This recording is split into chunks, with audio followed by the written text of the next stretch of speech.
Craig, I want to put it on record that Quail is hot. Got him. All right. Well, let's get started. You guys, we have a day to wrap up with a couple scenes from some of you. And then some of you are already taking a long rest. The two scenes that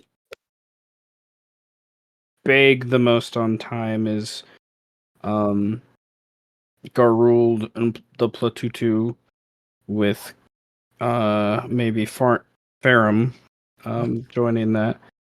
And then the other one that begs the most on like time is like Killian with the Lupin. Fauwin with the Alucard situation doesn't have to happen this day, but it definitely could. You guys, with where we left off after my little bit, you guys are in it's midday-ish, like it's like 2-3 in the afternoon. And you're in the second day of the month of Ghost's memory. Like officially the Blood Festival would have ended by this point, but you guys kind of ended it early with everything you did. But nevertheless, let's get the recap. Last time, session 48, titled Elven Pillows, Movements and Reactions of the Binderlords. It is the next day, and Fauwin and Birdman are at a tavern known as Thirds, near the well-known magic shop, Seconds and Bits. They've come here rather unexpectedly for the Evening Swan, where they intended to meet, has been overrun by Lupin of the First House, and some of their cousins from out of town. Thirds is a perfect place to meet, with strong connections to the Third House, as well as the neutral ground between the Sage's Row and the Tailstones. This tavern provides one of the few places where no one would care that two elves, two of the only elves really in the city, meet for some reasons only elves may understand.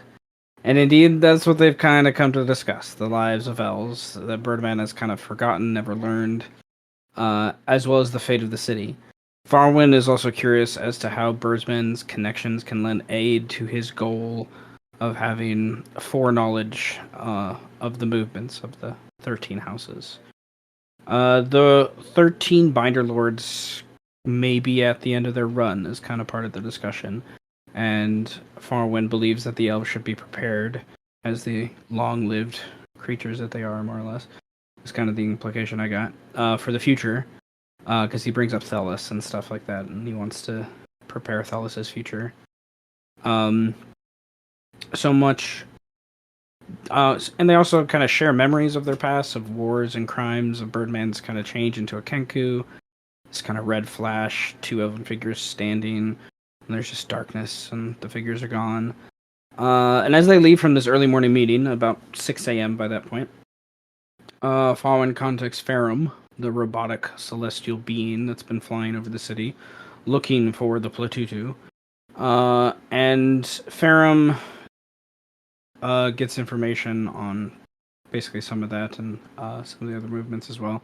And then he starts to become more diligent and trying to find an actual visual evidence of the Platutu.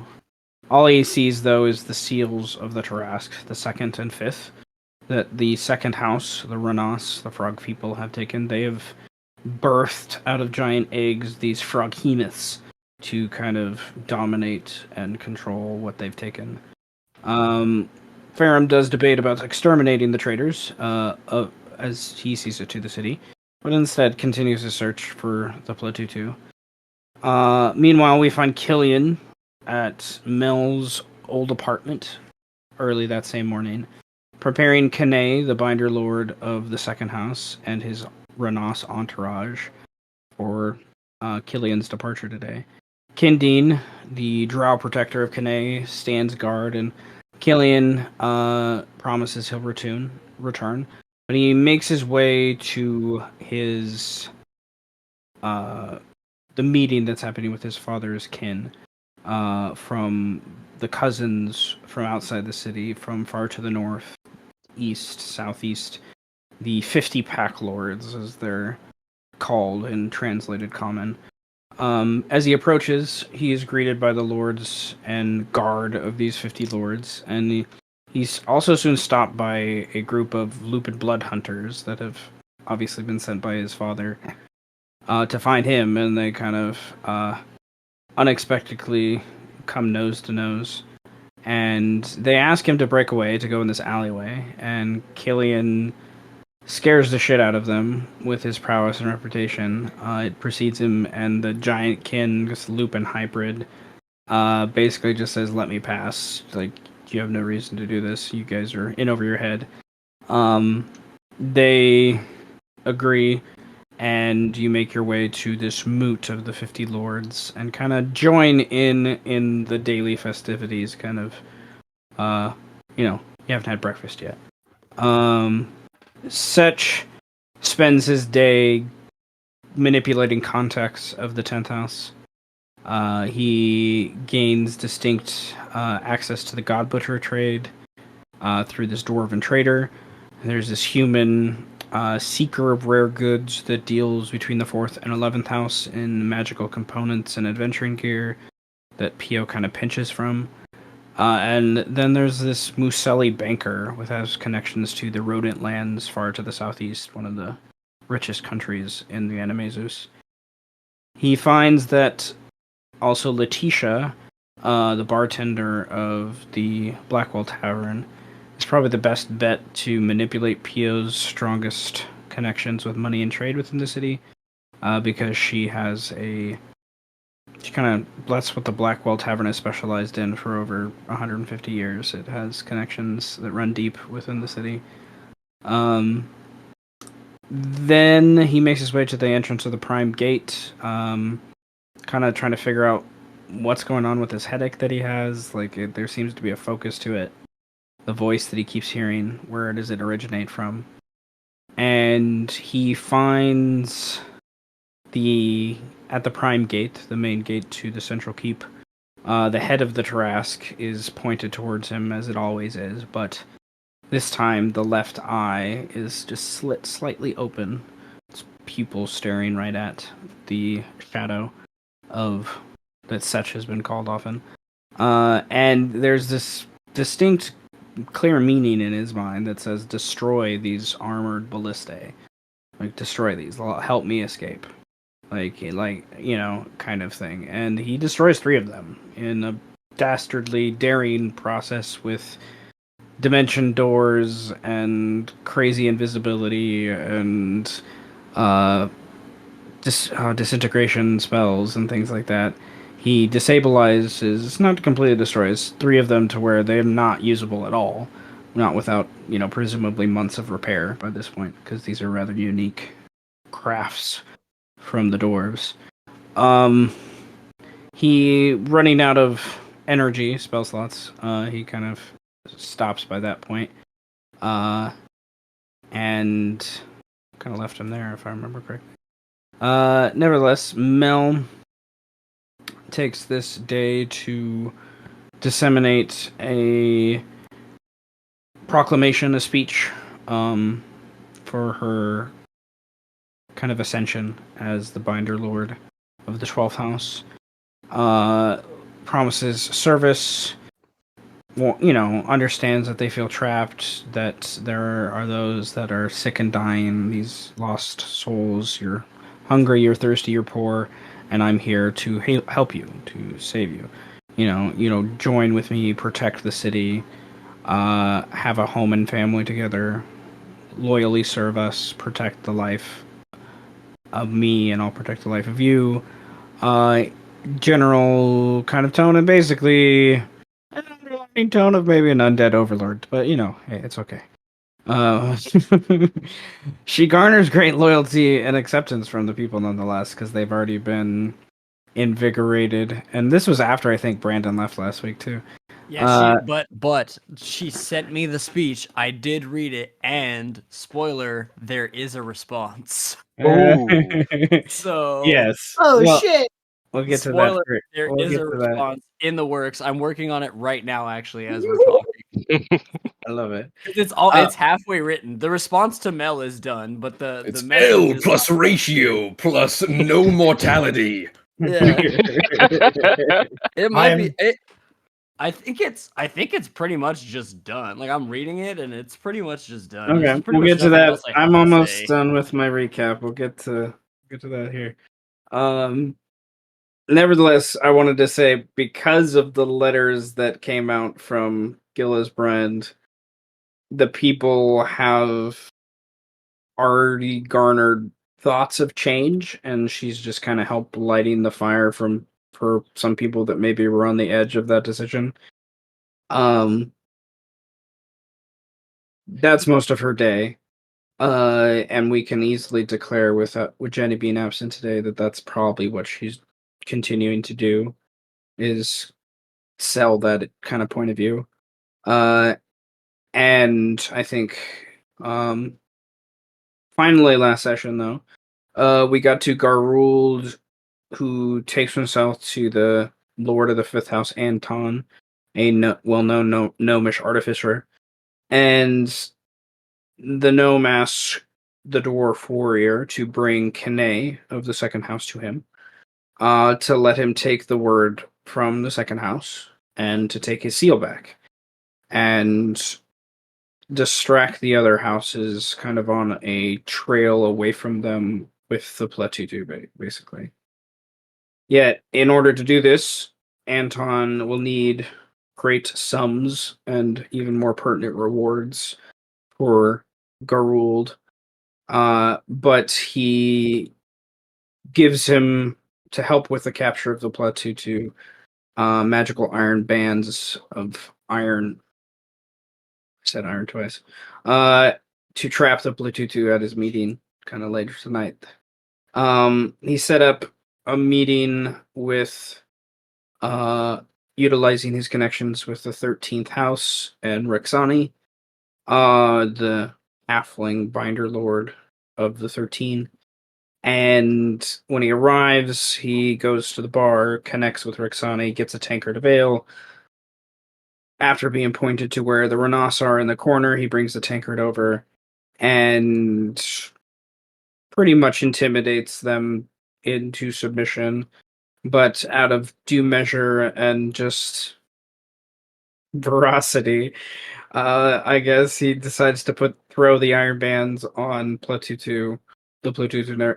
Anyways, this forces the compatriots that weren't convinced yet by your actions that you were worthy of such strength that you boasted. They kind of attacked you. Attacked you. You knocked one out in one strike. And then the rest kind of backed down. And then one barrage of strikes. one barrage of it was one turn. And a barrage of strikes, yes. The mage was not prepared. And then you have Kane bound, dragging, or maybe you were strong enough to probably throw him over your shoulder. As you take him back to the fifth house, captured. Hopefully as a lure for Kane, as they are cousins, and it's well known that Kane, if someone were to take over Kane as the Binder Lord, it would be the Platutu. So there's not really another person of the second house that's been chosen for that. So you guys are making a political move. Nevertheless, we have a couple scenes that I've set up. The ones I've mentioned at the very beginning, and then Fauwin's also going to deal with Alucard. I want to deal with that situation, but one person and then Jenny's unfortunately not here, but Birdman, you left early, and then I was really busy last time this happened. So, Birdman, you said you have a note, and then like, what is before you get to the note? I guess to help me like start to brainstorm. What is Birdman's next goal? Next goal, I think now the next goal is determining whether or not we have some sort of like trial evidence against all of the like claims that's happening. Like the Alucard thing is gonna go to court. It's very apparent. So he's preparing for that. Because he's gonna be involved in that in more like more ways than one. I Yes. think. Okay, so basically, it's you just- wanna it's just push gathering info. You wanna push. Okay, what's the word? What is the accusation that you want to push about Alucard, and who are you blaming? Like, what is the paperwork that well, that is I'm starting not to blaming move? anyone. I am just getting the You're info, 'cause I've been preparing to prepare a defense. If you Yeah, I'm preparing my defense. I'm Okay. preparing my case. 'Cause Yeah, I've been there's gone. going to be, Well- I would say based on the meeting that happened and how things work, that the 8th house is going to do something about Alucard and Mel. They are, and now Orcafor. They are going to do something politically about it. They don't, because that's the only move they have, because they're not magically nor physically a strong enough house to go toe-to-toe with Orcafor. So the only move they have in the city is to use the politics that are available to them. Not to mention, Orcafor admitted to the crime in front of multiple Binder Lords. Well, Yes. Yes, that's true. And with other witnesses too. Yes, there were other people, other Binder Lords there as well. I might have to talk to They sort of members of based the 8th house to get in, because I don't But have all of that's the like, information. it's also like that's like the equivalent though of like, how do I word it? Like the equivalent of like a king almost saying that, because that's what Orcafor is. In a way, like equivalent of power. Like there's the council and there's the Binder Lords, but him and Anton are the two oldest that have been here the longest. Like I don't know. It's a different. They got some claims. They got some like weight. he's saved the city thousands of times. Like is what the argument a lot of people would be. Whether or not that's true is another thing, but I love it. Okay. Save himself. Yes, Throw some but hands. there will be the 8th house. Veer, the Binder Lord of the 8th house, the Pitbull man. He is very much Mr. Worldwide is here. He's one of the few like good Binder Lords. He's gonna try to do something, but there's also the consequences that are gonna come from that. Orcafor is the evil Montolio of the city. Yo, for real.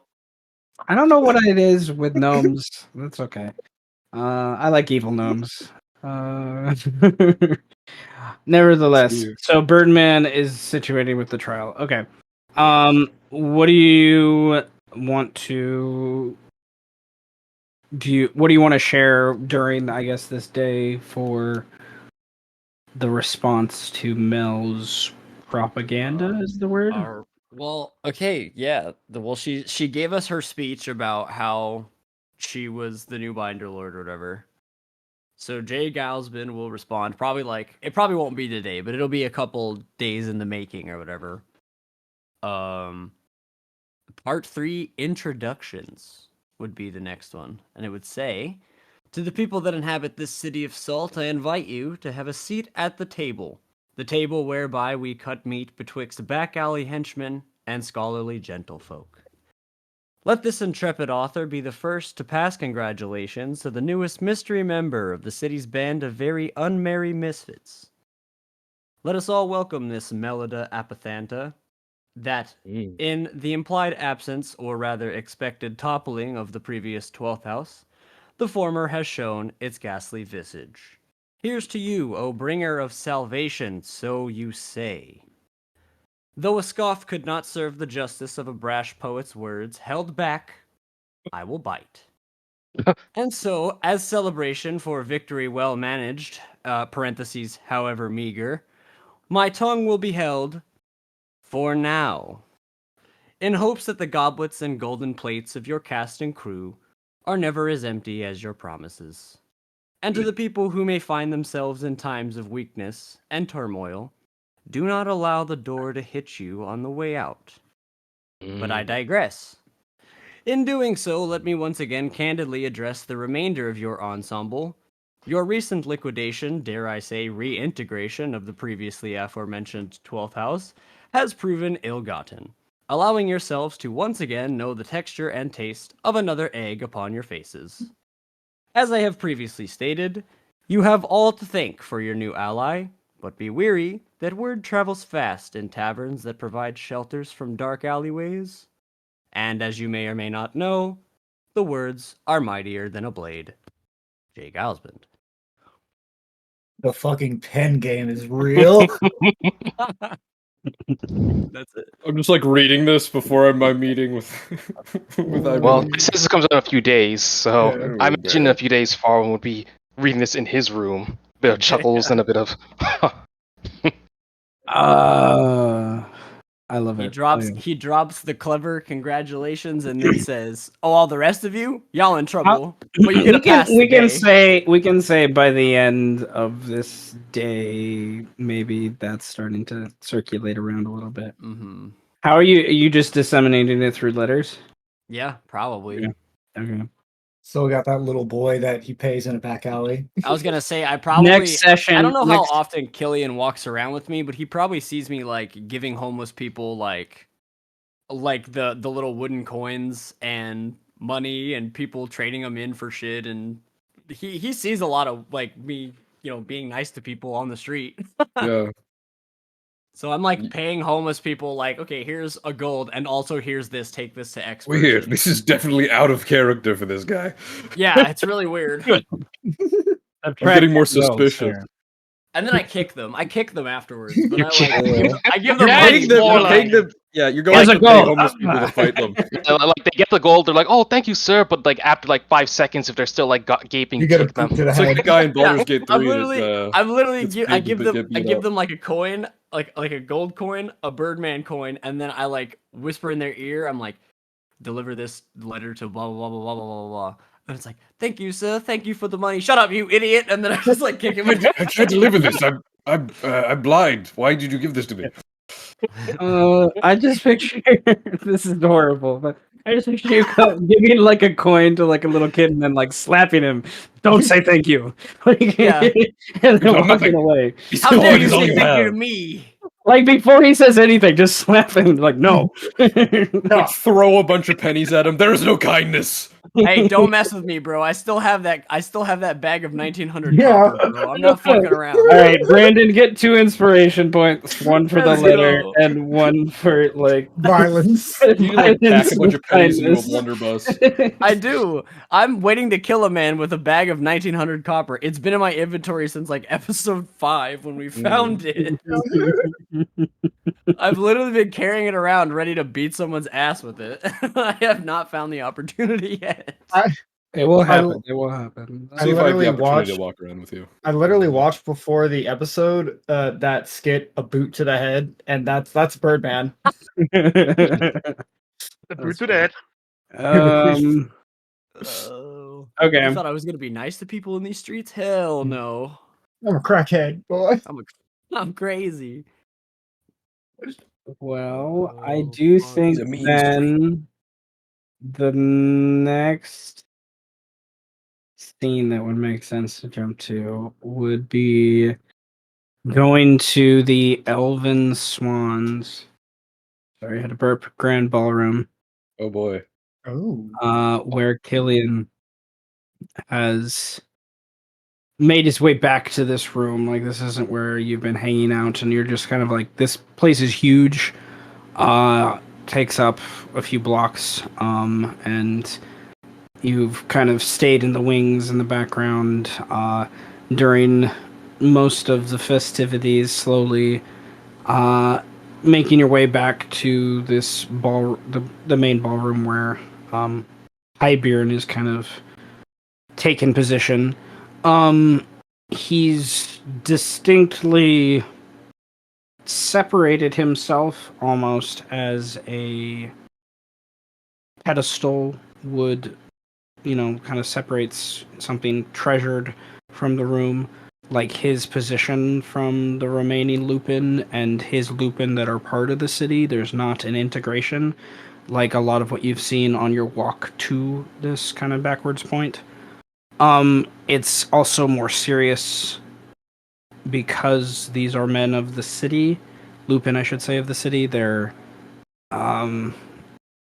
not here on vacation, so to speak. They're sort of here as hosts, and they're trying to put off the same alpha position as a group that Hyberon is trying to put off to these other lords that have joined the city to assist him.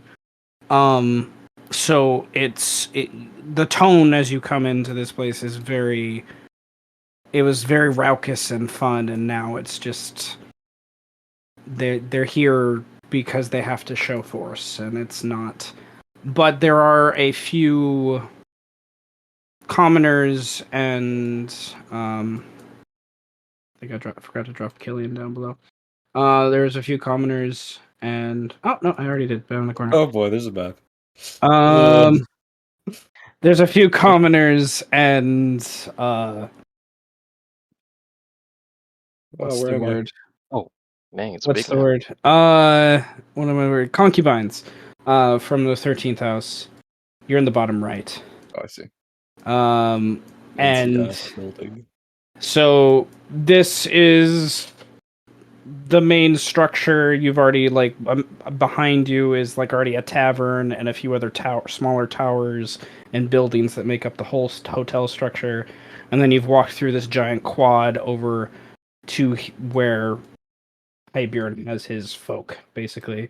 And there's one of his council knights that's kind of standing position, recognizing you as you walk forward, eyebrows raised, looking to these other four, and these other four, like good, dutiful guards, just looking straight forward, just like, if he doesn't see me, I don't see them. like they know who you are. Like he's the only one, and he sees that they're they're obviously scared, and he's noticing that as you walk forward, and he's not sure what to do, and he doesn't raise his hand to his back right shoulder where his great sword is sheathed, but he looks like he wants to with his posturing, and he doesn't know what to say. Like he's just kind of dumbfounded that you're here. And there's music and howling and laughter from the other lords behind you. Yeah. What do you want to do? So these guys are just trying to pretend I'm not here. I'm gonna pass slightly closer to this one and just make a fart sound with my mouth to try just disrupt his focus for a second. And then I'm gonna pass up. Damn it. He shifts a little bit, but but other than that, I walk up to the main guard and just sort of bow down a bit. Don't worry, there's not blood to be shed here today. I'm simply here to meet with Hyberon. He did not want to meet with anyone until the lords have had their fill. And see how you aren't a lord. I cannot let you pass. We're going to have to do this again, really. He looks back behind him, looks to you. You're still a foot above him and you're 4 steps down. I listen, I'm trying to be kind here. I could get to him if I wanted to. This is not... I don't want to disrespect you. He is going to...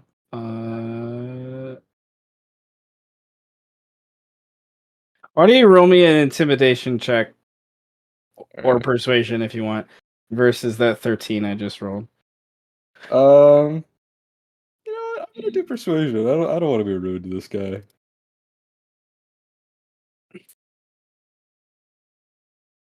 I'm trying to go through the right channels to start here, at least. Okay. He kind of he steps aside and and kind of walks over to that guy, and he just as he looks at you the whole time, and then he just leans into that guy, and he is just like, "Let's go get a drink." And that guy just like, what? Like the look on his face, like what the? He's like, let's just go get a drink. And he just walks down the steps. I just like salute him. The pack survives, friend. And then these two are just standing there, like, do we go? Do we not? And they're just like watching. They're like, this is almost reality TV to them. So this is. But these guys leave. Do my stride. The fountain, as you first come in, is what draws your attention, mostly because of the strong noise that comes from it. And then there's a couple magical fountains that the others are kind of gathered around in the room. The smell and sound of water, and then the undertones of conversation from around the room of them kind of murmuring amongst themselves. In Lupin, you recognize most of these blood hunters as the closest to Highbearn, as his confederates, so to speak. Additionally, Highbearn has bred for years a domesticated wolf, basically. And there are dogs and puppies, versions of those around the room that are being attended to or fighting amongst themselves, kind of growling, wrestling, whatnot. Beyond the fountain, you're just tall enough to look over the fountain. In the center, you can see the set of stairs that lead up with that kind of stone archway. And then underneath this archway is a statue of this great, beautiful swan kind of thing. Highbearn is sat with his back to you, petting one of his favorite wolves. Obviously, and a couple of his other men around, kind of enjoying themselves. There's a few concubines at this table and only this table that are kind of attending to his closest people. You see his right-hand man is the first to kind of notice you. His name, he goes by Diro, is for short. You saw him at the meeting there. He's usually with your father most of the time, unless he has like a personal task. And everyone else you recognize other than this Lupin in the far right corner. I know his token looks similar to the other ones, but he is the only one you don't recognize in the room. Other than the concubines. You may have seen them in the city, but you don't know the concubines probably. What do you stride forward. Diro, as you come forward, stands and like does this mumbled growl kind of thing, and it gets your father and everyone else's attention, and he kind of spins around. He's a little tipsy, you can tell. Oh god. And Yes. he kind of spins around and looks at you, like surprised you're here, and he's unarmed. He's still in his armor, but he's taken off like the gloves and things, and he's just stares at you with a little bit of surprise to see you here, like, and him and Diro kind of comes forward and like goes around this way, and they kind of lock eyes, and you're kind of watching them, and there's obviously like they know what you know about what happened in the alleyway, like they're thinking about that. Like, it's very obvious. There's that immediate tension with your insight and everything. What do you do? Highbearn, I think we should talk.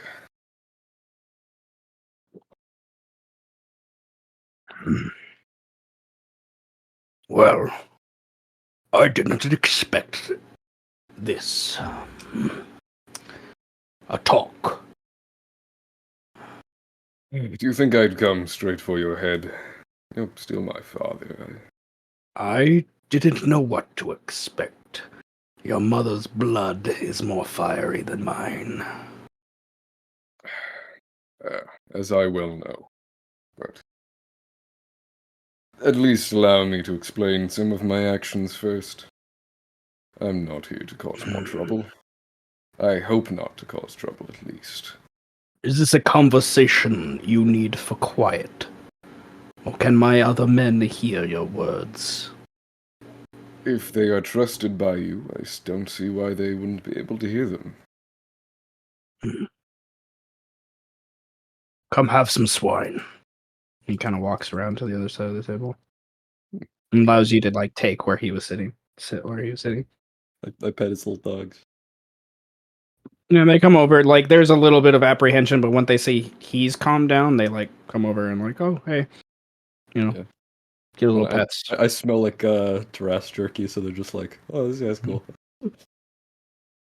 The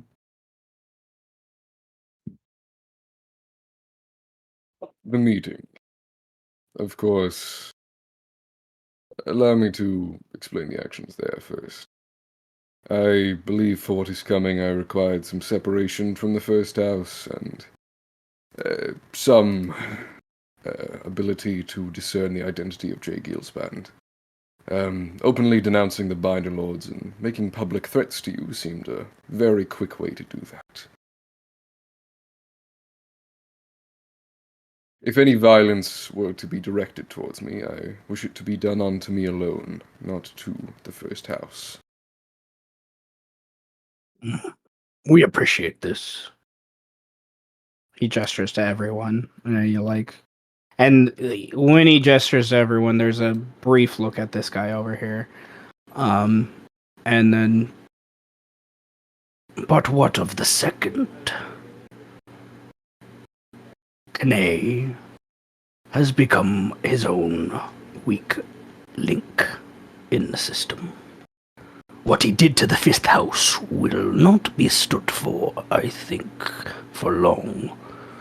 Either we do something, or Anton has been known to... He smiles. And takes a big glob of meat and starts gnawing on it.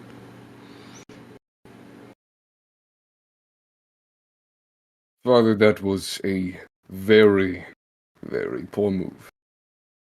I don't think going directly after Knay openly and ordering the slaughter of the witnesses was a very wise decision, especially when I was not informed.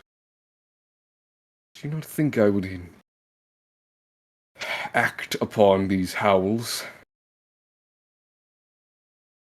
But aside that, the play you made there, trying to capture Knay, and take him in on your own, that sort of power play is what is wrong with what's happening right now. It is only tearing the city apart more.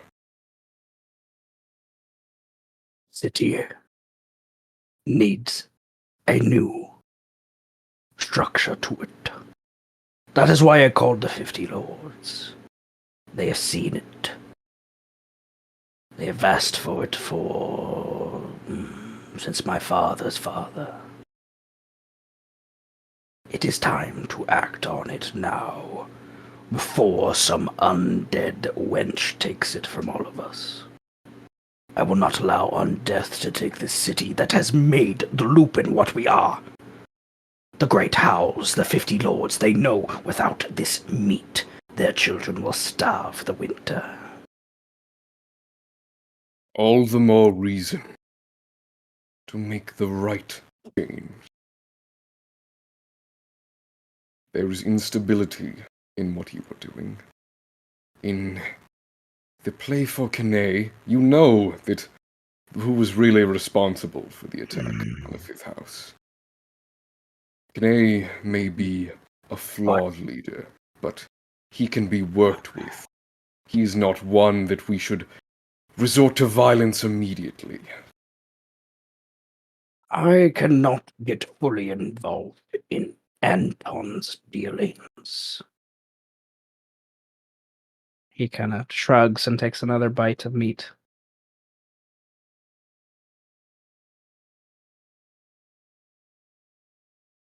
Father, there must be change. Change is coming no matter what. But this is not how we do it. The slaughtering of innocents, these clandestine plays for power. This is not how the pack survives. This city has corrupted the order of the pack. This consolidation into the power of an alpha. It's unnatural. comes from this corruption. Pack survives together. We all have our roles. We don't kill just at the order of one. Our howls come together. We are one will. We are not one wolf.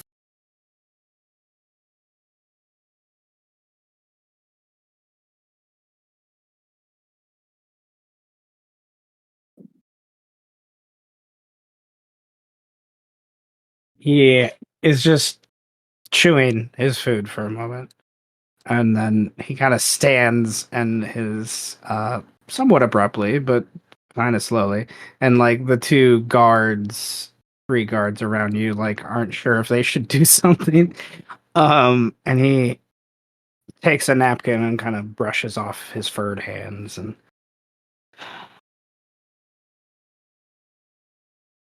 I don't know exactly where you learned that heart of yours, but it was not from your mother. We did our best to rip it out, but that only allowed me to find those with true hearts around me. There has been a need for me to show force with the pups of the city in preparation for what may come. Kane was a show of that force. I never fully, and he looks at the others to like tell them this just as much as you. I never fully intended his life, and I never gave orders for the witnesses to die. Those are truths. And Right. they all like sense like his kind of affirmation on that. And I they want to don't insight that one. It's pretty important that might be true. You know? what's his yeah. Okay. You Can I add to the roll with inspiration again? Like, is it like a +5 or something? What is it? How does it work? inspiration can get you a reroll or roll with advantage, but before you do, 16 is enough. Okay, got it. 16 was I had to open a sheet. 16 was the DC actually. So he gave orders to capture Kane. Yes. He never gave orders for bloodshed.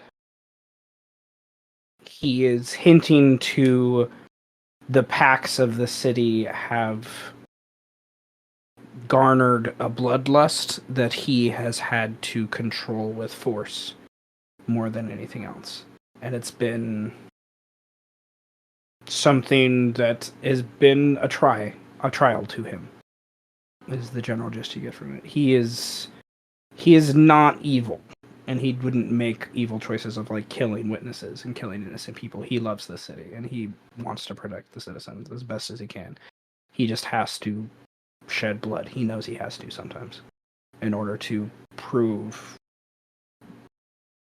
I don't know. There's a lot of wolves in this city that are messed up because of what the city continuously gives them.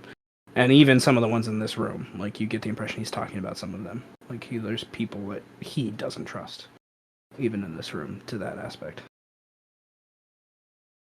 To become a blood hunter, you have to. Part of his blood hunter people, like they're traditional blood hunters, like they have to sacrifice like lupin and thing. Like they drink lupin blood and stuff. Like it's become this weird ritual thing. So you know that you probably were asked to join that group when you came or whatnot if it was something. But like the guys that are around the room that are down here that look like this and this other guy, they look like they're souped up on drugs and shit, basically. These are difficult times, I understand. And it is not easy to control an entire pack of hungry wolves. But this is a time where we must be making allies more than enemies. More wine. He gives orders to the others, and they like look at him, but once, and then kind of these guys walk away, and then it's just this guy, and they're kind of going to get more wine, and he's really just trying to get you more one-on-one time. And he looks over at that guy over there with your insight picks up on it. There's a sense of distrust of that guy in the corner. Like there is something about that guy that makes Highbeard very uncomfortable, and Highbeard isn't uncomfortable often. I look over at him. I just like stare straight at him. What is your name? Open sheet.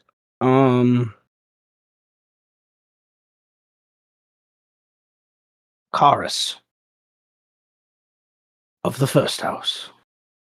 And your role here? He looks over to Highbeard, and Highbeard just kind of shrugs. And he kind of shakes like, okay, that's what you're okay, and then he answers your question, but he doesn't really want to.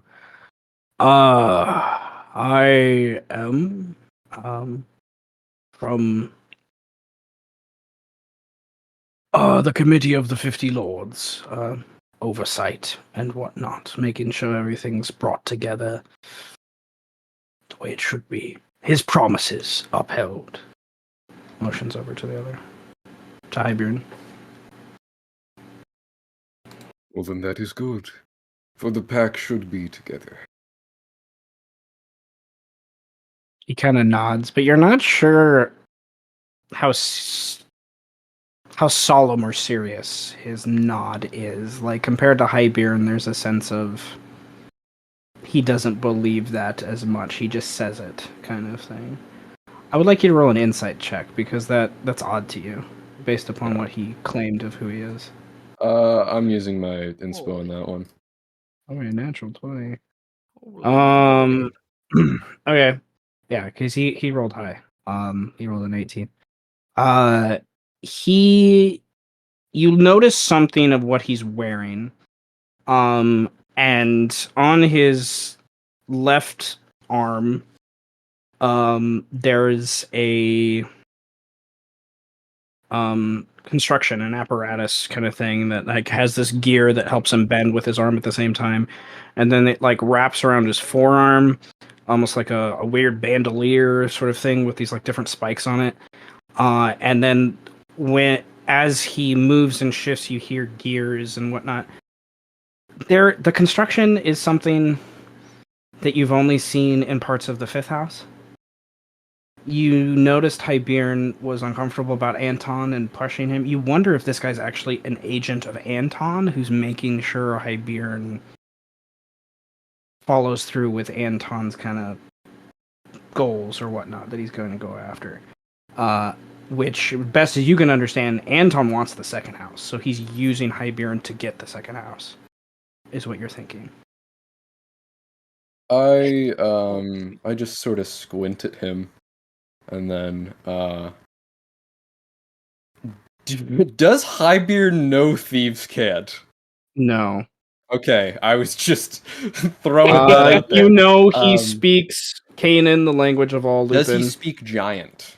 He does not speak Giant. He speaks. I would say you know what languages he speaks. So he speaks Sylvan, Common. You've heard him speak Infernal. You don't know why you know that, but and Dwarvish, because he trades a lot with the dwarves. God damn it! If only knew Primordial. That's goddamn. Wait, why do I know Primordial? Well, Dan, why do you know Primordial? That's the wrong one. So it's no Giant. There we go. He knows Infernal for reasons of. In simplest terms, Highbeard he spent time in his younger years destroying demons across the land, like wrapping up things from the tower. He is a paladin in construction, so he does not like undead. He does not like demons, but he tolerates them to help the city grow. He's lawful neutral. And his god doesn't care that much. Yeah. This Uh, is certainly a time, Father, where we should have allies we can trust and keep those around us that we know are on our side.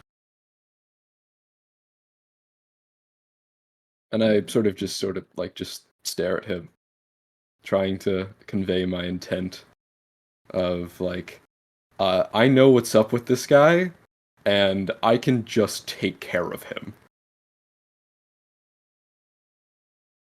Hyberon. I'm gonna have Hyberon roll an insight check.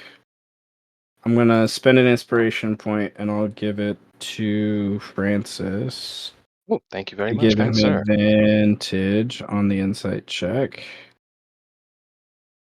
Double 16s. I'd say he picks up on that. The dog's been picking up double 16s, man. And Hyberon stands up one more time, and this time goes to the table. And he's like, as he passes you, is just follow my lead. He kind of whispers in your ear, and he goes over here. Where's my wine, Diro? Go get those morons. Where's my wine? Like, it's taking far too long. And Yeah, I Diro look kind at of the goes fifth away. house wolf, and I'm just like, oh god, I hate it when it gets like this. And he, Diro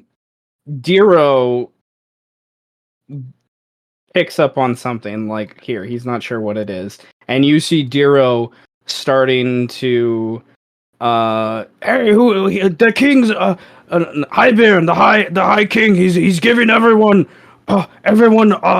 free drinks. Follow them into the kitchen. And like most people are like, well, that's cool. Like, let's go to the kitchen. And people are going away. And then Hyberon, he's walking around the thing, and you hear subtly his sword being unsheathed as he walks around to go onto the other side of this guy. And and then he looks as you come in. He's like, "Are we doing it here? Like, is the look on here? Like, we can." It's like what he's saying. Like, if it's quick, like the look he gives you. If this is quick, we could do it now. Oh, I could do this quick. I just nod to him. Father bro, son but, bonding. What is this? This is not exactly how I thought this was gonna go, but I love this. Listen, I like making friends, alright? I love making friends. I I want love things it. to go I love well. it. Okay, so let me open the turn order, and Yeah.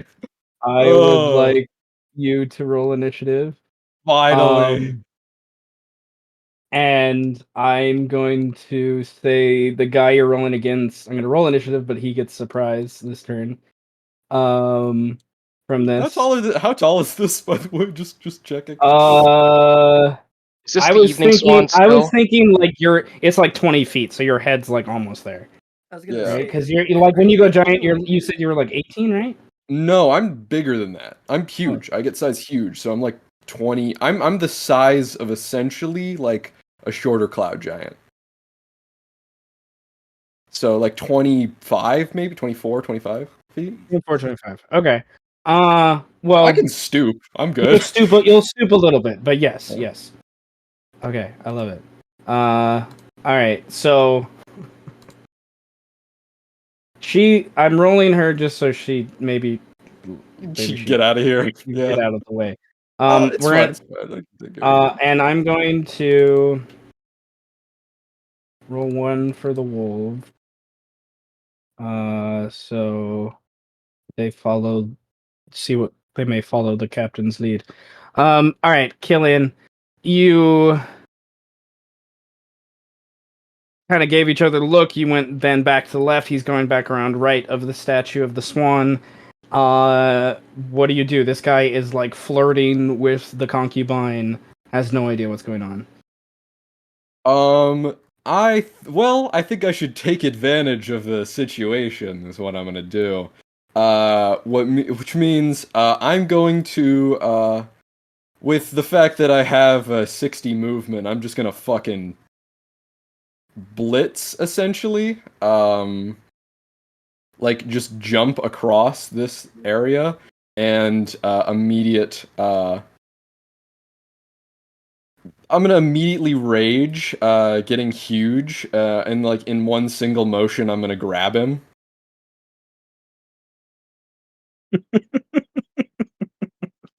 So I'm gonna go immediately for a grapple, which is a 34.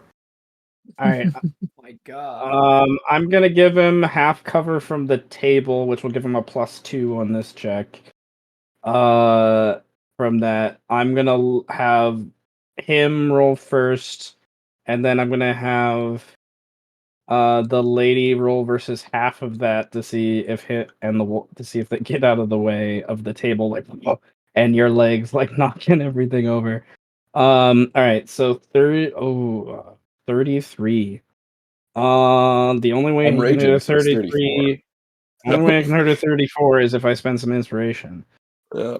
Do I want to spend some inspiration? Is the question. Does he have a chance? He does. He does. Whoa, he is Yeah, he's Uh, mechanically augmented. I see this guy. Yeah. No. Well, with inspiration rolls, he does. Well, yeah. Okay. I have to Fuck. spend 3 inspiration to do that. Oh, okay. I see. I see. Oh. Yeah. Okay, so Spread that love, Seth. Let's have some fun. let's spread It's just some a love. re- Let's spread It's some just a love. resource. Okay, bro. let's see what he rolls because he still could roll really, really bad and not get a 33 at all. So I'm gonna spend 4 inspiration, 1 to give him advantage, and I will give that to shit. Brandon. Let's go. And then I'll spend 3 more inspiration to make that a +20, so that is a 33. So Defender wins.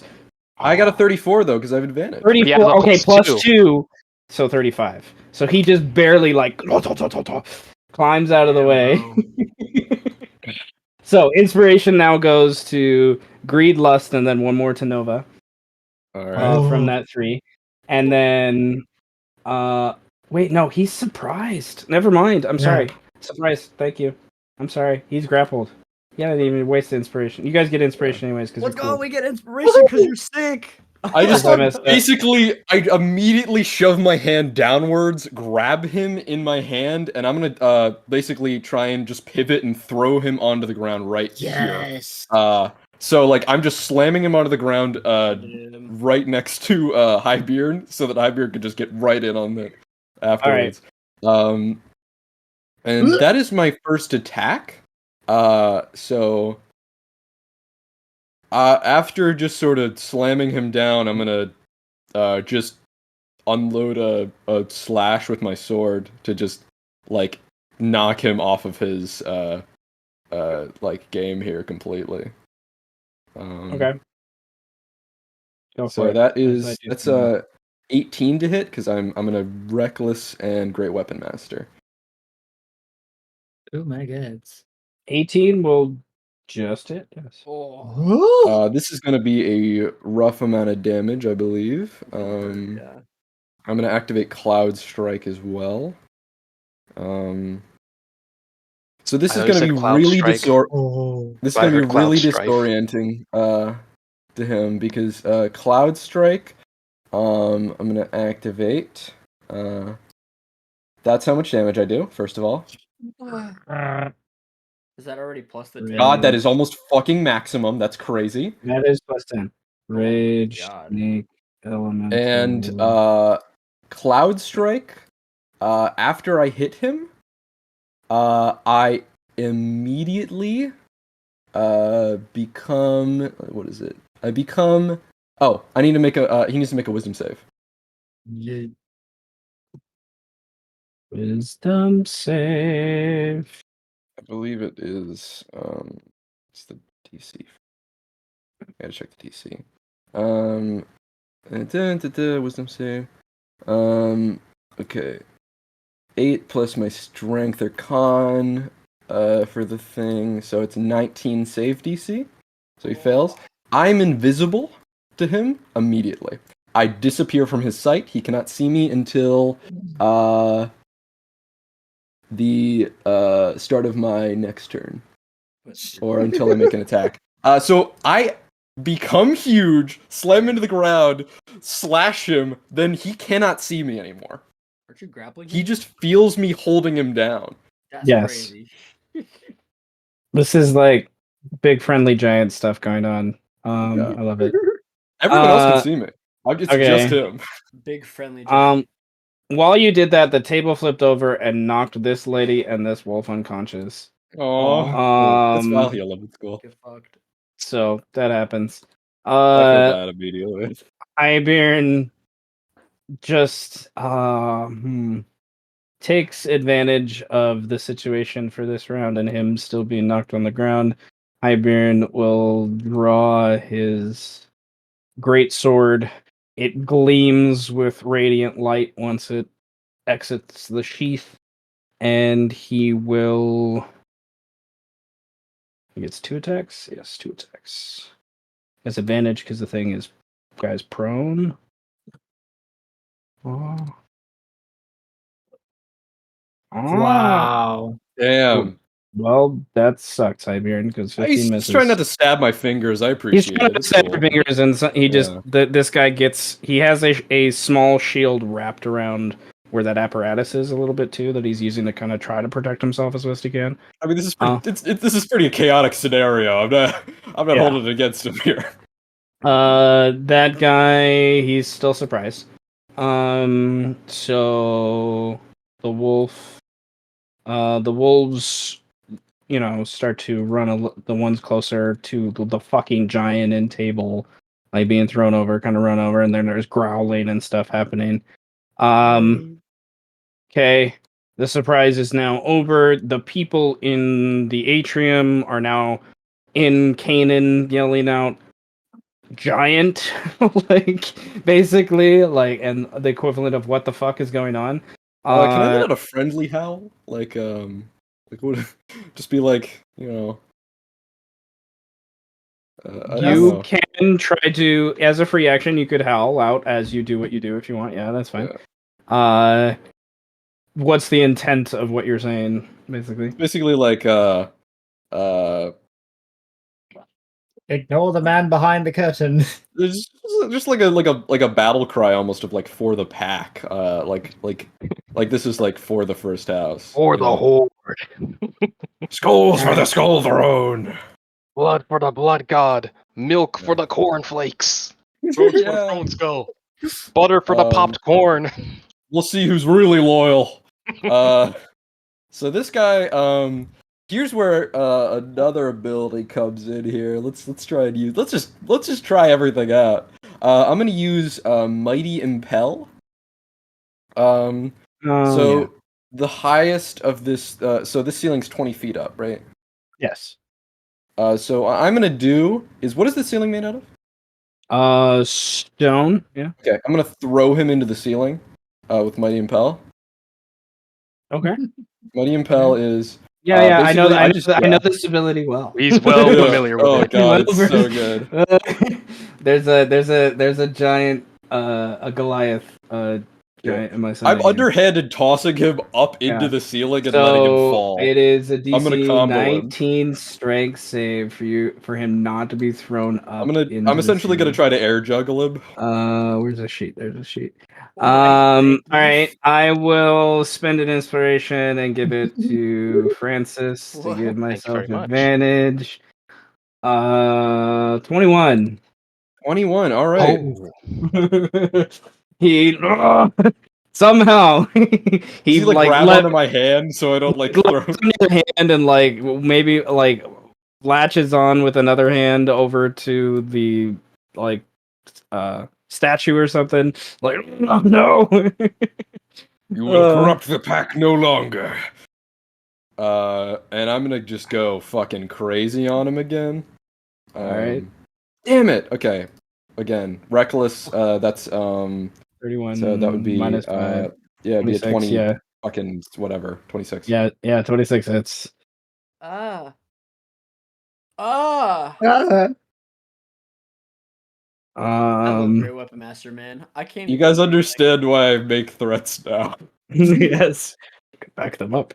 All right, that's 52 damage in one hit. Yeah. Okay.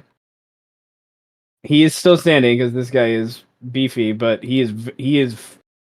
You see him cough up blood after that cut. Big gouge. All right. Is that your turn? I just I grin at Highbeard and just try and push him into the ground again. Yeah. Okay. There's father-son bonding is really. All right. Highbeard will. This is Me and father Dad son never played activities. catch. Yeah, dude, You wanna What play the- catch? You and Dad never Come played on! catch. All Dad, right, you sure we Highbeard. couldn't just go out and play baseball? I'm gonna today, spend or- Has he only rolled inspiration. 15s? It's literally only been 15s. I know. This I'm is gonna spend 4 one. I will 15s in a reroll row. How one did of this them. work? I will reroll one of them and give another inspiration to Brandon, and Go. maybe he This will. is He crazy. rolled above a 15. Thank you, I will Highbeard. Yes! use this Because he eventually. can Father do son decent. bonding. He can do decent damage. So, Dad, do we have to tackle the mafia? Can we just play catch instead? Catch with his corpse. that's funny. Nice. All right. So this guy finally gets a turn. Oh god. He is going to. Oh wait, he has to make another wisdom save. Fuck. Because I might be invisible to him again. Oh, okay. Yeah. Yep, I'm still invisible to him. Oh. Are you like genjutsuing this guy? Like he Yeah. can't see you? Like Okay, he. This gets even more fucked if he does manage to hit me, so... snakes. I mean, it's a Okay. giant target, so. That's what it is. Yeah. Okay. He will use his bonus action, and he turns his flips his wrist, and one of the little syringe things that's almost on his arm goes into a Uh-oh. loading position, and he Oh no. shoots it into his hip. Oh god, he's doing the... Ah. I thought he was gonna do like a Batman adrenaline shot. Mhm. They do have those. They They do do have have those. those. They do have those. This I don't know. this guy maybe or maybe not does. All right, he heals himself a little bit. He stands because he's not being pinned anymore. He stands and he will.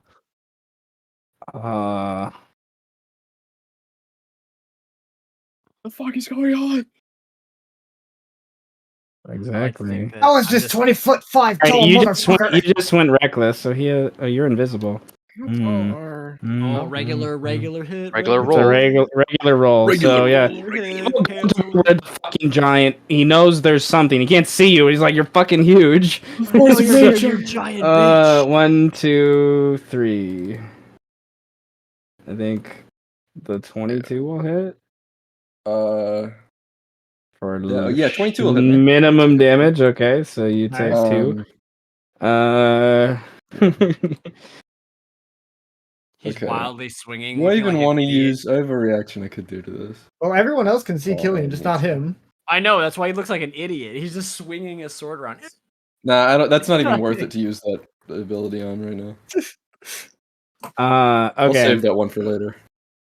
All right. At this point, this guy breaks away from what Duro's trying to do and runs up the stairs in Canaan asking, Lord, drawing his sword, asks the question, what is your son doing? And Highbeard turns to him as a free action and will just say, attack, and points at the guy down below. Hell yeah! And this guy is going to, Well, if you say so. he's going to roll an insight check. Okay. And he believes his lord that this is something that needs to happen, so he will draw his.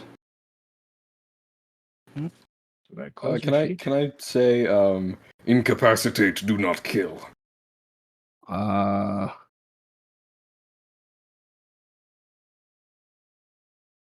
Okay.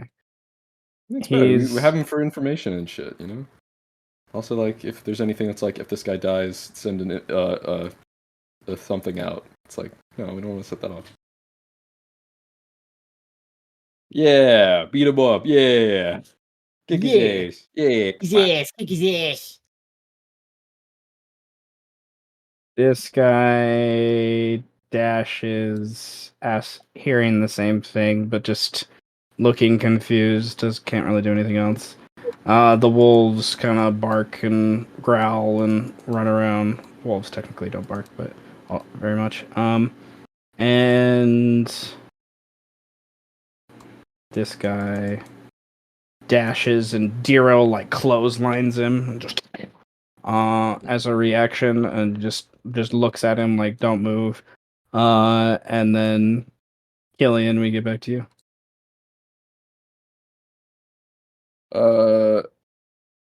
Yeah. I'm gonna try and non-lethal him. So Yeah. I want to knock this fucker out.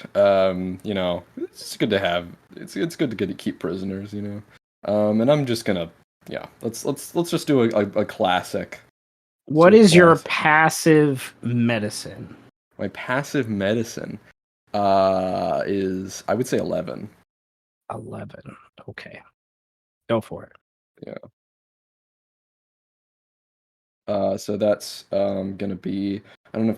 Well, I'll reckless anyways. Even I'm just coming out of invisibility, but That's fine. So starting my next turn? 21. Whatever. 21. So 21 will hit, yes. okay, this is gonna be with the big hit with the extra damage stuff. Yep. And then I'm gonna lose some damage here because I can't do a lot of stuff twice in a turn. But I'm gonna go for another. Oh. Ow. Okay, so You. wow, It, he's task failed successfully? Maybe not. I am. I have 15 levels in Barbarian, and there are a lot of dice involved this here. guy's I dead. don't know how I don't He's kill dead. him. He's but dead. he's You dead. can't save him. You He's reckless. dead. You Let's reckless. see what let's see what the damage is, because you may be under his max HP. So I'm gonna check the Is brutal that with great critical. weapon? Yeah, Yeah. Dude. Oh no. Yeah. yeah. Task So failed successfully. And remember Nova, my crit rules. You're 2 level additional 17. damage die. Like my crit rules is you get full Maximum. You max, get max then you and then roll another dice. one. And then you roll dice. So Okay. so you Is can it change max? all your crit damage to max if you want. Where it says crit damage on the thing. For next time. Did you get max 12. die on the critical on the brutal critical? Brutal die? critical? You just roll those. Brutal critical gives just me adds- 2 more die. It just adds die, yeah. I have a You just great get die. sword, so I get it would be 4d6. Okay, so 46. Wait, what? It would be Okay. 4d6, and it'd be 4d6 fuck, wait. I don't even know. No, So- is it weapon damage? It's weapon damage, right? It's just weapon damage. Yeah, so it's 2d6, so it's 4. You get how many extra critical plus- brutal critical dice? 2? So yeah, it is 4d6. This would be 6d6. 8 plus Alright. So that's 36 just from the weapon damage alone. 15, 4. I don't Okay, think I'm gonna kill him outright here, because just You're from what not, he... unless you Yeah. do another 50 damage, you're not going to kill him outright. So you're fine. You're fine. This guy is wounded as hell, and I'm going to say he has the equivalent of a failed death save. Isn't it? Two yeah. failed death From saves. that, also, just because he scratched me, I'm gonna use the ability of my crystal greatsword and heal from hitting him. One A second. little scratch. Yeah, it's just like I just like take some of the blood, rub Ow. it, you know, feel better. Just hold on, wait, fuck. give it a lick. I gotta see this real quick because I forget how I heal from this. It's a reaction. It's whatever. It doesn't matter that much. I took 2 damage. 2 damage. That's your 12. Just give it a lick. You'll be fine. Okay. Is that your turn, though? We will still be in combat yeah. because the room doesn't understand what the fuck's going on. Yeah. So, like, combat for, like, intrigue, social reasons more than anything. So I can keep track of things. But there's an additional thing that I'm going to roll now and see if he I gets in that heal, blood. dude. I heal the radiant damage that was done to him. So I heal 12. Cool. Which actually it would be more than that, but it doesn't matter because I would heal over. Okay. There we go. Good. Done. Ow. And I shall just sort of wipe the stuff with my blade. And then I'm just gonna shout for healers. We have an injured civilian. Um, Well, Highbeard has to stab him now. Hmm. Well, He's they would die. Let's Who hope your died? dad doesn't kill him.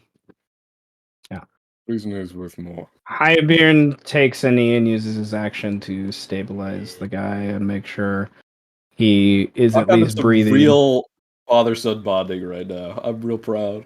And I'll take him off initiative. These guys, he is the one that passed the insight check. He's the one so he just kind of takes position next to you all to like see what's going to happen. He's kind of like just by his movement showing that he's loyal to this side. Like there's a line being drawn right now. You can see in the room. And we're going to see the room is basically deciding who's on Highbeard's side and who's not. Like you're definitely picking up on that. And this guy ran over, didn't have time to like try to gather everything. He just kind of dashed over. He, listening to the response about attack from him. That's all he's heard. This guy's now down unconscious. I'm gonna have him roll an insight check. I will say he will also like he kind of moves over after that insight check over to here and kind of look behind you and see what's going on. Sees the other one's unconscious there, kind of just shrugs it off like okay. And that's the extent of it. The He's a cop. wolf, It's an unconscious prostitute. This is pretty normal.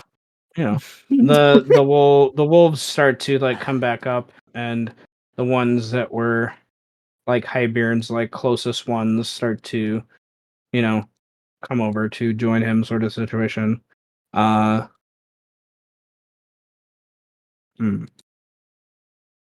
to there. All right, so the ones that question the things. Oh, that was the one that was clotheslined. Anyways, he doesn't move. He just stands and like does that. Looks at Diro, and Diro's like gives him that look like, "Hey, you sure you want to do this?" And there is a reason that you don't know yet of why we're still in initiative. What do you want to do? Do I know any healers here? Like, do I know anyone who knows healing? Like, anyone that would be in that? Healing is relatively rare. I've usually Any just in the medical, city. just general, like basically even like a combat medic or even an alchemist sort of thing. You know. Okay. 91. We're going to say that we're going to say this guy over here that I'm going to mark with a yellow dot. Yellow dot's out to see. I'm going to mark him with a purple dot. He is like one of the ones that's been training in alchemy that you know of. He's like the equivalent of like a level 2 alchemist. So he knows healing. Yes. But he's not like good by any means. All right. I'm just gonna sort of step over and just like call over to him. Just He looks over to you like a mouse being asked to come over to someone out of a hole. And he's like, are you gonna squash me? Is the look on his face. a hound and a concubine were caught in the crossfire. Please, if you could administer first aid. Once he hears the word please, he starts to step over, and I'll say he just takes his turn to kind of go over here, and then him and this guy start to talk about how they're gonna move the table together, work together to move the table to get to him. Oh, I then step over and lift the table. No, Just there you go. move it for them. And over and lift the table. Okay, he Yeah. basically spends the equivalent of 2 rounds, like, stabilizing them, and he has these small little potion syringe things, and he, like, stabs them into their arms, and they kind of wake up in a shock. Okay. I'm going to roll another check at this point. Ooh, he said please. Oh, he did say please. Okay, sure, we'll help. Yeah, that's the magic word. Literally, I casted command. Okay. That's And with that, And we please. will pop out of initiative. They've been stabilized. Everyone's been stabilized. And Highbeard turns to the group in here and says, My son has shown me a mole within our ranks. We took care of it with swiftness before it grew into a cancer. Take heed. Tell the lords. He gives orders to them to do so, and there's murmuring and a little bit of dissension, but everyone kind of is like, makes sense. Like, it makes sense. Like, but there's still some obvious, like, you're not sure of exactly, there's a couple people you look at that are apprehensive about leaving the room to go inform what's happened, that you probably may have been loyal to this guy in some way, shape, or form. I'm going to shrink back down. And just be the pack should not be under the control of any other. We work together. We do not take orders from others.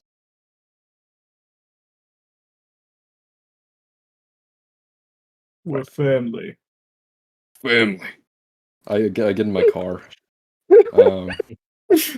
Wolves together strong. Wolf alone weak. Wolves are stupid. There is still some murmuring, but people start to leave the room and start to be like, okay. And it's obvious, this is going to... What's the word? Like, Have I don't... effects? Yeah, there's gonna be people that leave the house. Like, from this. Like, that. Like, this is... Highbeard made a choice here to step away from how he's been handling things. And that choice is good and better for the city as a whole, but he's going to lose some loyalists, quote unquote, in the process. Which might even affect some of the 50 lords that came. Some of the 50 lords might see this as an act of you're attacking your own kind of thing, even though this wolf obviously made a choice against that in and of himself. So it's like Lupin are reactive creatures more than anything.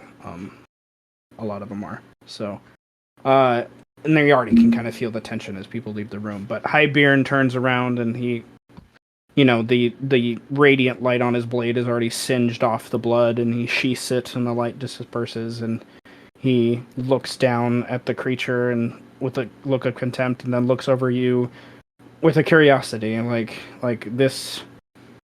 He did not expect this to happen, right? Like, he did, like, there is that. And Highbeard's not one to give you a hug, but his look says that, I come over. I come over and give him a hug.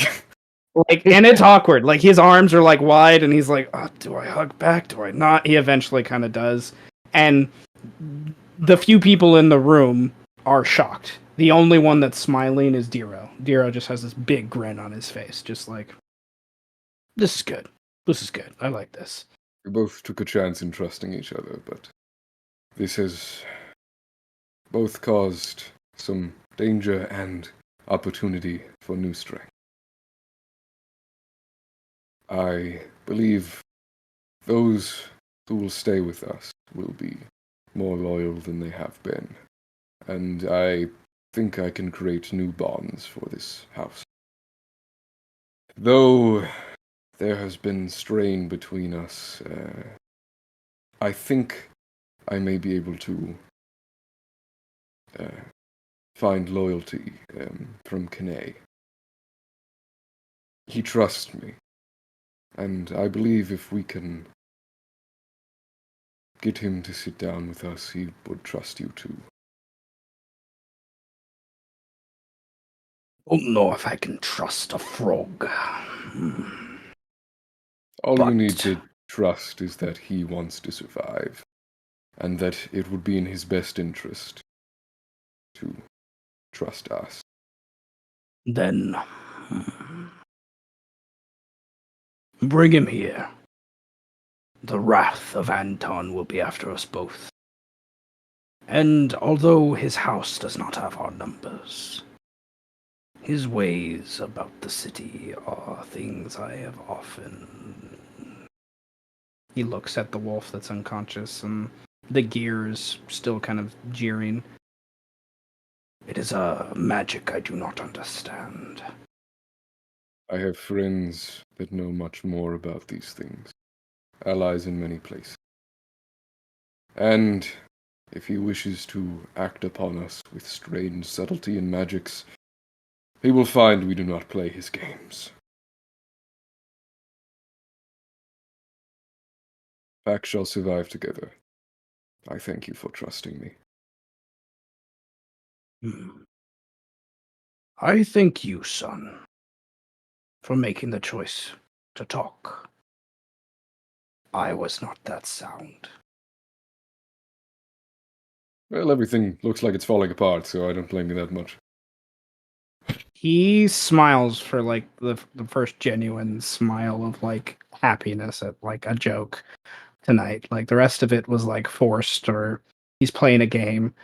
It's the first kind of genuine smile across his face. And he looks at you and looks at the pack that's leaving and the few loyalists that are around and at Diro, and looks at you again, and there's a quizzical look on his face before he asks, do you want the pack with you? I can have 4 or 5 come with you, but... It is all right. Do not. I can handle myself. Any attack on me is ill-advised, as you have seen. I have not a scratch on me. Also, if I don't want to be seen, I won't be seen. I will keep my ears open if you need me. Simply let the howls ring through the city. I shall be consulting with my other allies and setting up a meeting with K'nai. Sooner, rather than later. These rumors of the dwarves coming from the south have increased daily. And as much as I hate to agree with Xantha, it is something we should be concerned of. The city must be united as one. He nods at that, and then he will look at the body and what do you want to do? Like, do you want to do anything with the body? Like, that's before he, like, orders the guy to, like, drag it off somewhere? To I'm put him in a gonna prison? search him real quick. Like, what's this guy got on him? Roll an investigation check or alchemy check if you have it. I'm using inspo on that. I want to fucking look at this dude. To see what you understand about him, I guess. 24. He has a couple daggers on him. He has a long sword. He has a handgun on Take him. his gun. He has a shield, simple metal shield, that's attached to this apparatus thing. With their 24, you've heard of this loosely. They've influenced the city for a while. People assume this is part of the quote-unquote weird magic that Anton's people call science. He is what I call a catalyst. They are scientist warriors that were trained from a city across the sea that have kind of spread out since their city fell to demons, to spread their knowledge around. And obviously someone came here to teach this wolf this idea. He is obviously someone that has taken enhancement drugs. That's one of the reasons why he had so much HP, and he was able to resist, not fully resist damage, but he could reduce damage to you. He had a damage reduction that happened every time you hit. And the apparatus itself there's about 10 vials left of this liquid.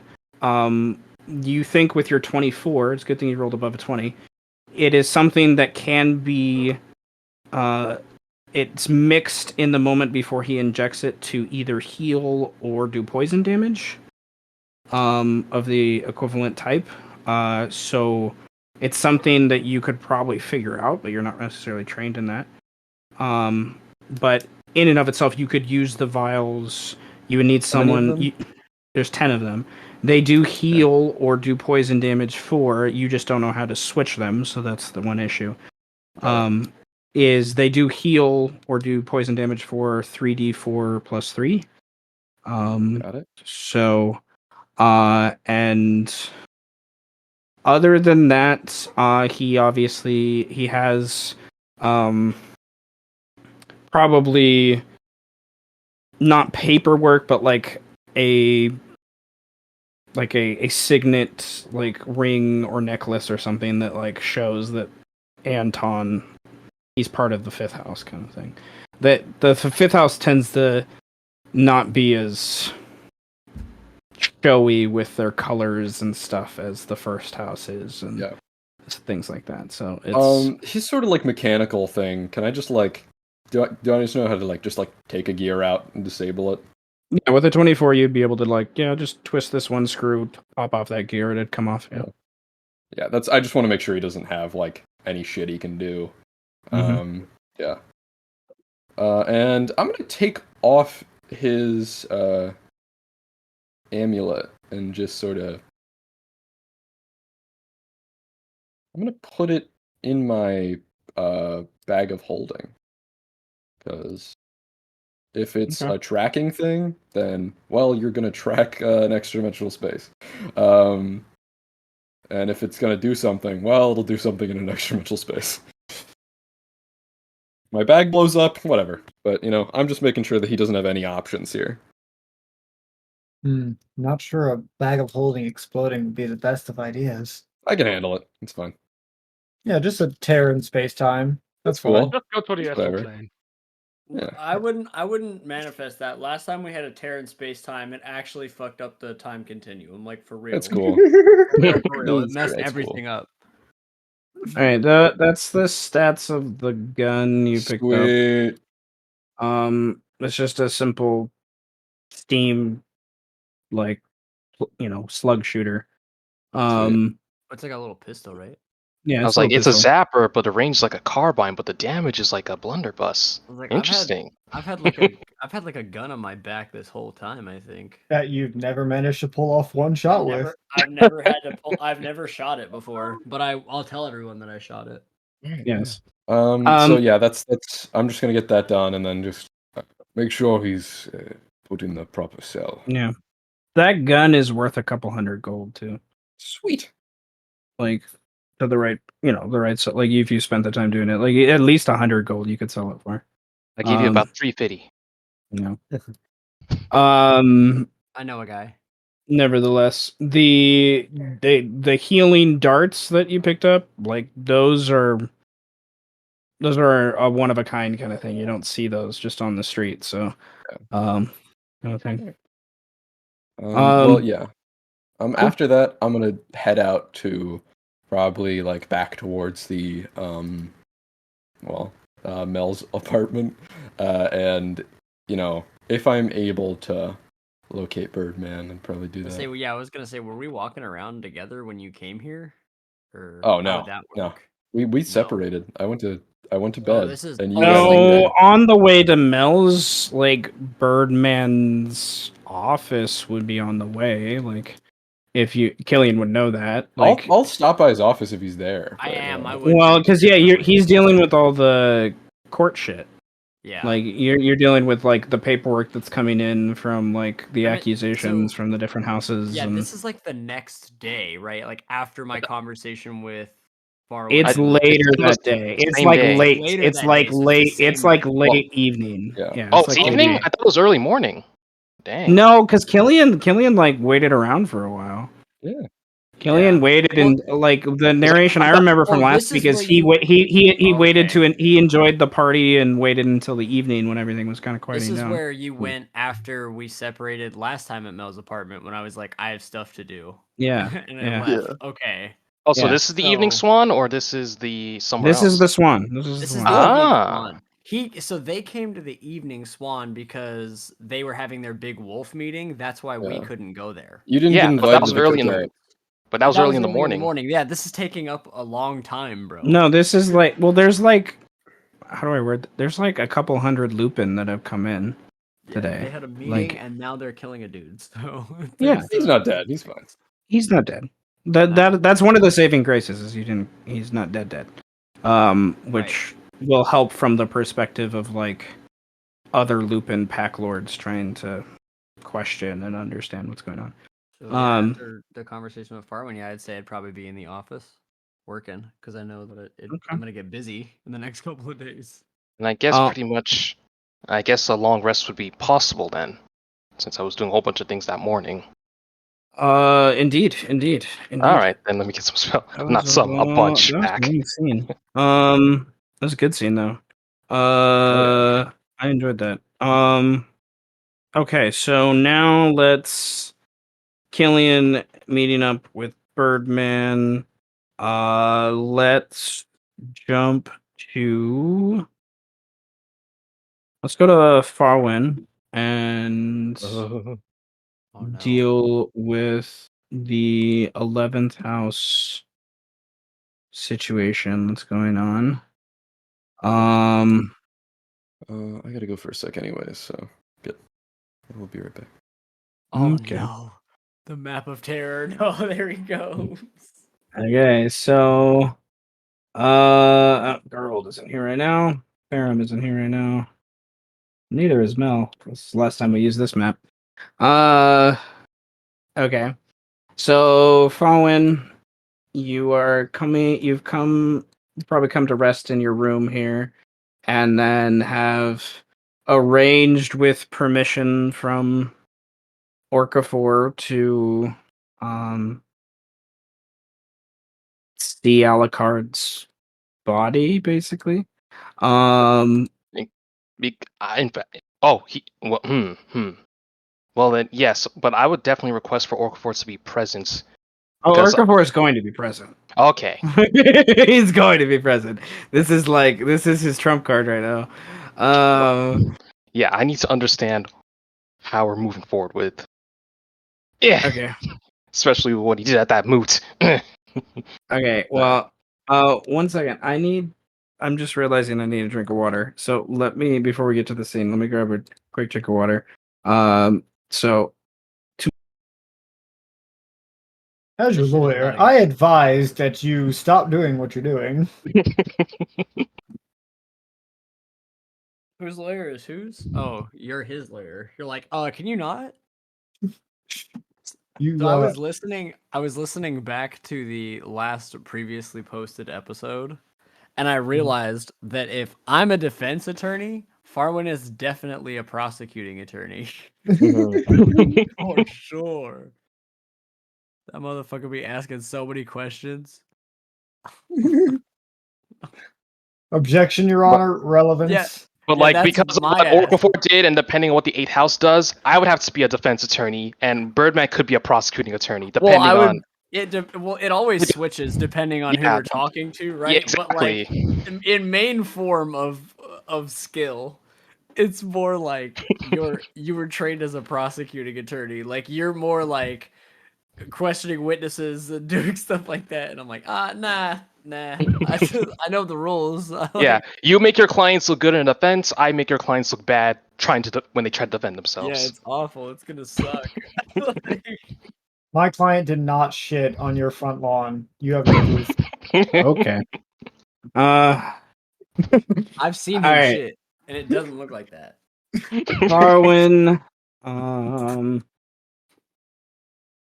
This shit has a red tint. That shit has blue tint. Okay, so Fauwin, you make your way to the level down below that the body is being kept, and you have to go through a couple checkpoints of kind of some guards and things. And after like the second checkpoint, you meet up with Orcafor, who's been waiting for you, I should say, and he has two people with him. That I'm sorry, not two. Two people with him. One is they're shorter than him, so it's like you had to like triple take. One is a ferret person. One is a fox person.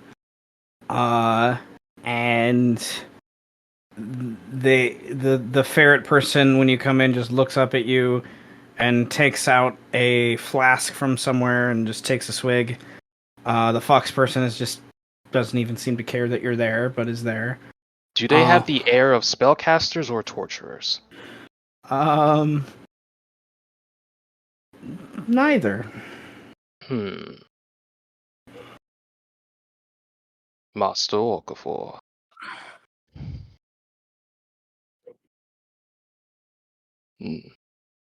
Who are our guests? This is not a concern of yours. They are here to oversee simple things. The processes of the Binderlords that must be adhered to. Promises kept. It is simple stuff. Let's go about your business. I'm curious to these questions you ask. My apologies, Master Okafor. As you do, you trust me with administrative duties to ensure that the tower functions efficiently.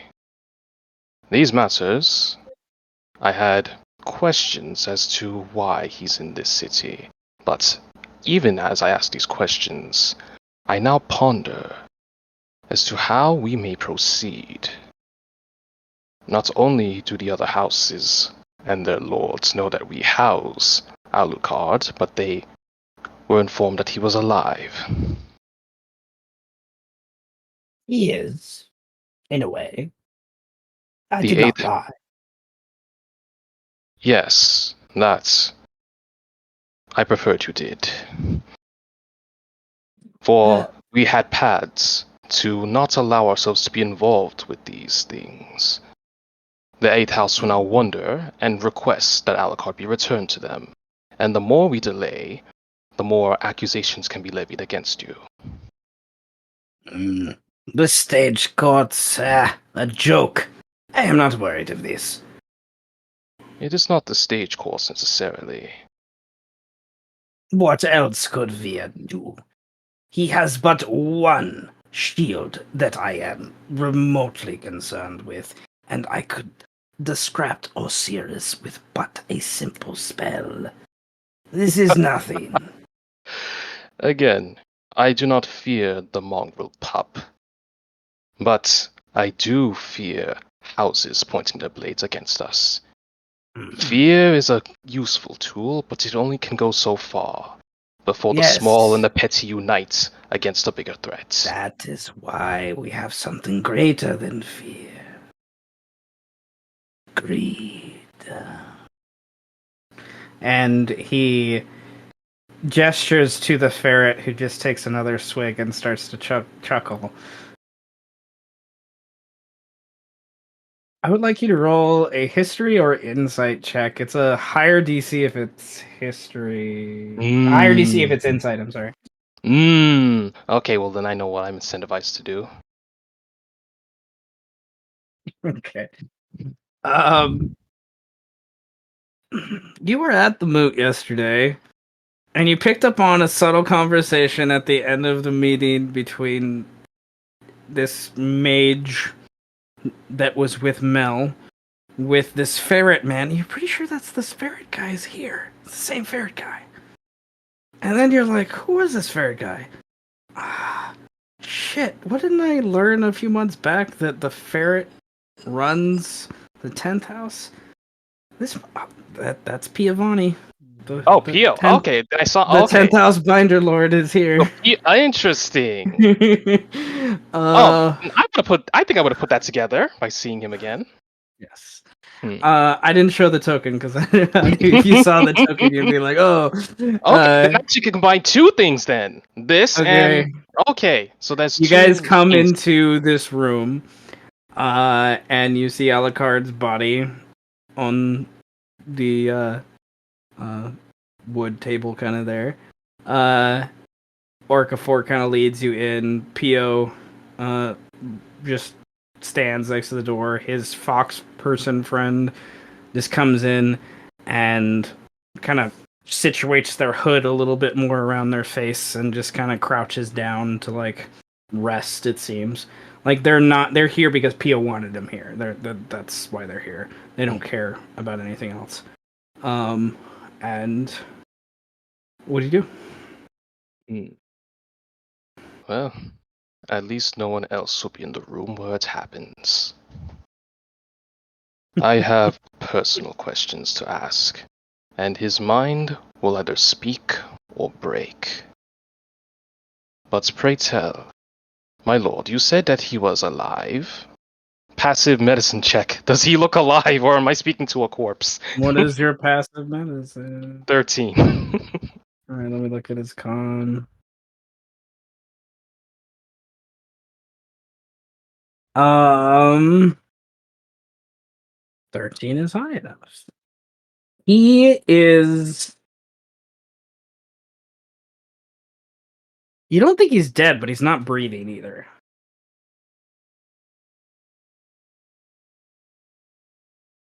Impressive. But I wonder if the lack of air will allow his brain to tell me questions. It is a simple feign death spell. We convinced his consciousness it was worthy of his self-preservation. Then I suppose I will not ask, but I will inquire.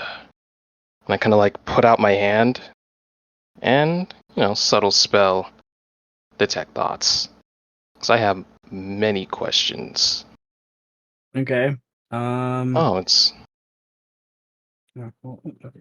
Turn that on. Is that what remind me?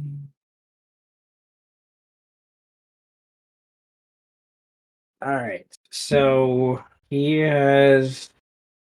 This is okay. Surface thoughts. Yeah. Surface thoughts is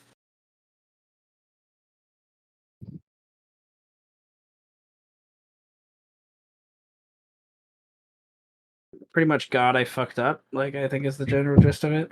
Uh, um. But also he's conscious mostly, right? So like he's aware. He like recognizes your voice. You think like um he seems to have some sort of recognition of who you are and why you're here, and then there's a connection to Thelis that is subtly there that he's trying to subvert. So I guess the first question is, there aren't many of us in these lands, let alone this city. How many years have you lived? Just to gauge his age in the world. He is young by Elven standards. He's only about almost 200. Ah, a young life, but a well-lived life. Confirm, where are you from? To confirm my suspicions, do I see the halcyon days of Oceania? Yes.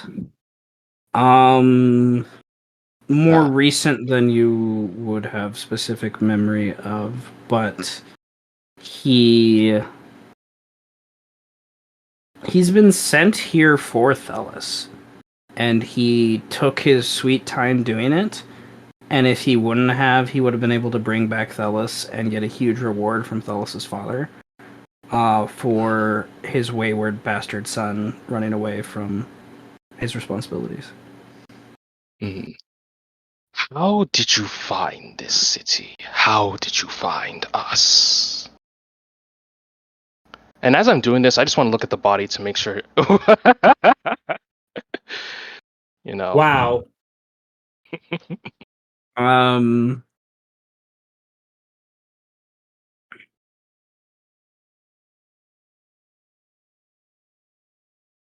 The father of Thelos has garnered some very powerful magics from the lands of the Dragon Riders and has used those resources to get a search of things for his own power, particularly what he's learned from the Dragon Riders about the power of dragon hearts and things like that. Mhm. As well as The what elves of Nylo. So yeah, he's been one of the major connections between those two elven peoples that have been separated for generations. He kind of helped establish some of those trade systems, and the elves, the one where you guys are from, in return they give they have trade of manpower is what they're giving. Like they're the elves of Neo are Nail selling slaves? War criminals, using slaves for their means. They're not Mhm. Once they become part of their people, they're no longer slaves necessarily, Of course, but they are purchased. And then so like in the softest way of saying they are indentured servants, like, but they're not put through the harshness where you've come from. Like once they join the Neo people, they still have to work but they do get paid, but they're not allowed to leave. So it's a catch. It's a. They use them. There has been a huge increase in the Neo's airship production, and they use them as sailors and builders of these airships.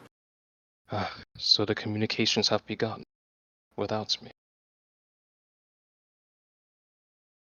And there's kind of like a shrug at that, like sort of like he hasn't talked to them in months, so he's not sure. Does your superior value you coming back? No, because he doesn't trust Alucard enough to do beyond what he's doing. But he will use Alucard to bring back. Thelos' father is obsessive about his bloodline. That's the only reason why he wants Thelos. He doesn't really give a shit about Thelos. He just wants Thelos because it is his. Thelos is his, is how he sees it. He belongs to him. So there's that kind of, Alucard is the tool that allowed him to do that, and he's helped him get some resources from the Dragon Riders, but he doesn't need Alucard to do that anymore. Look at and you. Alucard has. You're picking up on this conversation. He's invested significantly into the City of Salt in the last few years. Like he is one of the main benefactors of the Eighth House. He has garnered much of the support that Veer has now. So it makes a lot of sense why Veer is upset. Like this is one of his main patron benefactors, one of his strongest casters that he has as like a representative of his power. And Alucard doesn't really want to go home. We'll say that. He doesn't want to go home. He likes it here. And I guess there would be like kind of a bit of a somber face on Fauwin's face for a bunch of things. But he just finds it so interesting that he came all this way here And now, he's become one of the most important things the city has seen. I didn't even know that either. It's crazy.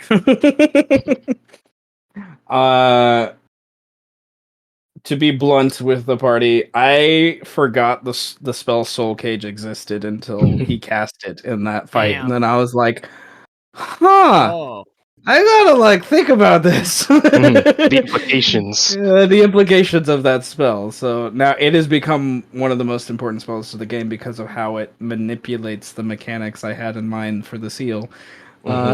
So this whole Alucard thing starts and ends in a really weird place. yes. So it all it all gets really weird. So There are many things you do not know about our homeland. So much has changed since the War of the Ancients. Fractured. I will admit, I miss those old days, but I miss the idea of it. Not necessarily what it has become.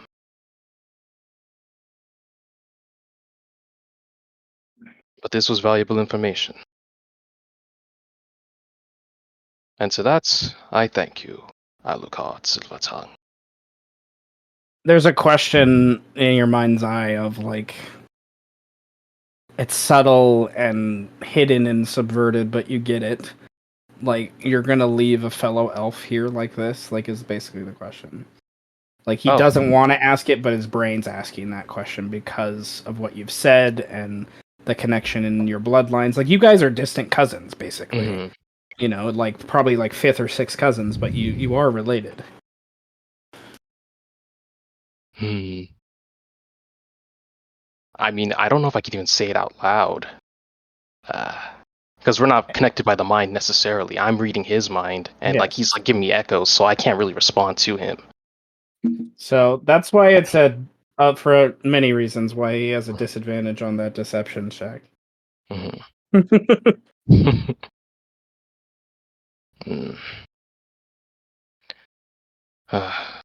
But you should not have come here. Your first mistake was obeying your superior, who has lost his way. Your second mistake was trying to go after the boy. And your third mistake was encountering me. We are your judge. We can be your jury, and quite easily your executioner. But you have become so popular.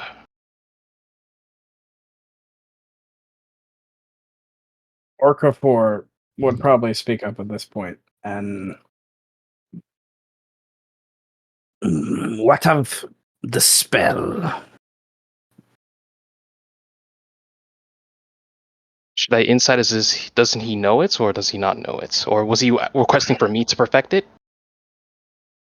insight, sure.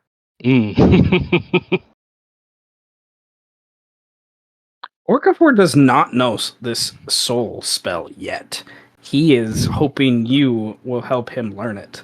He has lied through his teeth.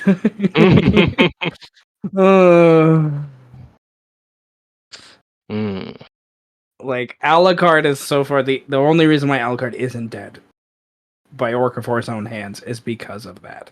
It's the only reason. And after this much time looking at this guy, Alucard is a step away from death. He has 5 levels of exhaustion. He's unconscious, and he has feigned death on him. oh Like, my god! Like not much. Like he's pretty fucked up. Like they have Orca 4 has done everything he can to force the information out of him, and Alucard has yet to give it. I would need more insanguination of his blood in order to perfect the spell. It is still in the works, and I would like to spend an inspo. I'll do it again because I didn't click advantage. Okay, 17 it is.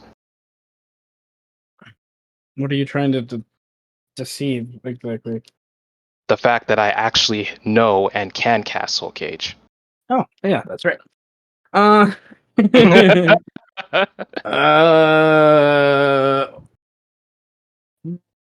Orcafor does not want to cast Detect Thoughts himself. He agrees with you. All right, he kind of nods at that, and he's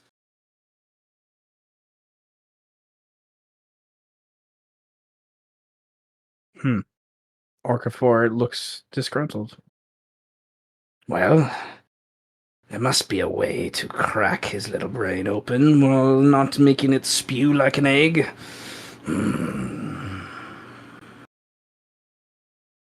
But we have limited time.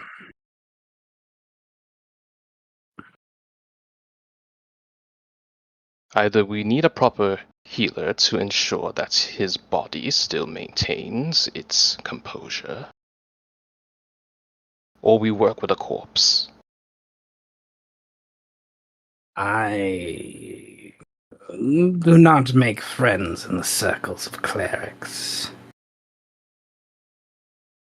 Unless you know someone, all I can do is what anyone can do, staunch his wounds if they become too festered. I would be low too, but perhaps we could open some channels with machinations. The seventh house might have something.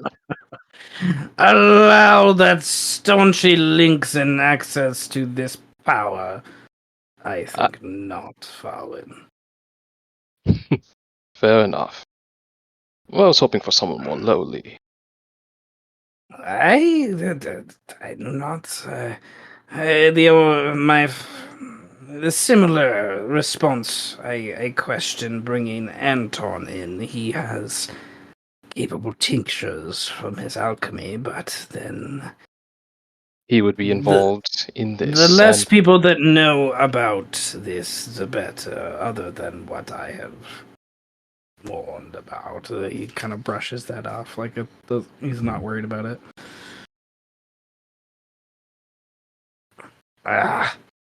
Well, Well, I have a lot to deal with. This is definitely priority, but as you requested, the tracking of Melanda Abatanta is also on your mind. But it is fortuitous that we have Piovani present. We could help to expand your network, to cover more ground. And I could arrange for some resources to be delved to the 10th house. Fresh water, complimentary. Pio speaks up. I also got a score to settle with one of Mel's little friends there, so, yeah. Yes. Mages are very hard to come by these days. I apologize for your previous second hand. Well, I heard that his hands were no longer a part of him. For too long. Uh-huh. You know too much, Elf. I don't know if I like that. Alright, Orcafor, are we getting this word of power? Do you have it? Do you not? Because I can only subvert those expectations so long on the street. Yeah, unless you want to pay another, what's that, 5,000 gold? Orcafor looks at him like, fuck you, and wishes Fauwin wasn't in the room.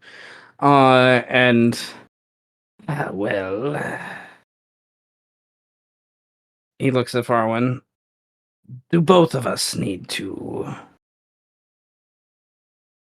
break his brain? He begins to prepare Detect Thoughts. Detect thoughts on. Oh, we're gonna. Do you believe that he can handle it? I thought you were low to work with a corpse, my master. It's not exactly a corpse. Not yet. But he might be, yes. I'm just saying, by myself, I've been resistant. You seem to have more, like, he seems more amiable because of your pointy ears and, whatnot. Like, you had some understanding, I think, for those things. You could also just be exhausted. Nevertheless, I don't want to leave this room until we at least know the components of the spell. I can start to gather those.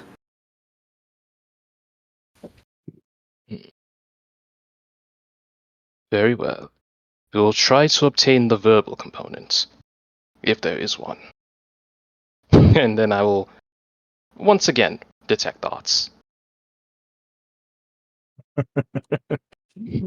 I would like you to roll a wisdom save. Me a wisdom. Oh shit!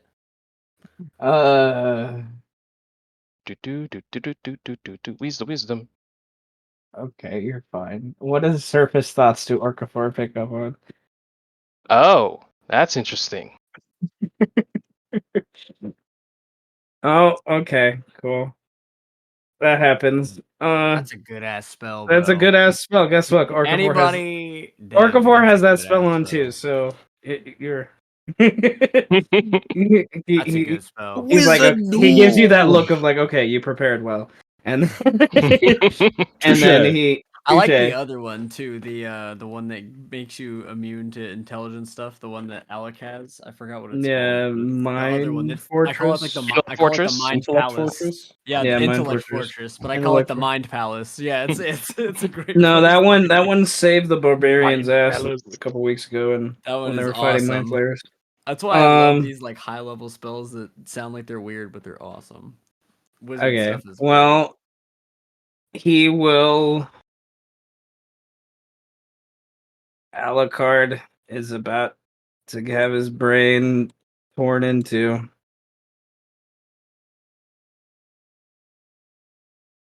Do you try to subvert Orcafor by any means of finding out this information?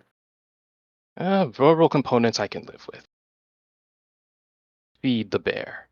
But Feed the bear. sate him to make him think that he's leading. Okay. With those 3 checks, he actually learns more than verbal components. As he mumbles under his breath something about a cage when he's done. And roll an Arcana check. Arcana. Okay. Well, you technically Oh. couldn't have failed the DC. Nevertheless, you're pretty sure he knows everything other than like the somatic components by this point. I see. You're pretty sure he has a good understanding enough of it, and he could probably reason those out. As Orcafor he's not afraid of necromancy, like kind of thing. He has studied it, you know. Mhm. So, okay, he seems somewhat satisfied with this. After a few minutes, and it's like the scene, one of those like Jedi scenes where like Alucard's body starts to like vibrate and whatnot after a while, and his brain is like a little jarred because Orcafor, the way I picture he approaches this, it's a little more like I'm Emperor Palpatine entering your mind, kind of thing. And I, his apprentice. Orcafor seems generally pleased. He kind of explains this to Pio. Pio basically tells the fox in the room to go get a silver cage worth 100 gold. And the creature says they'll be back as soon as they can. Kind of skitter off on all fours. And Orcafor by this point would be waiting for that cage to show up. So what is there anything you want to do, or do you want to wrap up the scene?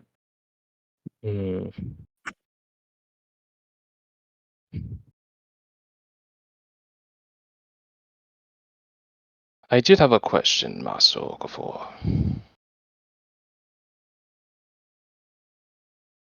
He just listens. He doesn't do anything. You know, he's just waiting for you to ask. I wonder. I do agree that Alucard is perhaps far more useful to us dead than alive.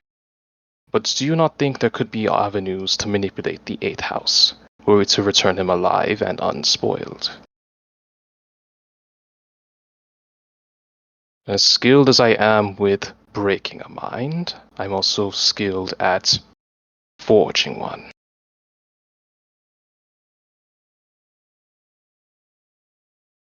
I guess in some ways.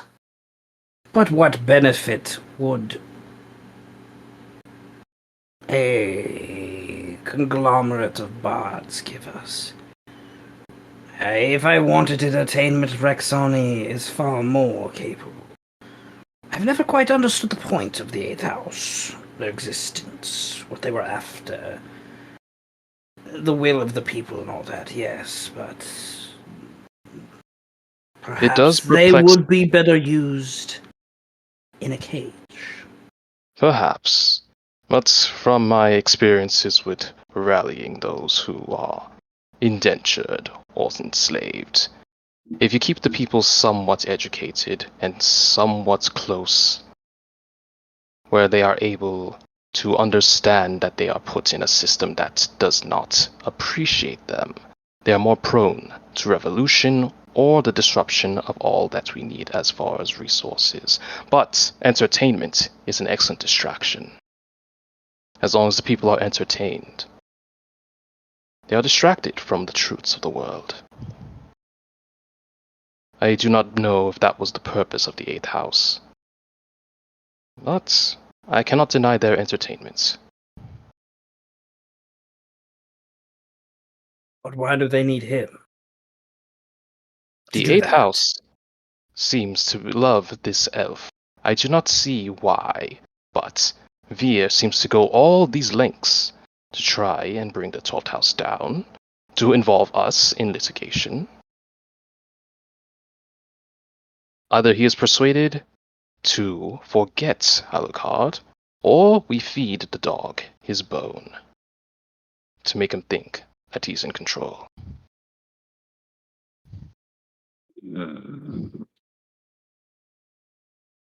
It is sound logic, elf, even if I hate to admit it.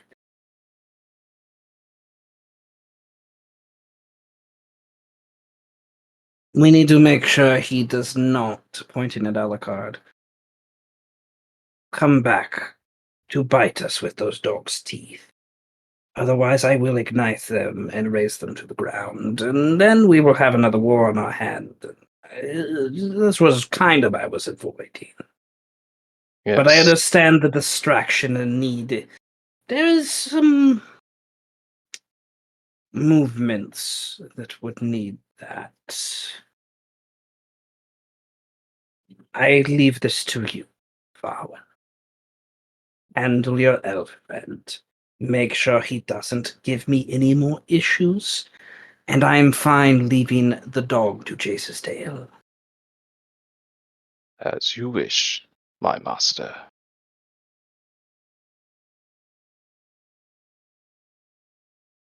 I need a drink, Pio. Pio hands him the flask. Takes a swig. Good, good. Hands it back to Pio. Fauwin, a lot will change in the upcoming weeks. I will need your magic and your sword in order to ensure these movements happen. Be ready, if you would, please. You have my blade. As the winds change, I will make myself ready.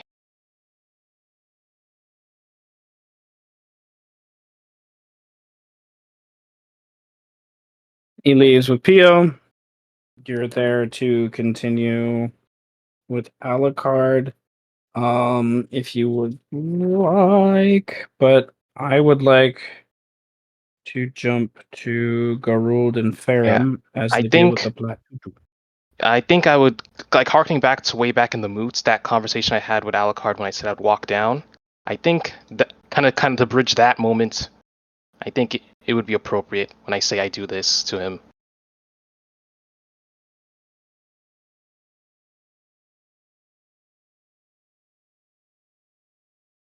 But man, it's gonna have to be a bunch because I don't know how long they've been doing this. Okay.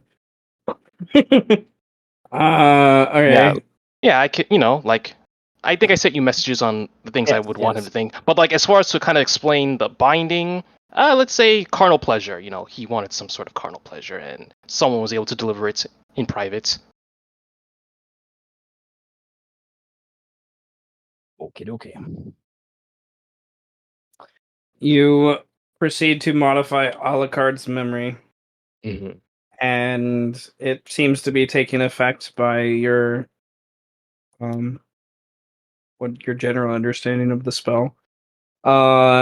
And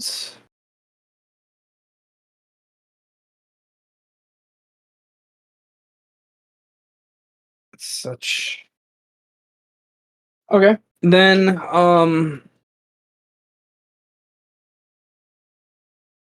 Ferrum and Garulvd, you I think I'm probably actually gonna have to No, go a no. little early, Okay. unfortunately. Aww. But I might be able to rejoin. I'm not sure.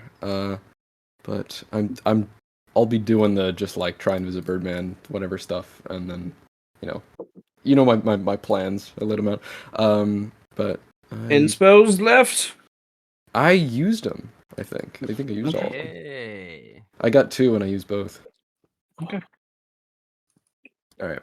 I will see you guys. I might be able to rejoin, but not sure. Maybe later. Yeah. Sure. For now. For sure. Maybe later. Have a good weekend. If not, if Yeah. Very Thank you fun for coming. session for me. no, that was cool. I really recommendation? enjoyed that scene. That scene was really cool. That's sick. Yeah, I totally expected it to turn into a Kill Bill scene. I wasn't expecting that either. But I was just like, you're very gonna much- have 30 guys attacking you at once. That's what's gonna happen right now. I didn't know I did that much damage regularly. I didn't even Yeah. know that. Well, that's So- also yeah. We learned this. You guys are so strong. You guys are so strong. I'm like, are we ready for the Tarrasque? We're getting close. We're not. No, Uh, no. Maybe. Maybe.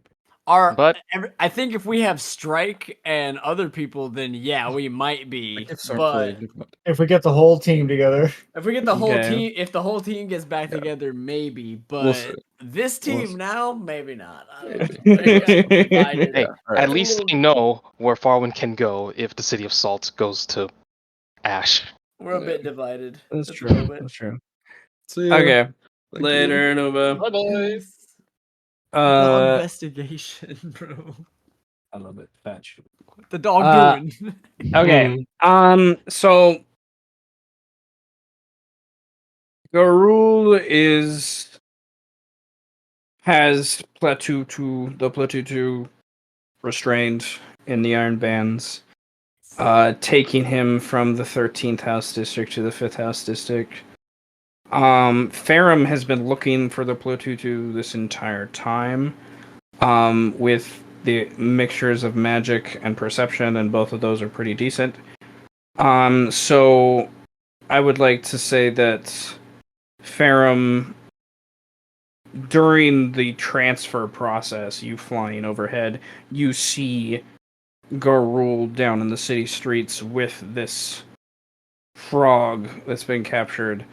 Put 2 and 2 together, you've known that Garulvd the last 24 hours has dealt a lot with the Renas and trying to figure out the same situation to you. I think which is things you've heard on the ground and whatnot. Like, literally, we narrated that Garulvd killed about a dozen Renas when he was investigating. In the second house, what was going on, trying to figure out who the Platutu was. So that's where we're at now, as you guys make your way to the lab, quote unquote, the lair, if you will, of Anton, the glyph maker of the City of Salt, the 5th House Binderlord. What does Ferrum want to do as he sees the dwarf carrying this frog over his shoulders, wrapped in iron bands? Anything specific, or you just follow them where they're going? Yeah, I'll shadow them for now. This Okay. could be interesting. Garulvd, you go to the 5th House District, you go past the normal checkpoints and whatnot that are no issue for you, and make your way to the tower. Go in the tower of the 5th House, go down a couple elevators and things to eventually go to the lab where you normally find Anton. Is there anything specific you want to do before you go there? With a passive 24, do I notice I'm being tailed? Ferrum, I need a stealth check. What's this Nope, passive you don't. stealth? Wow. Just beat Oh. it. I Yes, took barely. expertise. Thank God for expertise, indeed. Let's go. You do not see Huge, this sneaky relatively robot. large robot flying above you. You just happen to look up at the wrong time. Stealth bomber. Damn. That's funny. That's pretty There's crazy. there's nothing that Garulvd does in the immediate. He's just bringing the platoon to straight to Anton. Okay. Ferrum, I need one more check other than stealth. You can decide what that check is of how do you get past the checkpoints to follow this dwarf and eventually go down these set of steps. Would a minute of invisibility suffice? If you want to use invisibility, that would suffice, yes. Sure, let's do it. You turn yourself invisible with a simple, I assume lesser Yeah, invisibility. greater. I didn't take lesser for some reason. Okay, well that works. It lasts, for a minute, enough to get past some people, and whatnot. Fly over them. Don't make very much noise. Somehow, just like follows down the elevator at the right second to like not scrape against anything and just and float down. And when Garulvd gets out of the elevator and walks to the map where I'm about to place you, Ferrum is about when you fly down the elevator shaft and your invisibility more or less wears off by that point. And I would like Ferrum to roll another stealth check to see if you can hide behind the doorwell or something if you want to hide. And it's really versus Garulvd because he has the highest passive in the room. I think some. Well, can I just use disguise self to blend into the crowd instead? There are a couple workers. Yes, I would need give me a performance check to kind of blend in. Then I'll give you advantage because of the disguise. Oh, sweet. Ooh. Okay. It doesn't really draw attention. All right. I'm gonna bring you guys to a map, and Oh, dog. oh yeah, you can drop your tokens if you want other people. Oh, so shiny. It's getting so shiny. All right, Garulvd, you've been in this room many times. I just didn't find a map for it until now. But nevertheless, Anton's at his workshop across the expanse. His boy toy is there, half drunk and asleep on one of the chairs. There's this other dwarf you met there before that's doing herbalism stuff, like breaking down different leaves and nuts and things and mortar and pestle kind of stuff, like helping make. And you can see they've been busy. They're making potions, they're making stuff, a lot of stuff. And off in the corner near the fireplace, you see Klum going through various books. He's obviously helping. He's just looking up recipes or something. Use the general impression you get. Okay, Garulvd is going to carry the platoon 2 all the way around to over here. Okay. Oh, no, no. And is going to say to Anton, "Yeah, not the easiest to find, but certainly the easiest to catch." Anton dusts off his hands, gets a rag, cleans off whatever grime is there as best he can. Doesn't get most of it, honestly, and then turns back over to the Platutu. I expected more than just a feather, to be honest. Well done, Garulvd. Well done. So now for your cousin. Uncle? I don't know who exactly Kane is to you. I forgot you can't speak. Don't want to hear your voice anyways. Alright, Garulvd. Let's get the next step set up. It'd take he looks around. I don't remember specifics of like what you agreed on for payment. The specifics were when I ask for resources, you just give them to me. No questions asked. Okay.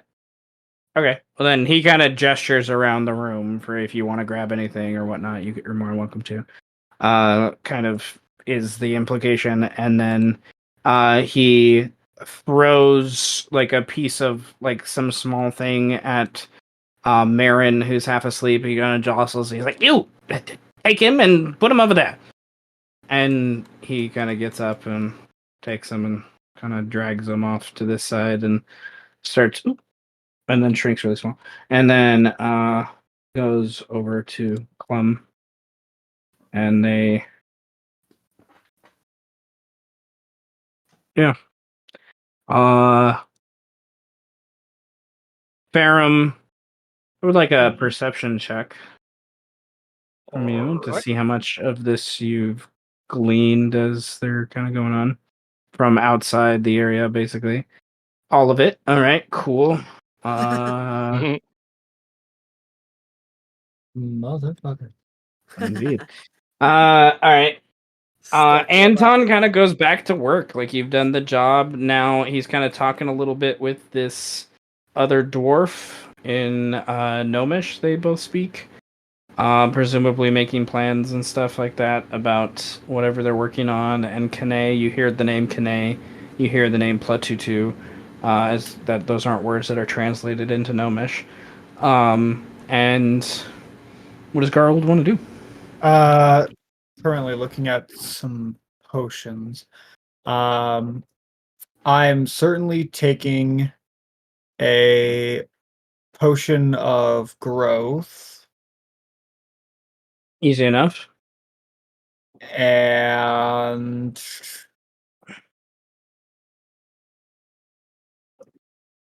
let's also, yeah, and I'm taking a potion of flying as well.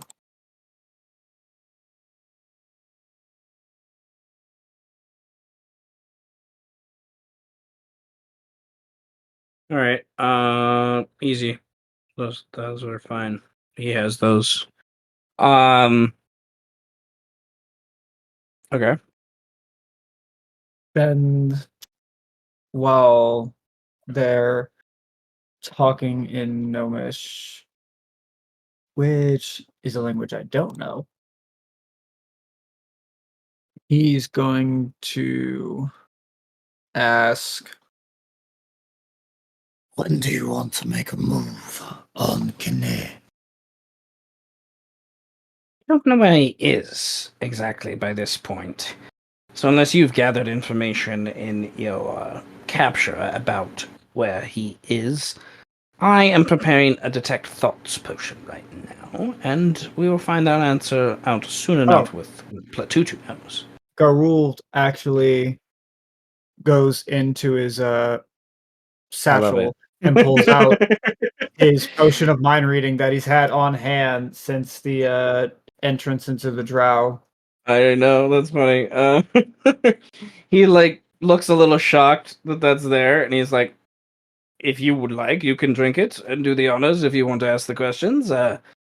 Otherwise, Fine. And I drink it and attempt to mind read the Platutu. The save DC is 13. Wisdom? I believe yes, wisdom. Oh, he fails. He fails indeed. So what? Where is Kane? Right. All right. Yeah.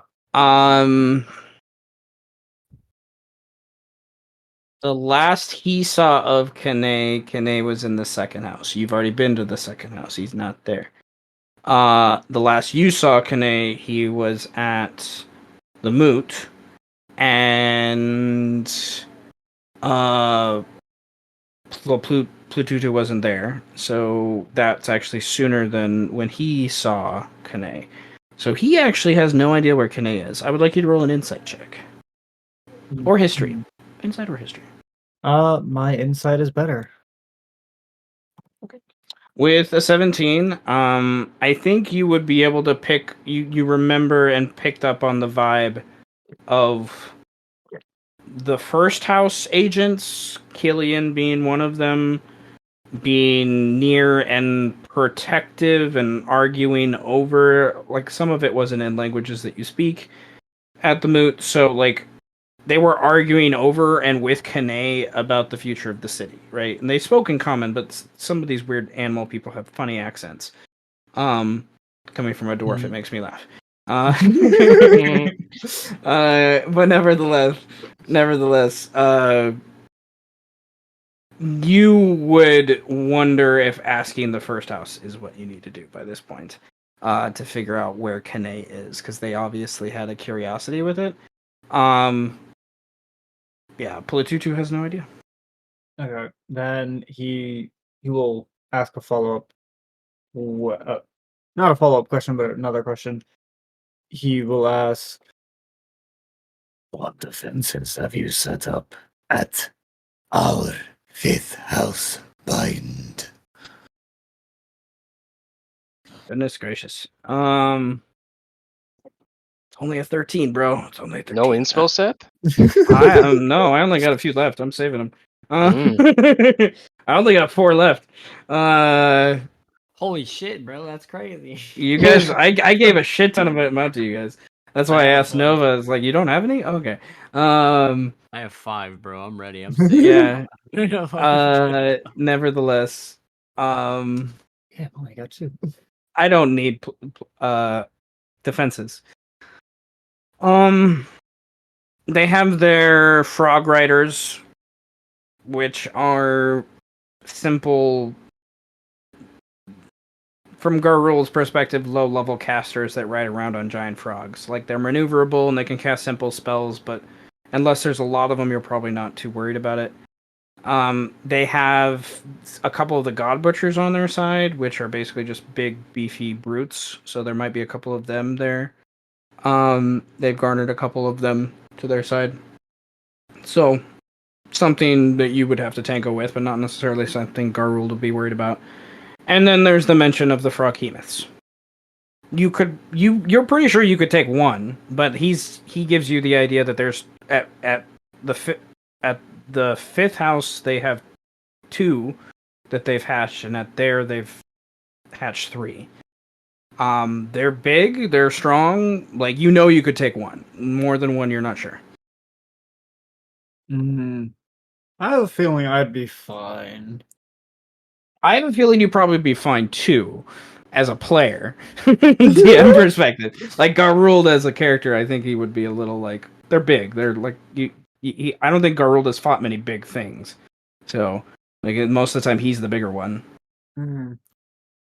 Well, he has seen dragons that he's Yes. studied under, so... That's true. But those are, like, far to the north. Yeah. And I have some potions here as well. Okay, then. And there's a cockiness from Platutu of, like, he would be there too, but obviously not anymore. You caught him off guard. Like, this guy is a decent...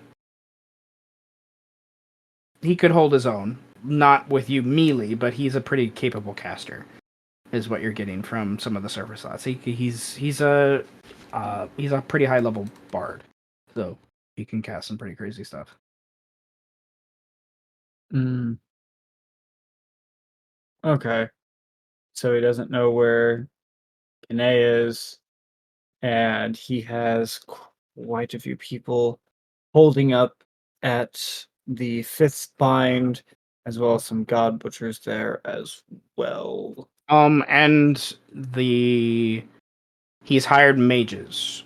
You insinuate that's from the 9th or 11th house, because that's usually where most of the mages come from, but you're not sure. But you already know they charm Clom, so, you know. Mm-hmm. Okay. Then Garulvd will say to Anton, "You should inform your cousin to stay out of the fifth bind ordeals. And if any of his mages are there, to have them leave with their lives intact."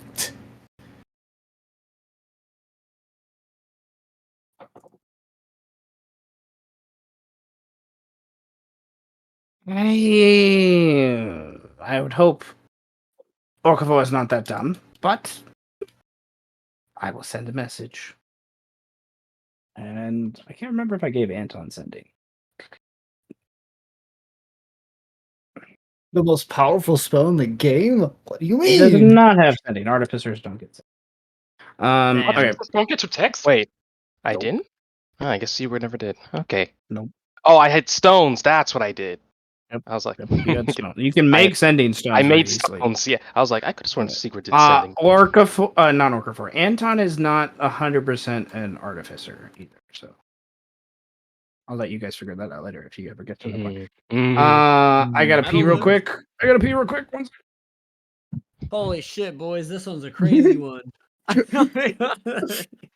Dude, I was literally thinking like the first, first group in the city was just goofing around and shit, and now we're at the major political intrigue. Everyone's got shit going on. Like no one can Well, trust anyone. Well, if we were still in the city, I feel like it'd still be this.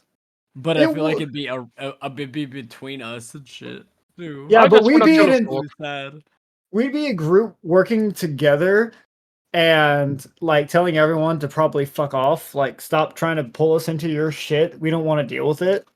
I feel like Then that's they all what it die would be. anyway. It's like, why does everyone keep trying to rely on us? Fuck off! Why do we keep dying? I'm here, bro. I'm out here. I've been him. I continue to be him. Guaranteed. If the group was still here, Mel wouldn't be insane. She wouldn't. She True. wouldn't. That's actually true. That is very true. I think the kids would have saved Mel. I do. I think they would have done something to that effect, but it's okay. It's okay. It's a good story. I'm enjoying what's happening with Mel. Mel being insane. It's gonna make the epilogue crazy, but that's okay. Yeah. Okay, so brain fart. I think the next thing Garulvd would do would be because actually no, he'll ask Anton. What do you want more right now? Kine or your bind?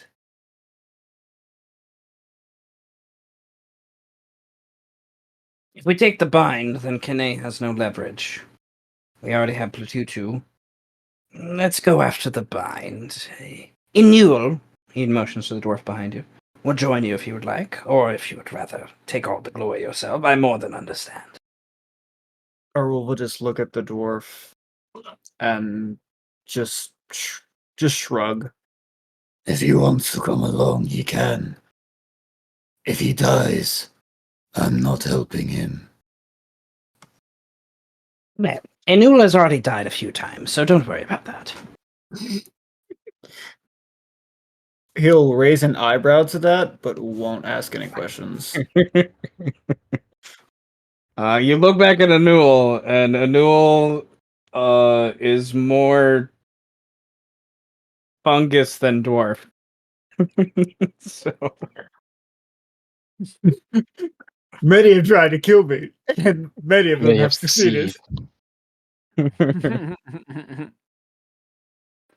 Fucking love that. all right. Well, that's him, bro. He's definitely died like a bunch of times and just been brought back via mushroom. Wakes back up like Okay. fuck. So yeah, then Garulvd will head off towards the binds with Dwarf Man in tow. Ooh, and he will also 1 hour. Okay, he will not immediately. Oh, we'll get there when we get there. As he gets, he's going to go towards the wall, just straight, and then he'll drink his potion of flight so that he can easily just fly straight over the wall and not have to go through customs, essentially. Unless, but in between that time, I'm curious as to what Ferrum is doing. Yeah, how does Ferrum... You've heard most of this conversation. You see them departing, like coming towards where you're kind of involved with the workers outside this room in the, the not personal lab of Anton. I will just wait until they leave, and then I grab the frog and run. Okay. So you're gonna wait for the two dwarves to leave, and then you're gonna sneak into where Anton is continuing to work, and try to take the Platutu. Okay. Yeah. I would like 2 stealth checks to represent one getting past Anton and his boy toy, another one to get close enough to where Clom doesn't see you. All right. Here goes nothing. Do I hear that as well? He said he was waiting until you left. Still, a pass of 24. It's a distance. I'm waiting a little while. I'm not taking any chances. Okay, that's the only question. Like, how long are you waiting? Okay, so 22 basically gets you, like, you get here, and like, you're pretty much out of most of the light. You're over here by this thing. You're disguised still as one of the workers. Clom is over here. I need another stealth check to get. You know what? Clom. Because I kind of put him on this mission, take an inspiration from me, Greed. So it can Thank be you. I'm gonna need it. Well, you only get the. Well, no. Hey, save it. Oh. Save it. I'm gonna give you that point. Save it. His passive perception is an 11. You come here as Clom turns to go over to this book, picks up a book, looking up something, and Bro, what? I now need another 2 stealth checks to get away, or an athletics check to book it out as fast as you can. If you roll my athletics, God. they will become aware, and we will roll initiative and see if it turns into a chase. If you are successful with stealth again... But if you roll stealth, you'll make it out. Remember, dead. It doesn't matter if he's alive. Yeah. Can I just go invisible and save me one stealth check? Well, the frog is still You have to pick up there, the and you're frog. making noise. Also true. Stealth it is. Okay. Okay. You get to where you're out of Clom, and Clom hasn't turned around yet. And you get to that point, and then you see Anton is there with his voice. Oh! What the fuck? Fuck your expertise! Oh my god. This robot is so sticky. You come out and you run into a gnomish helper to be like, is that frog okay? Stealth robot. What do you Proc is say? alright. What do you say to the gnome to ensure that they don't spread information? They're not concerned you're there. Like you're doing something that is normal for this lab. If that makes any sense. But it's like you come out and there's just this gnome there that's not related to the situation that's just like works for Anton. What do you say to him? Holy shit, what do I even say to that? He just asked, is the frog okay? Is the Yes. frog okay? No. Third option. Kill. Third option, die? Well, he wouldn't die I'm gonna immediately. say- Well, you're a paladin. Never mind. He might die immediately. I'm just gonna say the frog is sick and requires immediate medical attention. Out of the way, please. Oh no! And just gets out of the way. Anton is eventually going to ask the question, "Where's the fucking frog?" And someone's just like, "He went to the infirmary." He went? He What? went? I'm sorry, what? One Ferrum took the frog out and he dashed the You're fuck still away. invisible by this point, so it's like this guy asked the presence, "What's wrong with the frog that's floating in the air?" And he said it needs to go. Another voice responded, "Oh yeah, no, that's good." Just like Is that frog okay? This frog is fine. All right, cool. Ferrum, Oh god. goodness All right. gracious! All right, Ferrum, we now need to do some reverse checks. Wow. I need a performance check to get out of the initial part of the lab to blend in, like you're going to the infirmary but not going to the infirmary. And performance or deception. Make a lot of sense. And then I need one more stealth check to get past the guards. God damn, the dude. You lab. could Oh, take I'm using an inspiration. inspiration. Oh, Okay. I could take one? So Thank you you. could take one. Yeah, you could take one for me, man. Oh gods. I'm using another. Okay. better. Better. 18, yeah, you needed a 15. That's so much, man. I'm still taking Okay, a roll. like a couple people ask you, it's like, no, stat, he's about to die, like like that kind of vibe. And then it gets to the point where like the last like checkpoint of a few guards, you're seeing the two dwarves kind of walk out of there as you get to that point, going towards this, wherever they're going, the central keep, generally what you heard about.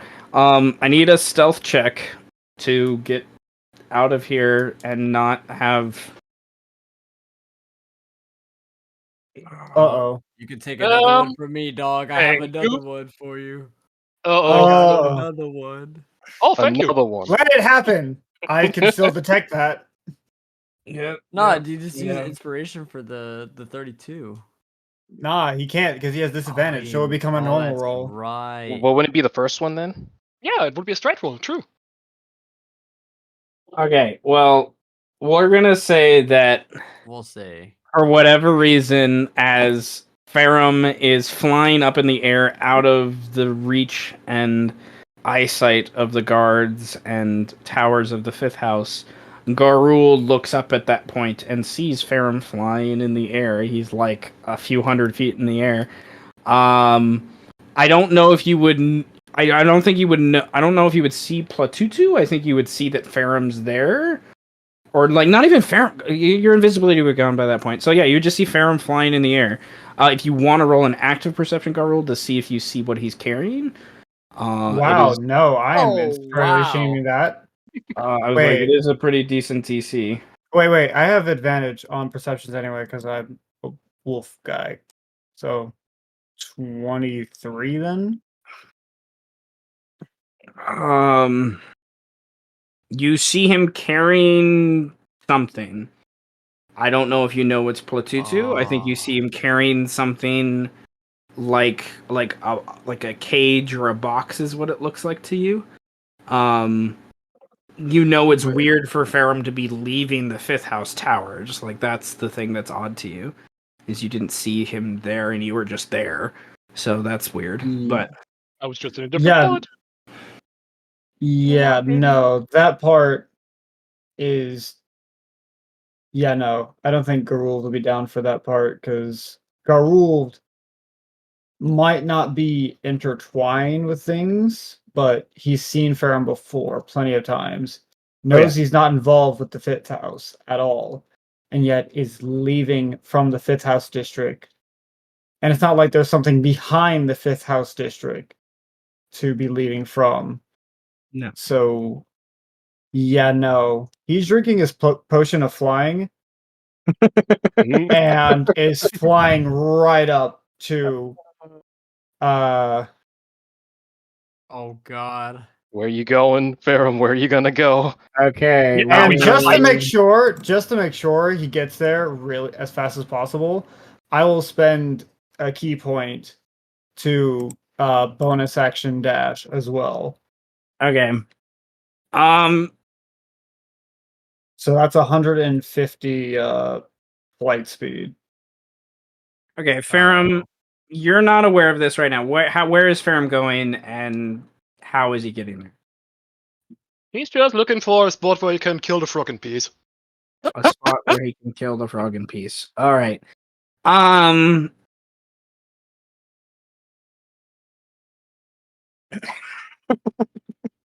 right.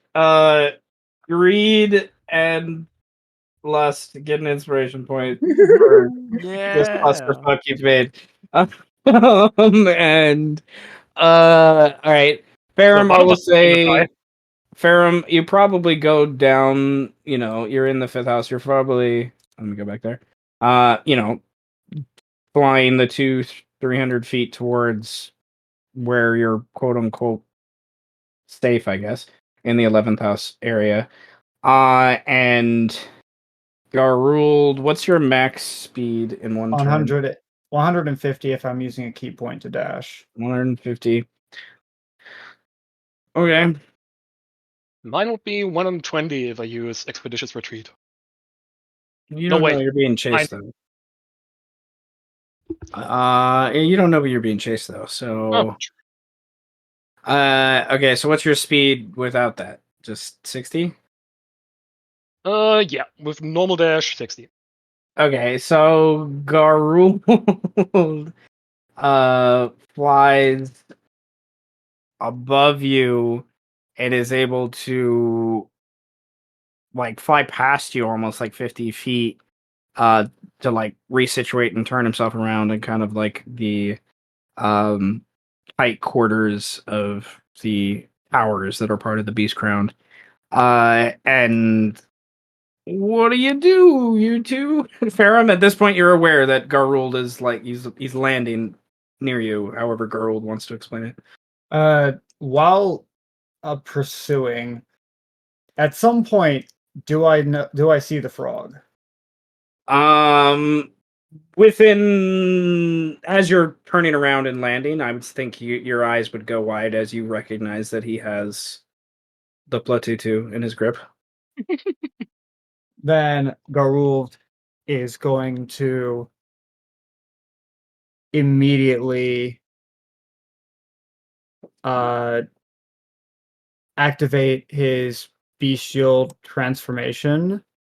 No, And he does it. I cast Armor of Agathis at 6th level. Ooh. Let's roll initiative. Let's go. Birdman. Hold on. Down by Now- the river.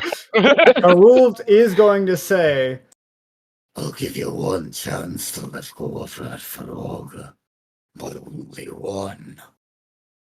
I give you one chance to fuck off or die. I guess I'll have to rip your circuits out. Alrighty. We're gonna have to do this a little bit of the theater of the mind mentality. Because I wasn't expecting. Look, the way I see it, Ferrum has 2 win conditions, I'm- 1 loss condition, and Garulvd has 1 win condition, 2 loss conditions. I'm going to use 3 inspiration to bump up my initiative to 27. Ah, Gus mentioned it. I still have Gift of Alacrity too. Yeah. I'll just post Gift of Alacrities for purpose of people knowing what it is. Tell the class. Okay. So Wait, is Armor of Agathis an action or a bonus action? it's an action. It's an action, but I think he had this Gift of Alacrity going on for a while now. Yeah. Okay, I'm just checking. Yeah. The armor of Agathis is what rolled initiative. Because that spell only comes out if you're worried about getting hit. So okay. Ferrum, this dwarf is about to run into you, or worse. What do you do? Well, I'm gonna run into dwarf first. What do you do with Pletutu? Just drop him for now. Take care of the dwarf first. Okay. Yeah, digging up my bastard sword. Use a bonus action to activate the fire on it and hit the dwarf twice. Where is my sword? Where is my sword? Where is my sword? Do I smite? I smite. Aw. With first level slot, 2d8. Wait, another. Another. Another. That's 8. And I'm gonna do it again. Another. Here. 8.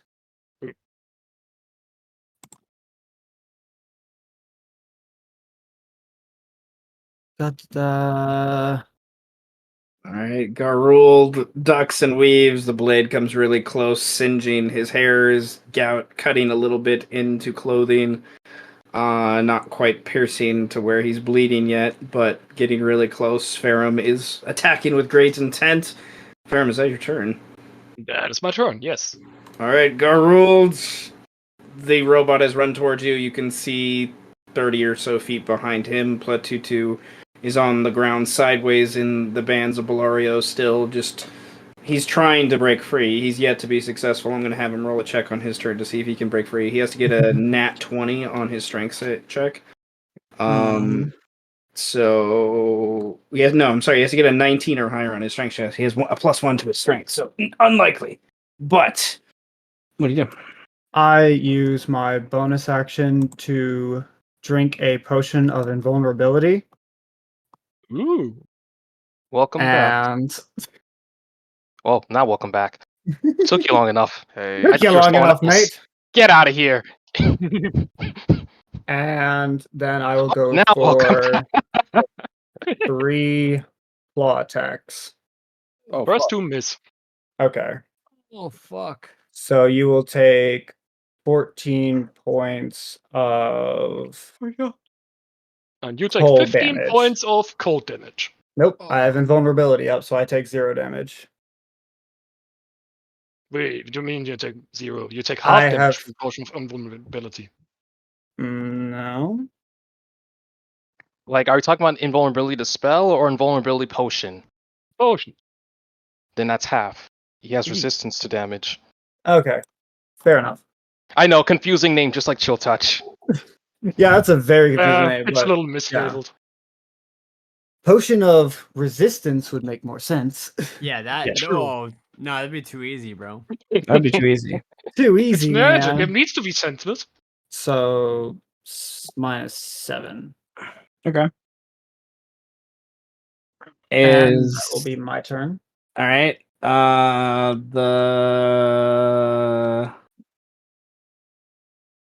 I'll roll this check and then we'll explain to the others. Okay, he doesn't get out of the Iron Man. And he's not Oh, anytime no. soon. No, it's slowly, baby, surely. Okay. Welcome, Vedwin. Oh shit, Bedwood's here. Yeah, yeah. I told him to Oh, get out of what's up, here. man? And then welcome back, Nova. Let's get Vedwin. Nova's Oh, back yeah. too. Let's go. Let's get Vedwin kind of caught up, and then we'll get Nova caught up with what he missed while he was gone. We started the session with propaganda from Gilla's brand coming days after Mel's announcement. Basically arguing the proof is in the pudding is the general gist I got of that. Like, we'll Pretty see if much. you're Congratulations, Mel, and we'll see if we can trust you. and we'll see what's going on. Yeah, we'll Yeah. see if we can trust you. Then we go and had a pretty long scene with Killian going to the wolves of the first house and confronting his father about what happened with Kane, and learning that his father is being manipulated by the fifth house. And him and his father worked together to assassinate the agent of the fifth house that was there. Detain. Detain, yes. Sorry, he didn't say Violently. detain violently, yes. You gaffed him for sure. They basically have created a divide within the first house by doing that, because a lot of the people have enjoyed the luxuries that come with the connections with the fifth house. Basically. And that's the general gist of those things. They're going to work with Kane and the second house. The first and second house are going to try to come together now. Then, excuse me. We jump to Fauwin, who went to the 11th house tower with Orcafor, where Alucard is imprisoned. He finds out Alucard is close to death, but not dead. They've manipulated him in such a way to, because his wisdom is not very high, to put him under a feigned death spell to allow them to kind of control him more and stuff like that. And Fauwin and Orcafor work together to do some detect thoughts and kind of pierce into his brain to learn more about the soul cage spell that he used to trap the matron mother from the 12th house weeks and weeks ago. Pio was also there. He's working closely with the 11th house to figure out how this soul cage works. He has a fox person with him that's like been following him around. Wait, you're telling me he already has a replacement? Yeah. I'm a motherfucker. Then we we just did the scene with Garulvd bringing Platutu to Anton, them using a detect thoughts potion to see what he knows about Kane. He doesn't know anything. Where Kane is, to what kind of reinforcements does he have. Garulvd was then took his choice of a couple potions and has a dwarf compatriot that Anton basically said go with him to go take back the fifth seal now, that they don't have to worry about the Platutu.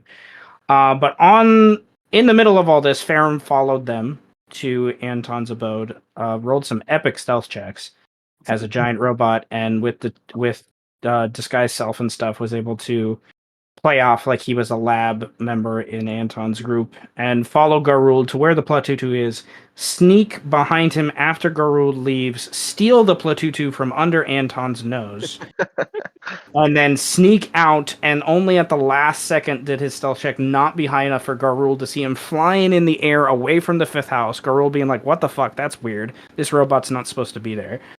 Flies after him, realizes that he has the Platutu, and now they're fighting each other, saying who gets to kill, control, whatnot, the frog first. We're knee deep in some PvP, brother. Player versus player. Yes, so... This is what happens when you leave, Nova. You leave us for like... You literally left for like 10 minutes. I'm literally holding these people together. Fighting each other. We're like little kids. I love it. It makes me laugh. All right, well, that's the we got a good old fashioned biff over here. All right, well, Ferrum, we come back to you. They're engaged in the main street of the Beast Crown. What do you want to do, Ferrum? Well, first of all, I activate my, if I find it, my form of dread. It's finance. What? You got a form of There we My dread? form of go. finances. It's for, I was gonna say form of Form finance. of I'm like, what? finances. Form of What finance? robot are you? He has like 4 classes, guys. True. He is. Oh. Soon 5. He is Jenny classed. Yes, for sure. And if I can't gain 10 hit points higher than I already have, I guess I'm just not gonna take those.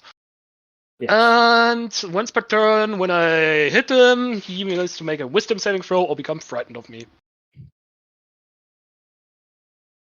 And that's what we're gonna do. Let me just check my amount of spell slots I have left. I think I can use a second level slot to smite again. So And I for do some that. reason, his form of dread reminds you of Mel. You're not sure why. That's weird. It's just, you I know, mean, the both you powder guys- Scorsio looks, that's what he looks like, and he also has flaming black flames on the sword now, so yeah, that's that. That'll hit. That will it. Perfect. It's 19, What's your DC? 25. Oh yeah, true. My DC is If you base off your charisma, I know that. charisma, that's 5 plus 8 plus proficiency, 18. 18. Okay, so I'm frightened then. Riz Yes. modifier. I'd like to again, this time without a smite. Gotta conserve some slots. Or maybe a smite, depending on if you crit. That will miss. Ah, that's too bad. Alright, your turn. Okay, so I'm frightened, which means I have disadvantage on my attacks against you. But no matter the case, going to. Do I?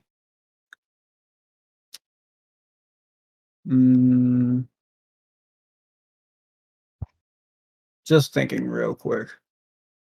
Actually, no, yeah. I'm going to bonus action activate my Giant's Might, so I grow a size larger. Mhm. And then I'm going to go for 3 claw attacks against you. Does the 20 hit? Nope. The first 2 would hit, but I'm gonna do something really funny. I'm gonna severely buffs you. Okay, so One I of have those. to re-roll it. And it's what magic, so Seth, do You the thing. magically You distract. You chose wild magic out of all sorcerers. Hell yeah. It's a Okay. malfunctioning killer robot, it's fine. Okay, Okay. so I roll a Respect, d20. respect. I have to get a Gonna- 20, right? Oh. There you Just go. Not gonna put on wrong. Duel of the Fates here. Okay. So he rerolls and hits you. I still hit. I still hit. Yeah. I Yeah, have still that hit. whole thing memorized, bro. Phantom Menace is my shit. Just Okay. so you know. You take the 4 points of damage will be physical, but the other damage will be cold damage. Mhm.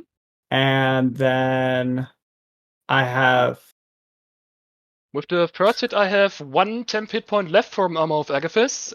If the second attack fizzles it out, do you still take the damage? Yes. Okay, then it's 30 points of cold damage for you. okay, half that. Oh no, Ah! that's already half, because it would be 60 if you went resistance. 60. Yep. With your resistance stage comes down to 30. I cast it at 6th level. It's 30 points of damage normally. Yeah, okay. And you hit him twice, so that's why it's 60. But because you have resistance, that's where you're taking a total of 30. I think that's what he means. Yes. Okay. No, I'm not used to Armor of Agathis being cast at a higher don't think level. I don't think it would trigger twice if the 10 hit points are gone on the second attack. Yeah, I I think think we it should would only only, trigger I think his it 10 would hit points only there. trigger if they were gone. It only procs if the 10 I'm hit just- points were there. Oh, like if it's still there If they after the damage remain. resolves, you mean?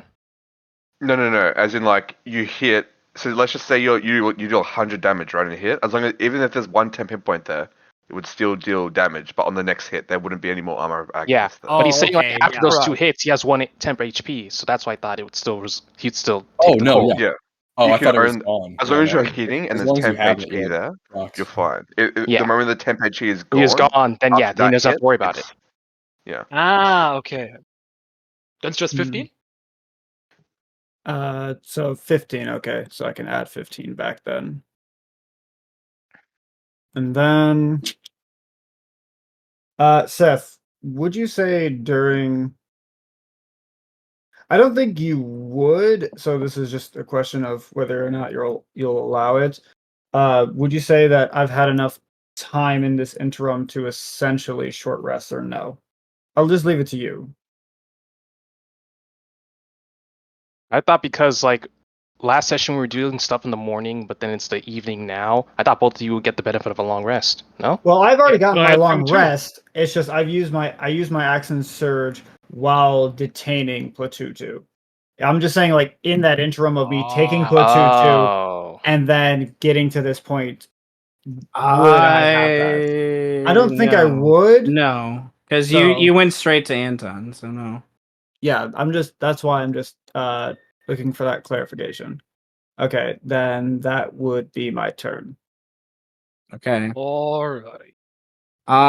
Does the Platoon when you were flying with the Platoon, did he pick up on any like wrath towards him that you're gonna kill him? No, I was making no mention of it. That's not what I asked. Did he pick up on wrath? Do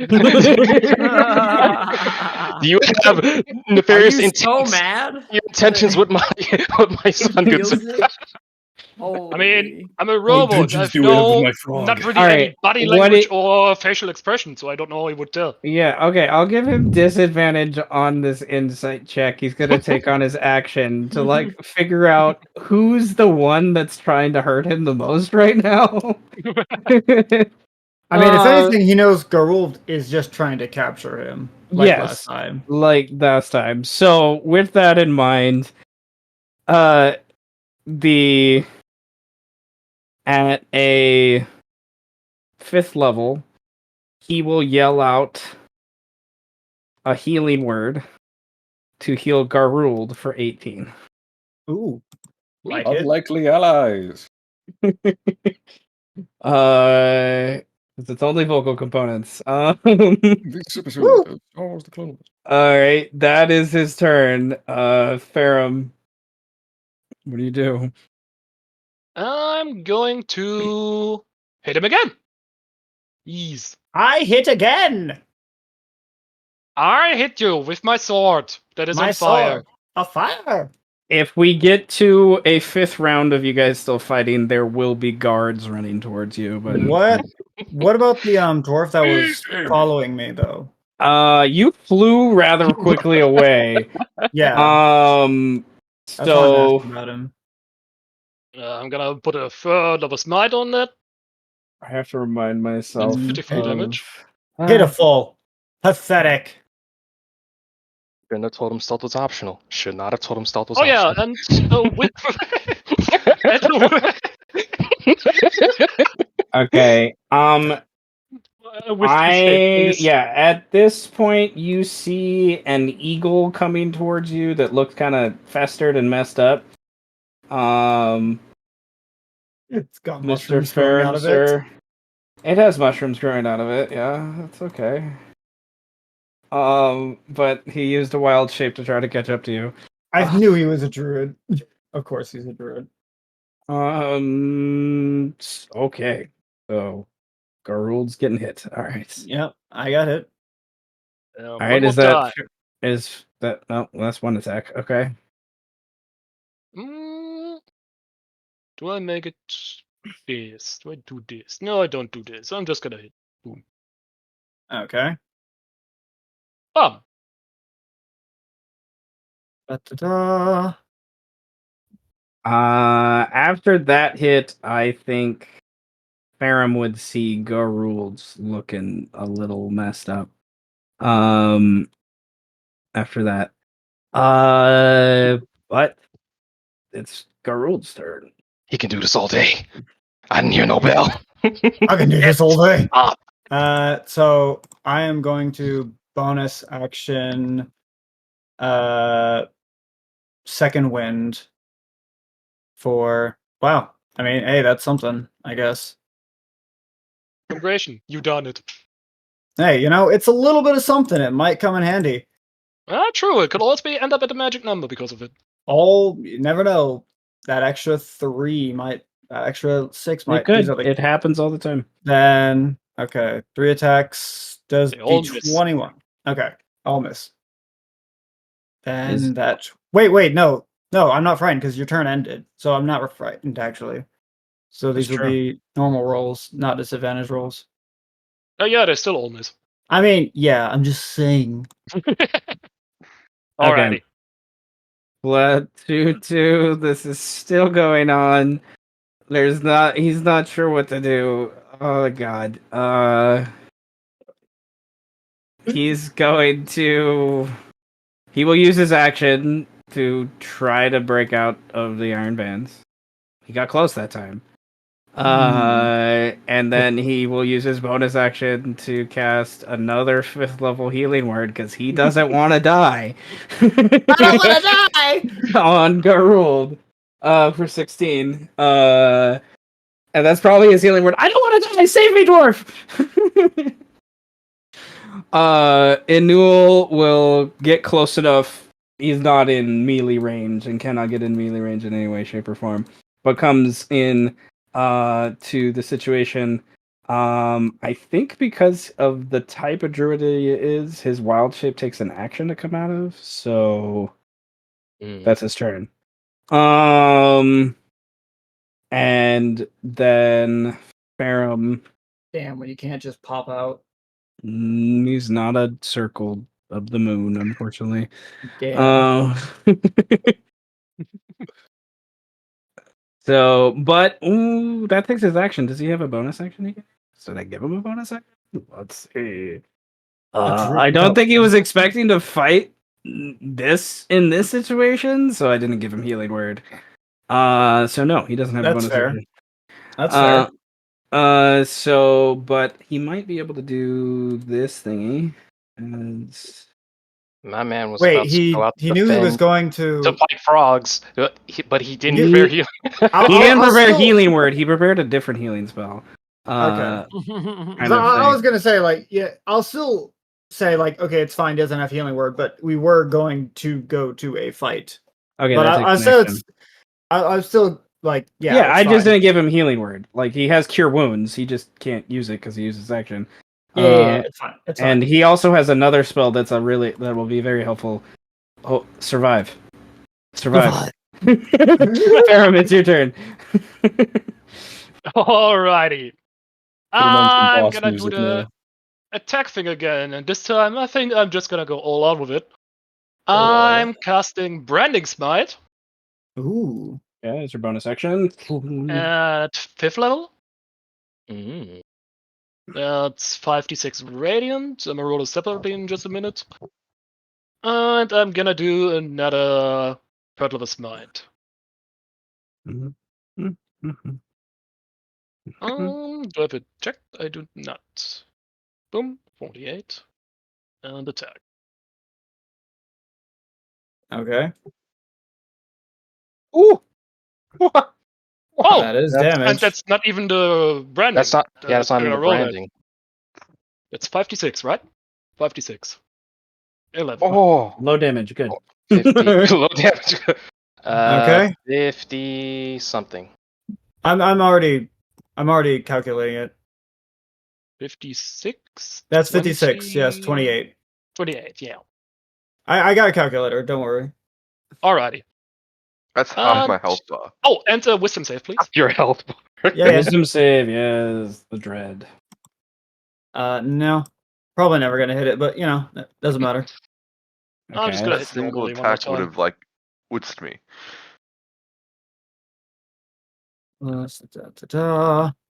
Damn, that smite was fucking sexy. Whoops, that's not what I'm supposed to divide by. There we go. Okay. Alright, Divide by girls. 0 gets all the health. Garulvd is now going to. Right, it's still a bonus action. I haven't decided if I do anything. No, wait, I didn't. No, I, he You did a casted branding Smite. smite. I You did a branding smite. smite. I'm tired, okay? Leave me alone. I forgot. You're all good. You're good. You casted Smite, motherfucker. Yeah, I did. Mr. 60 damage there. 70 damage. Then I am going to bone it. Nah, I'll hold off on that one. I'm going to go for 3 attacks. Oh, sorry. Need to be disadvantaged, right? Yes. Oh no. Oh, wow. Sadness. That means I Okay. get an opportunity attack or reaction If you attack? want to use your reaction, you can. Sure. Oh And no. I use Use your my reaction. reaction. I use my reaction. No. What the fuck? You both don't have a reaction anymore, so. Yeah. Okay, I think you Okay. both deserve an inspiration point for that chaos. What the fuck is that? Very It's just- good. That's awesome. Dodging, fucking I blocking, fired back and and I forth. missed, and I fired Yeah. again, and I missed both times. I passed down the stairs. Okay. I And look up spend and I fired again, and I missed again. I spend a key point to flurry of blows to the 23 hit. Yeah. 23 barely hits, yeah. Okay. Barely Then hits, he says. you will take 1 point physical, 12 point cold, and this probably won't work, but I'm using a key point to do stunning strike. The DC 8 plus 6 plus you have to beat a 16. Alright. I literally can't fail it. Oh. Okay. I was just doing it just because, just to see. Oh, the Platutu escapes. The Platutu breaks out of the Iron Bands of Balario. And he is going to cast Greater Invisibility. on Y'all had one job. And he begins to run away. Reed, I both hate and love you. Well, well, Hey, well. hey, I can locate creature him now. Okay, I Anul can runs locate creature him now. forward. Not all is lost. Anul runs forward and Oh, entertaining. I love gathers it though. This is gathers so the natural energy or whatnot around the city and focuses it in his hand and launches it towards Garulvd, healing Garulvd for 70. Ooh. Ooh, Damn. Holy fuck, Damn. man. that? How? What is that spell? Heal. It's just Heal. Literal heal. It's literally just It heal. is a 6th level spell. Oh, okay, that makes Right. sense. Heal. So, Ferrum, Garulvd no longer looks bloody. After We're about to that. change that. I know. Just saying. We'll work on that. We'll work on that one. Alrighty. Now, give me a wisdom save. Will that hit you?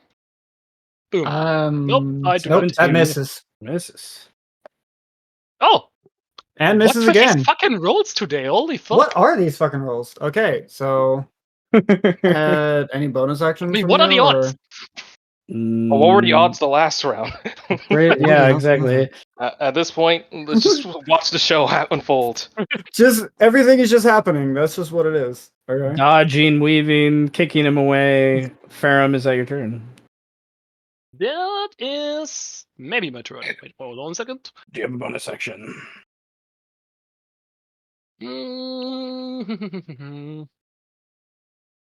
I don't. I would, but I don't really want to use it. Okay.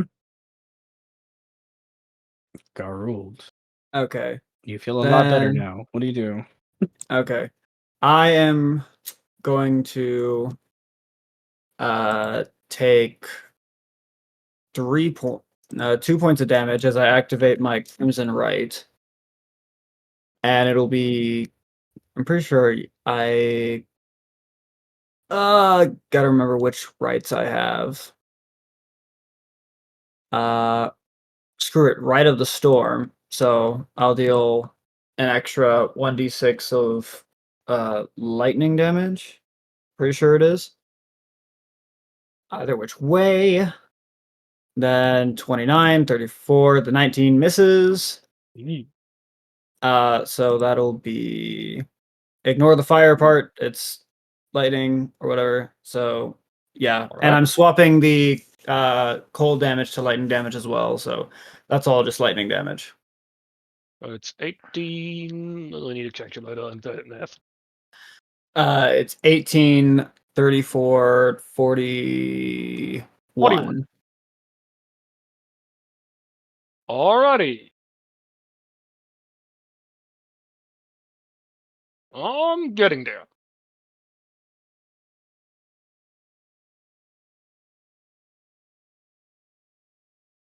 And that is my turn.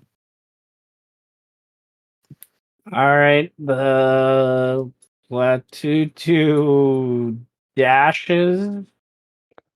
Okay.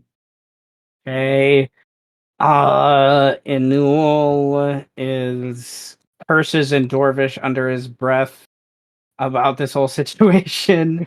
And then is going to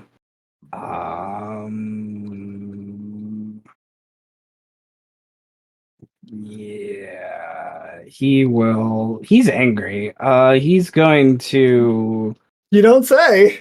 at Join the club.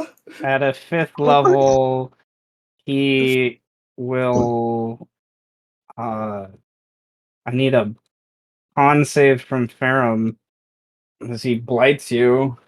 Alright. All right, that's half, so 15 necrotic. And Wait, aren't you resistant or immune or something like that in the form of dread? Or am I imagining things? I think Either- it was 6th level, Or maybe not high enough level? It doesn't say that. No. I don't think so, no. Okay, might be me. Never mind. in Dwarvish, Enul yells out to Garulvd, "The shit's gotta be heading to the seal." And he starts to use his movement to go towards the seal. He will stay near you to help you as long as it looks like you generally get the impression, but he's more concerned about the Platutu getting away.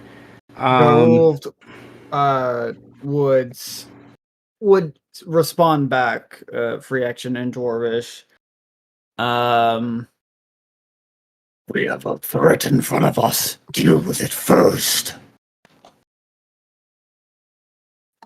The seal is going nowhere. He kind of stops in mid tracks and turns back to you, gets ready for another spell. Basically, Ferrum, what do you do? I'ma go and hit him with my burning stick. Burning stick, go! Burning stick, go! That hits. You need to rename your bastard sword now, Burning Stick. It's the burning stick. It's a burning stick. I'm gonna do it right away. You have to reroll that Okay, hit. Greed, get an inspiration point for. Can he get another inspiration if he re-rolls that hit because it's not burning stick? No. No. Nice try, though. But the Burning Stick, I think, hits with the 30. Alright. Oh. 30 hits. Hey! Change it to burning stick and it hits. Oh yeah, with a 30. wisdom save, please. Yeah? Yeah, you want a wisdom save? I got your wisdom save right here. Oh, you made it, you made it. Wait, I'm not scared. Oh. No? Well, let me add a 4th level smite on top of that too. Oh my god. Oh, man. Burn those spell slots. Burn them. Burn them. Burn 'em. Yep. Burn Hey, it. best part is, if I win and get to pull the frog, No rules. This is the or fucking I die and get to baby. roll up with your character, I win either way. Yeah, it's a win-win, no matter what. Like you said, you had Oh, I 2 already win rolled. conditions. You had 2 win conditions. 1v1 Two win is conditions. fit. You have a third attack? How do you have a third attack? No, he no, I accidentally forgot I rolled. already rolled. Oh, okay. Okay. Ssech would have died from just two attacks from this. I mean, if I didn't have Yeah, a but potion of Ssech, would you invuln- ever let them get this close to you? Is the question. I'd be No. dead as fuck, yeah. Like, we're two melees going up. You're If two I didn't melees have- where they're just standing their ground in the middle of the street, just. People complain that spells in D&D are like the most powerful thing, but they don't realize that melee characters deal like the most damage. They do. Melee, if they stack everything, they can do a shit ton of If you're damage. letting something hit you, yeah, it's kind of over for you. Unless If I you didn't are have a also potion of something that gets Involve, things. If if you I didn't didn't, have yes. backup or a potion of Involve, I would be dead. Oh That's my guaranteed. But the thing is, like with Garulvd, he has to warm up and build to that point to really become as much of a threat as he needs to be. You know what? Well, I'm glad you paladins had are that potion. instantaneous. I'm glad you had that potion. It makes it so much more exciting. Oh no, yeah. I took that vulnerability potion for a reason. Like, what is this now? Okay, Garulvd, it's your You're turn. like Geralt, like Yes. drinking the fucking potion. Yeah, and killing exactly. everyone. Yeah. I thought I was gonna. Well, be the no, first one. Garulvd Many. definitely. Garulvd feels like a witch hunter with how you play him. Oh, A witcher, yeah. I'm sorry. Witcher. Oh yeah, he's basically a witcher. Yeah, Witcher. essentially. So I am He's going nowhere. to. Okay, for my action, claw. Oh shit! Oh, there it I'm a is. silvery bobsled recruit. Silvery Okay. barbs. Okay. The 23 will hit. I That's am it. going to use one inspiration to reroll another one of those. Oh, the 19. Okay, Oh! That 20, consistency. Oh, that's 2 hits. 2 hits. Okay. And that's 1, 2. And then I'm also going to activate my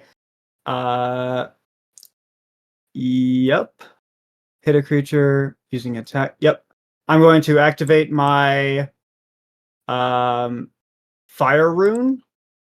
Mhm. So you have to make a strength save. All right. The saving throw, it won't be too hard, but no matter what, you're still taking an extra 2d6 of fire damage. So an extra 4 points of damage, and I can do that just on top of my action, like normal. And then I spend a key point to do a flurry of blows against you. 22 misses, 31 hits. That's a hit. Oh. And that's additional 21 lightning damage. All right. What's the total damage now? Okay, Birdman so calculate. yeah, so that's 21, that's 4, that's 25, 30, 40, no, yeah, 30, 43 to 57 to 66 points of damage. 66. Oh my god. That's like a third of my health bar. Oh my Yeah. god. What All the right. hell? Ferrum is looking messed up. He's not bloody because he's a warforged, That's a but third of my Yeah. health bar. He's got some scratches and dents, Jesus. and okay. that'll be my turn. The blood two dashes. But you're just Jump. like, fuck this shit? He's fucking gone, bro. He's Fuck fucking this this shit, shit I'm out. out. Inul. Oh, He said, I got my out. I'm taking Wow, it. he made it out. That's crazy. The fucking nat 20 on the strength save to get out, dude. The dice are just making this so interesting. Mm. And people hate Barrage. That RNG. once. That was fucking awesome. Like, what the fuck? Nat 1, nat 1, nat 1, nat 1, I nat 1. encouraged to attack you. Now you use your reaction to try to attack me. We both miss. How do we keep missing? okay. Anul is going to cast a 5th level spell.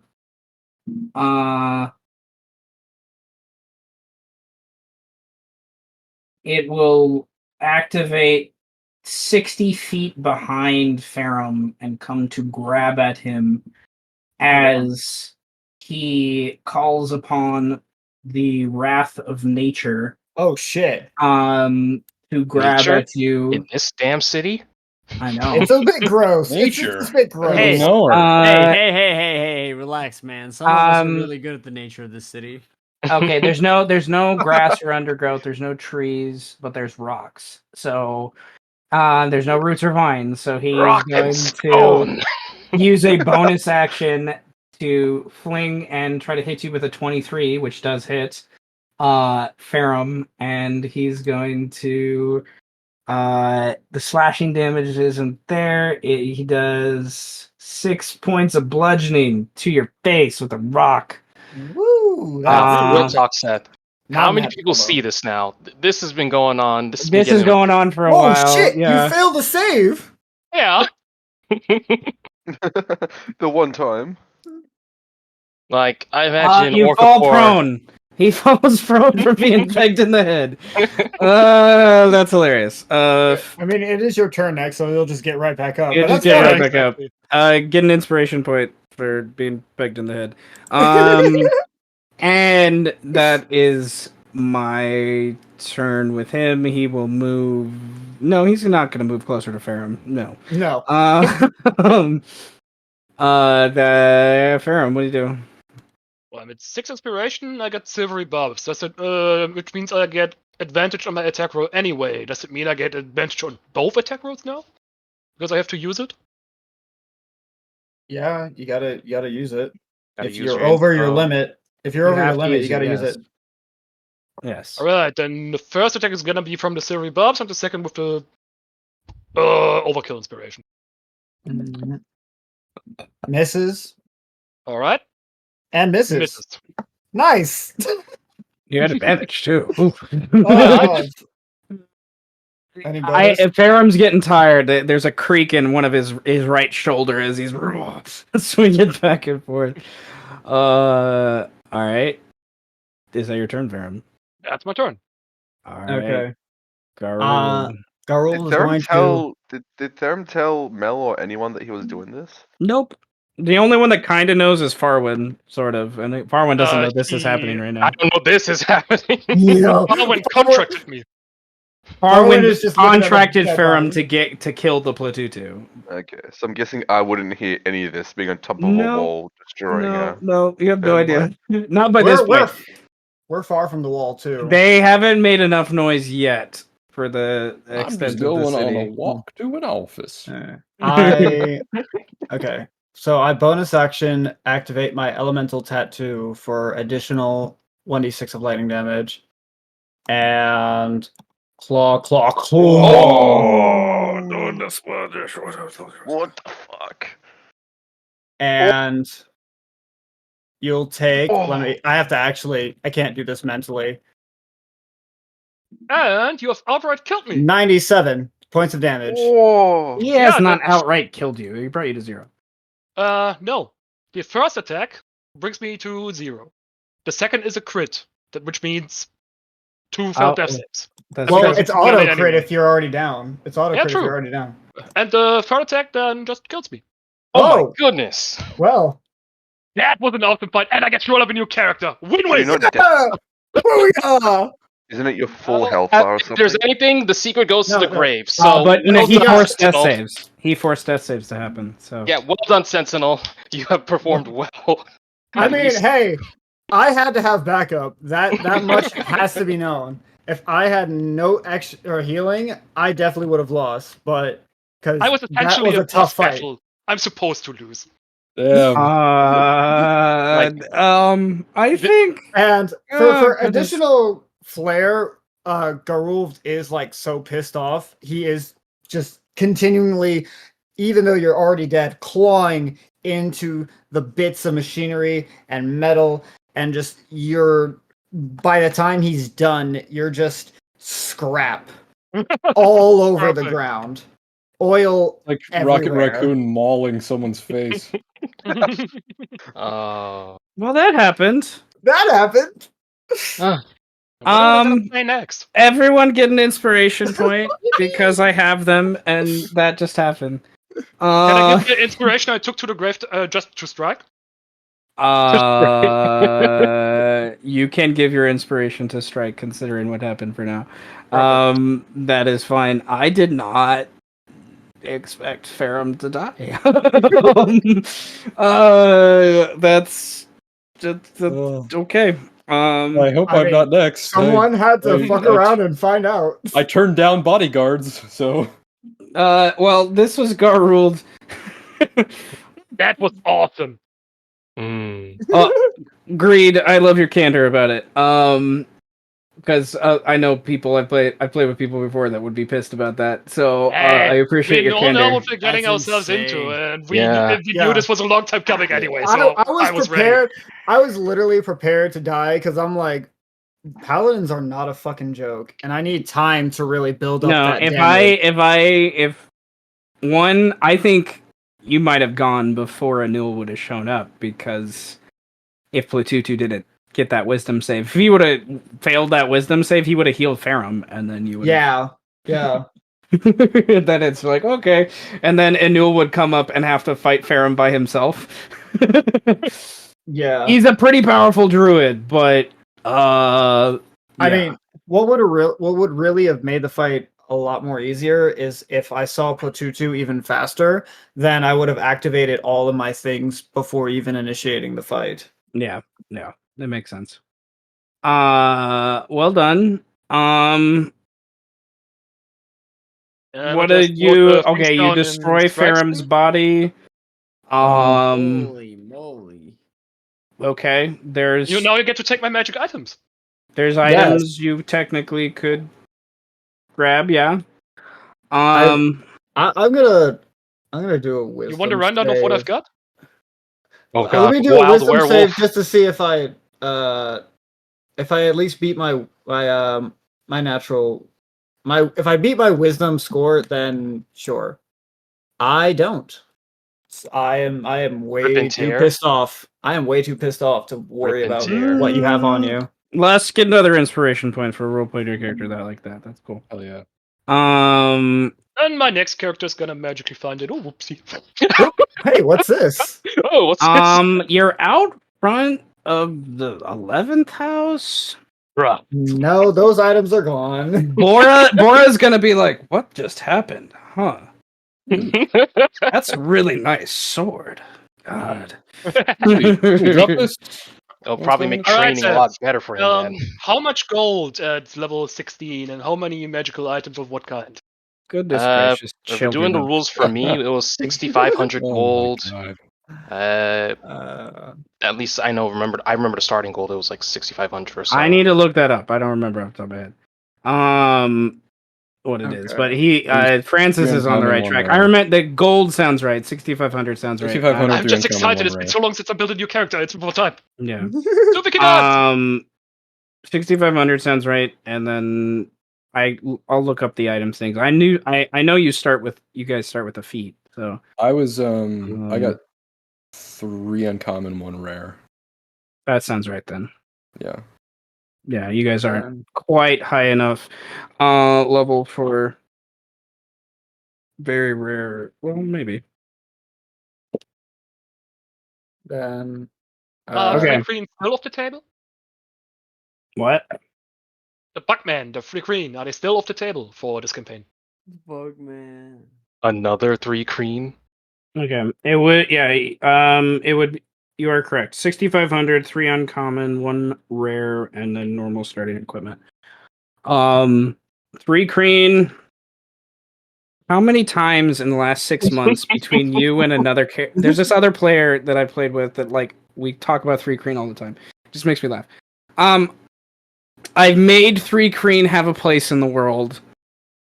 So if you want to make a 3 Kreen, fine. But I would rather you make an Animaesus. But he has to be in the 3rd house if he's a 3 Kreen. It's only fair. He has to be in the 3rd house, and he is extremely old. And he has to be my friend.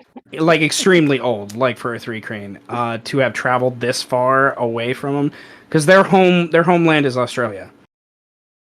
Another Oceania. Dude, let's go to Australia. We're going to Australia. Like not more like Australia today. More like New Zealand islands, but there are some of them in Australia. Unbound by his round harness, he's become powerful. So I learned so much lore. I'm so and fucking ready. your brother or cousin is a 3 Kreen that's a pirate named Chatulkik. Crossing the beams. Can his cousin be Bob Cutter? His other cousin can be that. Yeah, sure. Hey, Then cousin. consider out of I'm gonna get unless I find something I like in better. Australia. Yay! I love this. That's funny. Okay, it's relatively late. What does Garulvd want to do to wrap up? I am doing a perception check based off of smell to see if I still smell Platutu. Okay, pretty high DC. I got a 23. So Okay.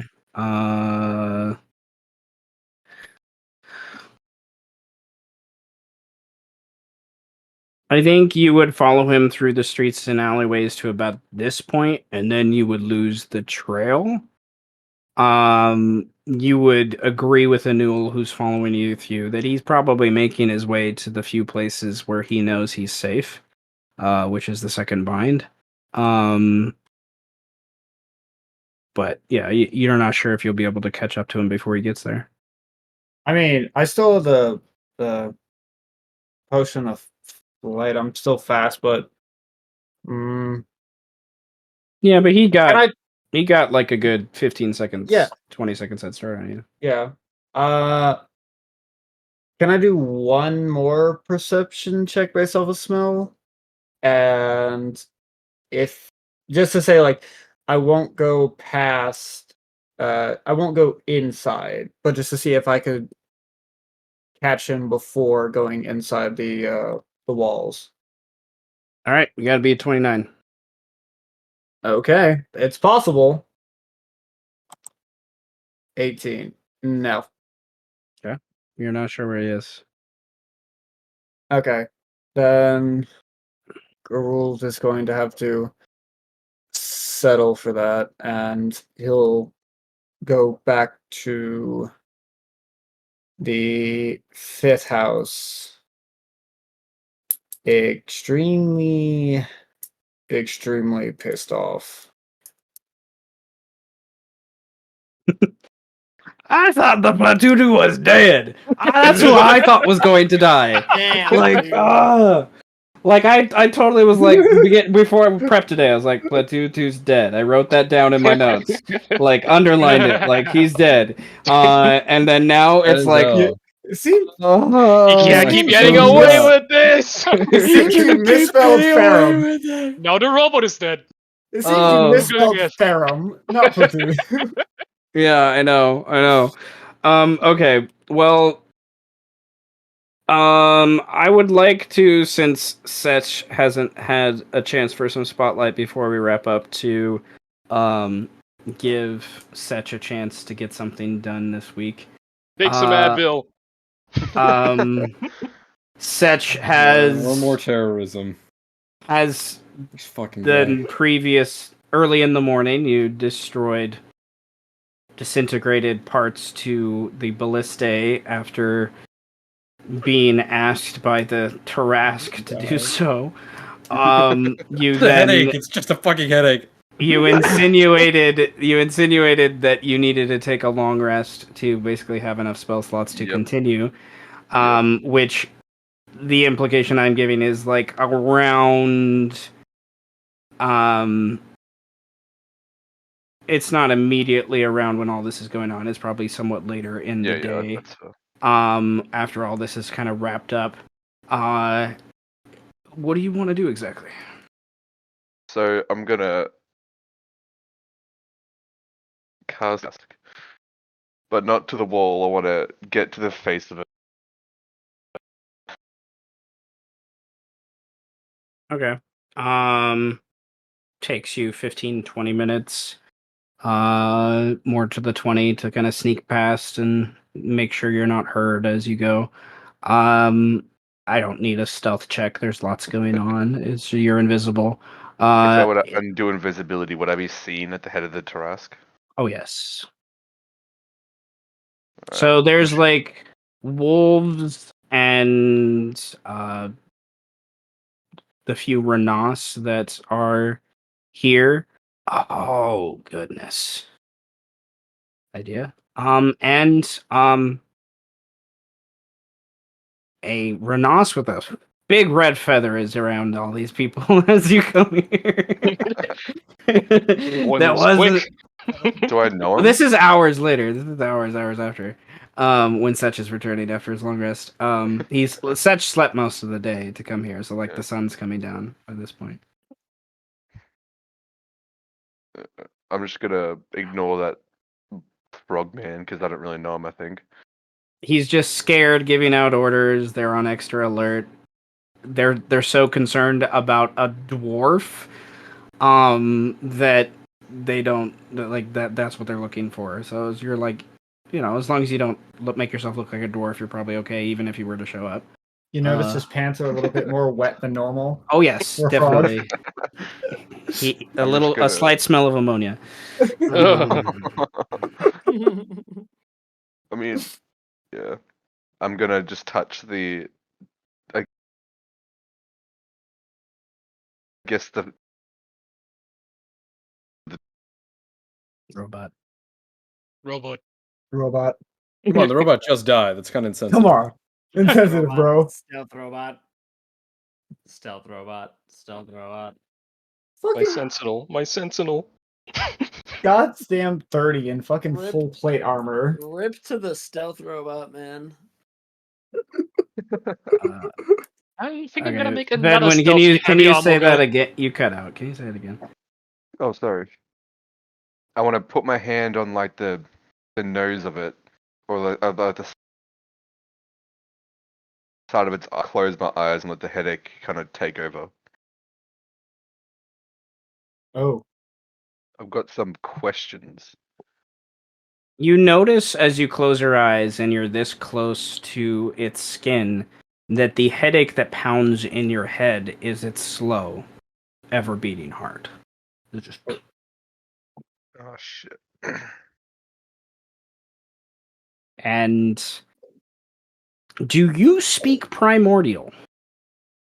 No, I do not speak primordial. Okay. I So These languages, if that helps. not this. Can he gang?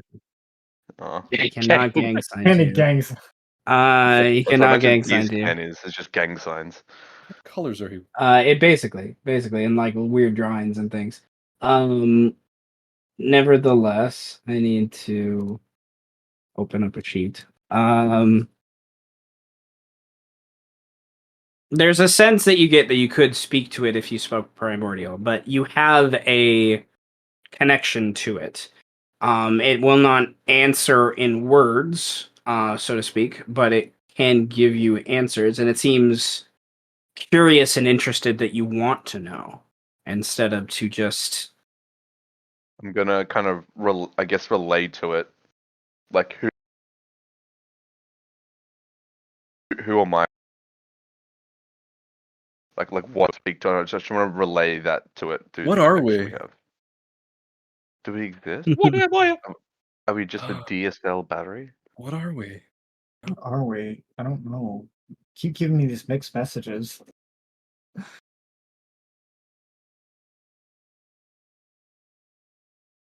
You get this image of a bird flying in the sky, but the focus isn't on the bird in the sky. It's the focus on the shadow hundreds of feet down, kind of gliding over the earth and trees.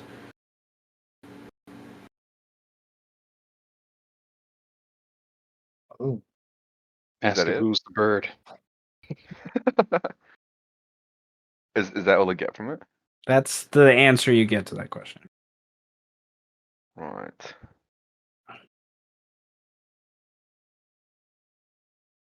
If I know anything, Ssech uses shadows. I feel like I'm These technically shadows. Shadow Moses. I feel like I'm technically the 14th bind here. And you you can the roll me anti-bind. you can roll an insight or arcana. What? Or even religion. Does that honestly. pass? Yes. Wasn't a very high DC. You the bird is a symbol for some deity. And you are Yeah, a shadow of that deity or something like that is what it's trying to say. I guessed as much. Don't tell me the bird is a raven. No. No, we had enough of a Raven Queen. Not kind a of shadow, no. a shadow. For shadow, there must be light. What kind of bird? A What is it like African swallow. is it like An a African dove that like swallow? symbolizes purity, or is it like a European. jackass An like English one. Mickey Miner? No, it's Or a more. magpie? It's more like your gut wants to say like phoenix or something like that. What? The fuck? What the fuck? You shit? The shadow of a phoenix god? I'm going to relate to it. Obviously through the connection. Why did I wake up 6 feet in the ground? Huh? Ah, You're Well, 6 feet in the ground, bro. there we go. You get the image of. How do I word this? You get the image of this bird, but it's on the ground where you are buried, and you don't see the bird, you just see it as a shadow figure, and it digs and pulls you out.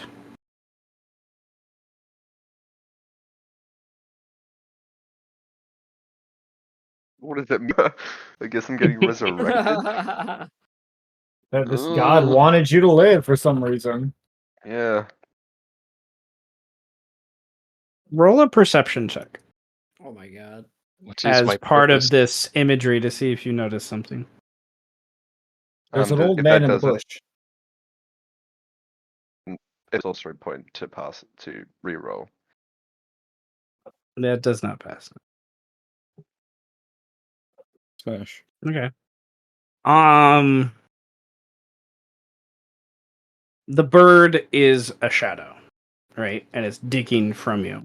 And you try to look beyond to see what casts the shadow, right? And it's in the distance, like it feels like it's so far away, but it makes the shadow appear right next to you. But the thing that casts is like miles away. Like it Sorry, makes no logical you sense. cut out there for me then. The thing that casts the shadow is miles and miles and miles away. But it makes something next to you in this image, like it is standing right next to you. How And the thing that you see silhouetted in the horizon, for lack of a better way to put it, it creates, the shadow of this bird, but it is not a bird. It's bipedal. There's a silhouette that it's standing, it's standing on two legs. Its legs aren't human. It looks like they bend weird, like backwards even. I think I know what this thing is. And there's a sense that the head has horns on it. Not you're not sure if it's 2 or 4 or 17, but there's a sense that there's horns on its head. But it's like the silhouette far and far in the distance, and you have to strain your eyes. It's like looking into the sun. You only can do it for a few brief moments in this vision before it breaks away. Does this thing star in the famous TV show Stranger Things? No, it did not. Stranger Things is. Roll a religion check. Ssech is so smart. Thank you. Ooh. I'll use this sorcery point to reroll. Yeah, okay. Woo! It's better. I think the gist of what you get is this is a god people have forgotten about, if it is indeed a deity. Ooh. Oh God. shit! I think I know. Player wise. Maybe. I don't know shit. background. I don't know.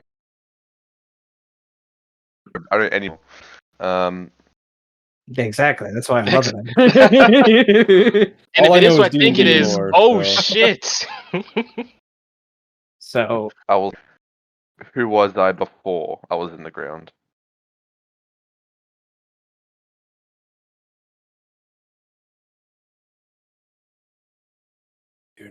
you You get the imagery of a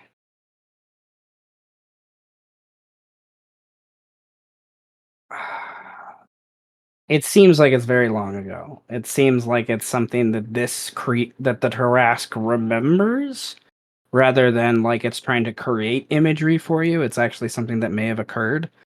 And all you get is your face, whatever that face that you know is you. You know, that's all you kind of see silhouetted around this darkness that it can't really see on top of this mountain or something, like in the process of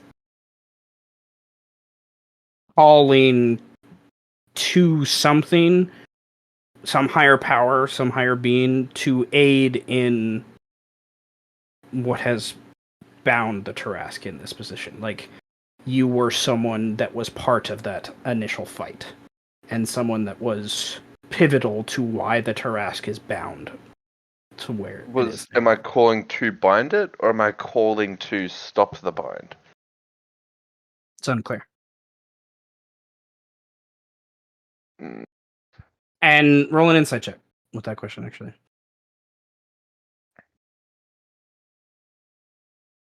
If that fails, I'll You can reroll. reroll. Yeah, you can roll. Because that technically fails. Oh, that's a shame. Okay. I'll use an inspiration. Well, that's why they exist. Bruh. Sadness. Oh, another inspiration.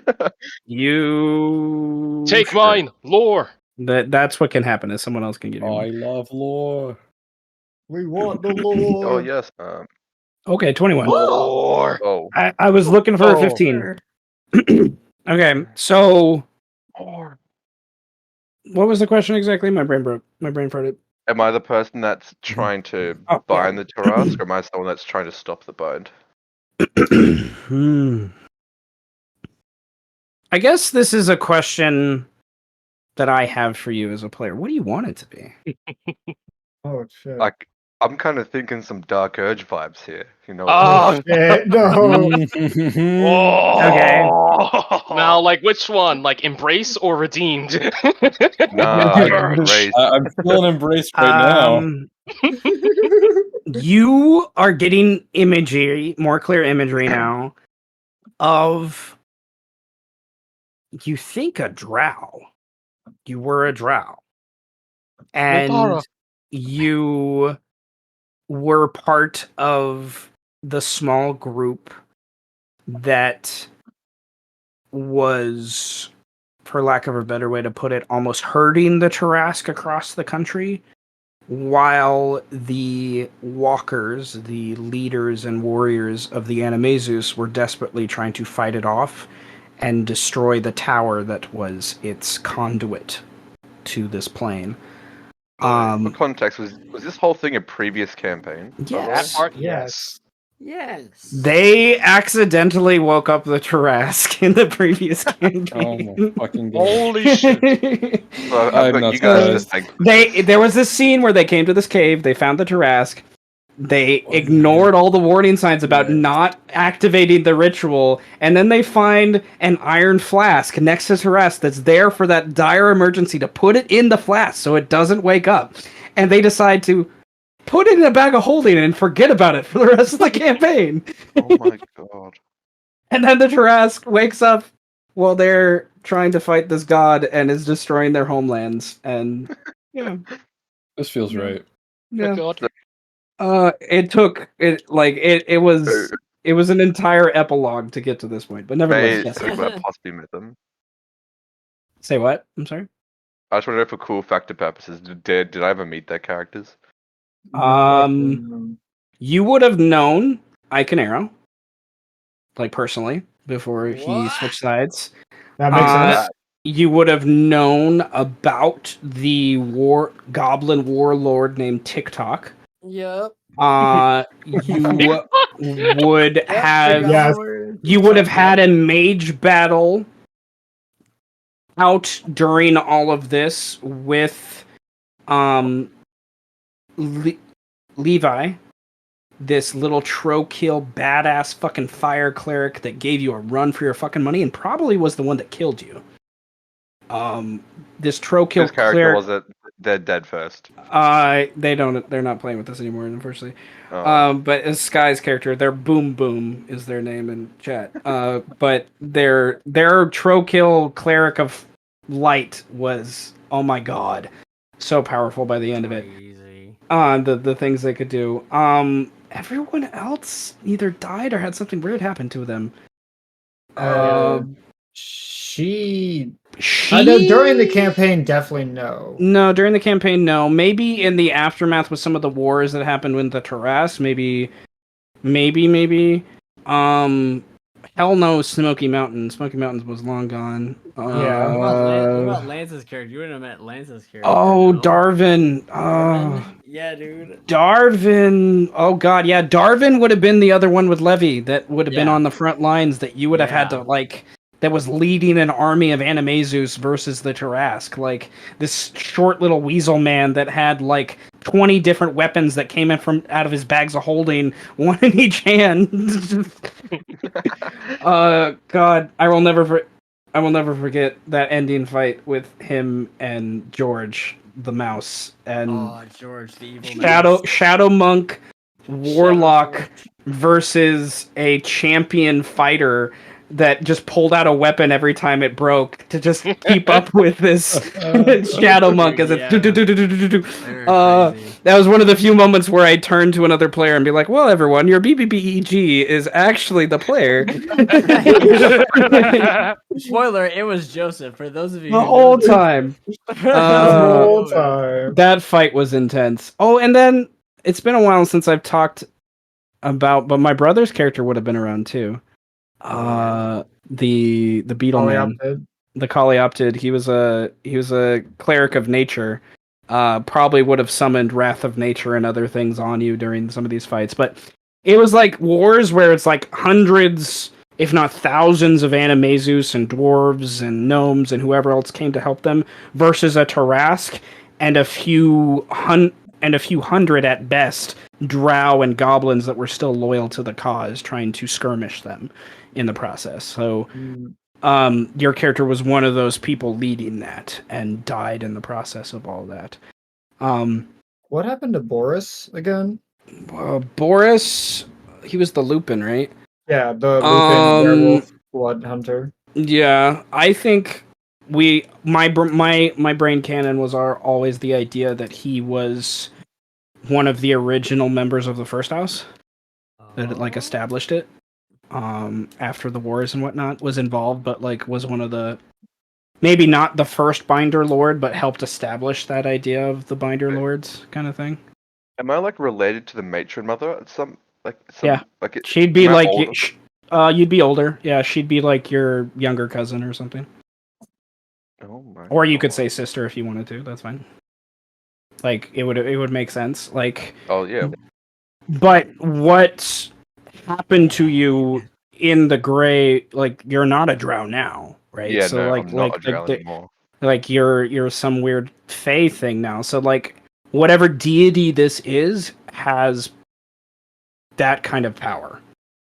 Feywild power is kind of what you're thinking. Excellent. Right. Wow. Weird. Wild. Awesome. Lore. That's pretty crazy. Lore. Okay, so Yeah, this fucking goddamn things are going crazy. And then my final question. So are these memories kind of flooding into me to an extent, or am I just seeing my past life? past life kind of thing.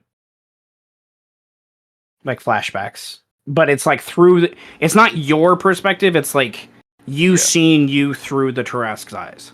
Yeah. And you generally get the impression the Tarasks respected you, kind of thing. It would never listen to you. It's not one of those situations, but Yeah. it respected you for what you allowed it to live. That's what the Tarask wants. It just wants to live. It doesn't care about anything else. And so you go. I was just gonna say it happens to be a force of nature. That's all. Yeah. Yeah. And my last question is, why should I help you break free? You've made me a different person now. I don't have any memories anymore. My goals are different. Why? Why should I? Why should I let you free? Or what? Why should I help you? What do I benefit from it? You see imagery of it awakening. You see imagery of it enacting its revenge on the city of what has been done for it the last almost 300 years. You see imagery of it eventually leaving and traveling west. And finally, you see you alive after all of that.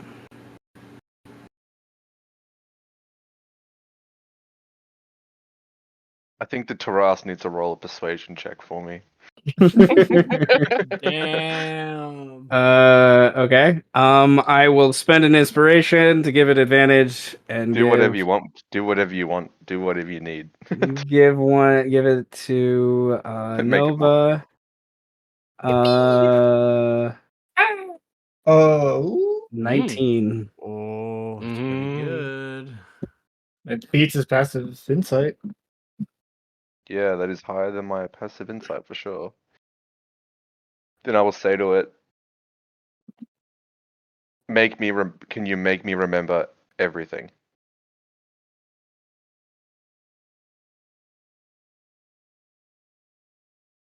It shows you imagery that makes it like you get the impression it doesn't want to do this, but it knows it needs to in order to convince you. And you get imagery of you finding a means with whatever to open its mouth, climb inside, and find its basically it's like spinal fluid and drink it. Oh my god. Attack on Titan. His- Oh no. Is that like right now, or is that like in a previous life? That's what I did?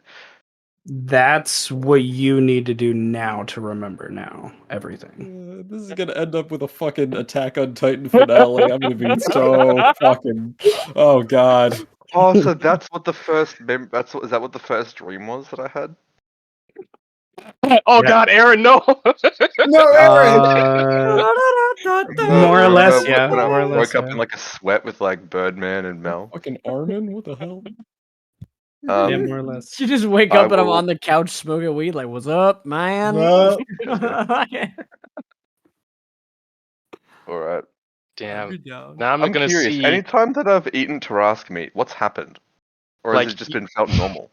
You've been influencing this and everything to get to this point. Whispering into your past lives. Tarask meat, I would I'm say it curious, was. when I've eaten Tarask meat, like what's happened? Like have I felt anything? You felt you never enjoyed it. You never knew why. Like it wasn't that it tasted bad. It just is something that you Didn't really. Yeah. It never satisfied you. You always felt like you were hungry afterwards, or was something like that. All right. I'm going to since I'm kind of familiar with a mouth. Sorry, did you guys hear me then? Yeah. Yeah. Okay. Oh, Poof inside the mouth. Okay. It smells like death. It does not smell good. You luckily, your dark vision helps a little bit. You slip a couple times trying to climb back down its gullet, and when you're in there, there's like a sense that like your headache's gone, like it's part like it absorbs that in a way. And you almost use that sense of why it is relieving to help kind of locate where you need to go. You climb back in the gullet and you find a tunnel that's been chopped open by the god butchers to get to climb up from the throat up into its back of its neck where the spine is, and you know from your time in the city, the spinal fluid, it's really hard to get, for one. And two, it's almost lethal, like, to anyone, like, in its purest form. So, like, you're a little worried about this, but you also know you're not, like, normal. You're a fae, so, like, maybe this will be a slightly different interpretation to those things. So, you have to climb up, you slip, you're covered in nasty whatever by this point, blood, etc. And you get to a bone that's obviously been chopped into many times by an axe of some sort, but you do see the remnants of, like, bone regrowth and skin regrowth, like the Tarrasque is constantly regenerating. And that's one of the things the magics and tinctures have to fight against in order for them to harvest correctly. And you need in some way you need to reopen this crack, whether you grab a dagger and try to jab it in and slam it in, or you do you mage you. What do you want to do? Like, you have to break this open to get access to it in some way, and you don't want to break it open too much, because then you might actually hurt the Tarrasque, in some way, shape, or form, for as much as that means. But you want to know, you want a small little thing to, like, just get a couple drops. Like, all you need is a couple drops. It doesn't need to be a lot. Can I be a baller and use disintegrate, but really, like, hold back on it? Since disintegrate is kind of very much like a scalpel. I would like you to roll, instead of, like, a save situation, I would like you to roll the equivalent of a spell attack with your charisma plus proficiency, to try to pinpoint and hit the AC sort of situation of the bone. Is the We Tarrasque just use as that tough as on a the spell outside attack. as it is on the inside, Ssech? Inside, it's easier. For 21. many, okay, 21. The AC for bone is 17. So, Soft cream-filled interior. okay, and there's It's like a Twinkie. Inside. how much? It has a damage threshold, so I need you to roll. I need you to put the damage there to see if you beat the damage threshold. Or disintegrate. Okay, yeah. It has a damage threat. I just forgot what disintegrate was off the top of my head. Okay, so there is. It deals a bit of damage. Once again, I'm holding back. I'm only doing it as I'm only powering it up as necessary.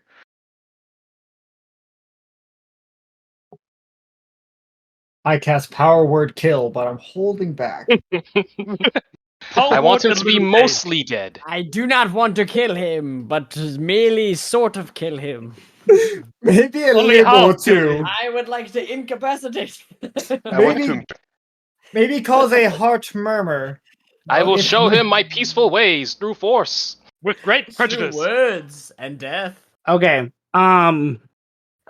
There is.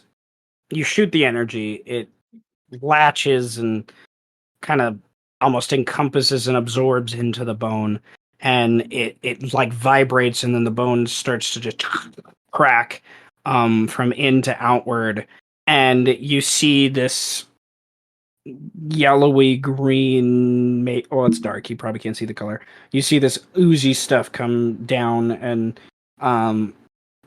before it hits the ground, I picture you, like, holding out your hand, and it has this acid-like quality, and at the briefest moment you want to pull away because you smell the burn, but you realize it only burns your skin enough to your natural layer, and then it doesn't affect you. Like Winnie the Pooh in the honey pot. I'm gonna like shove it in my mouth. And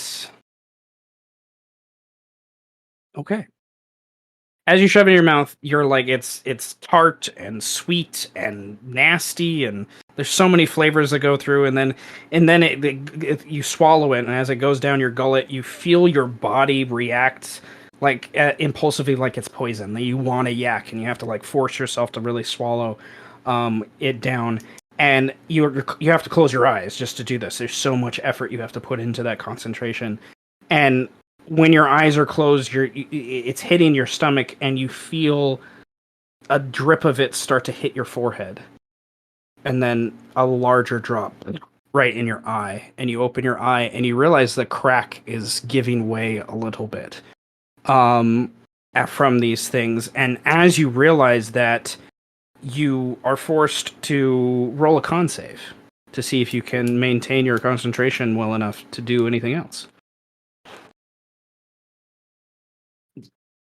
You Uh, Mm-hmm. my last. Okay.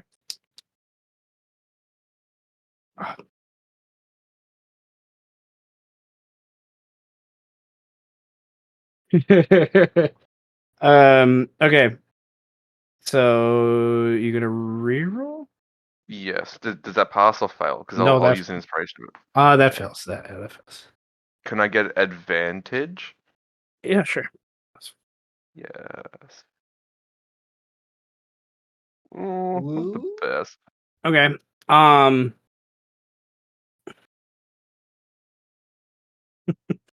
You fall to your knees.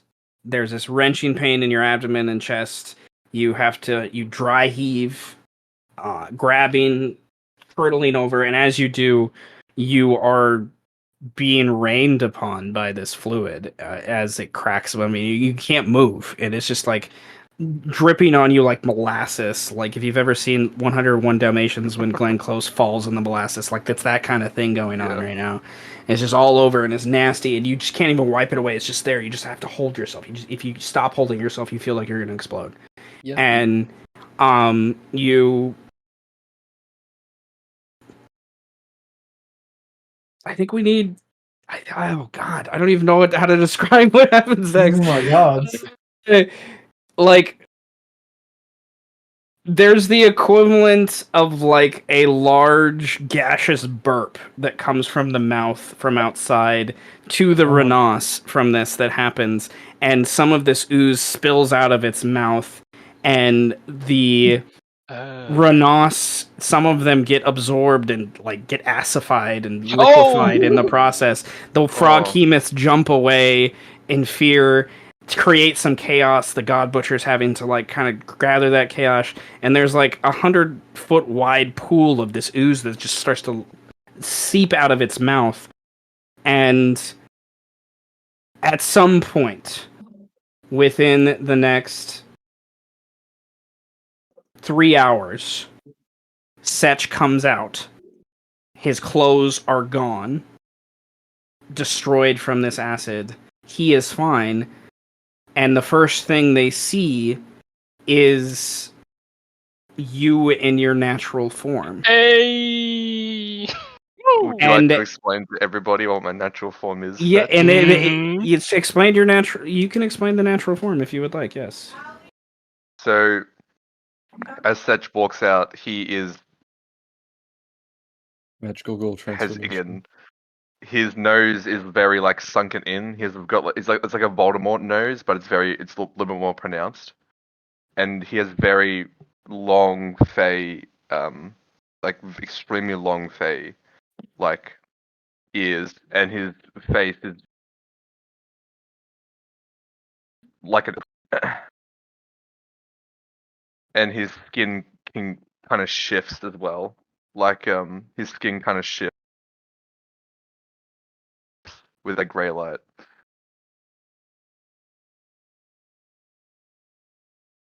Ssech gains a personal milestone Oh my God. and levels again. And Well, Ssech, you now can. I don't know how to overload things now, but anything that comes up related to your previous life, you have complete knowledge and awareness of. You now gain proficiency in history and nature, and you have advantage on those checks when it's related to the Tarrasque. Whoa. Oh shit. Oh god, things are bad. The fuck? Crazy. Things are dude. bad. This has Things are been the bad. session of lore drops. Yeah. Oh my god. Lore drops and bombshells. He was never Yeah. using disguise self. He was using a magic item and his own ability.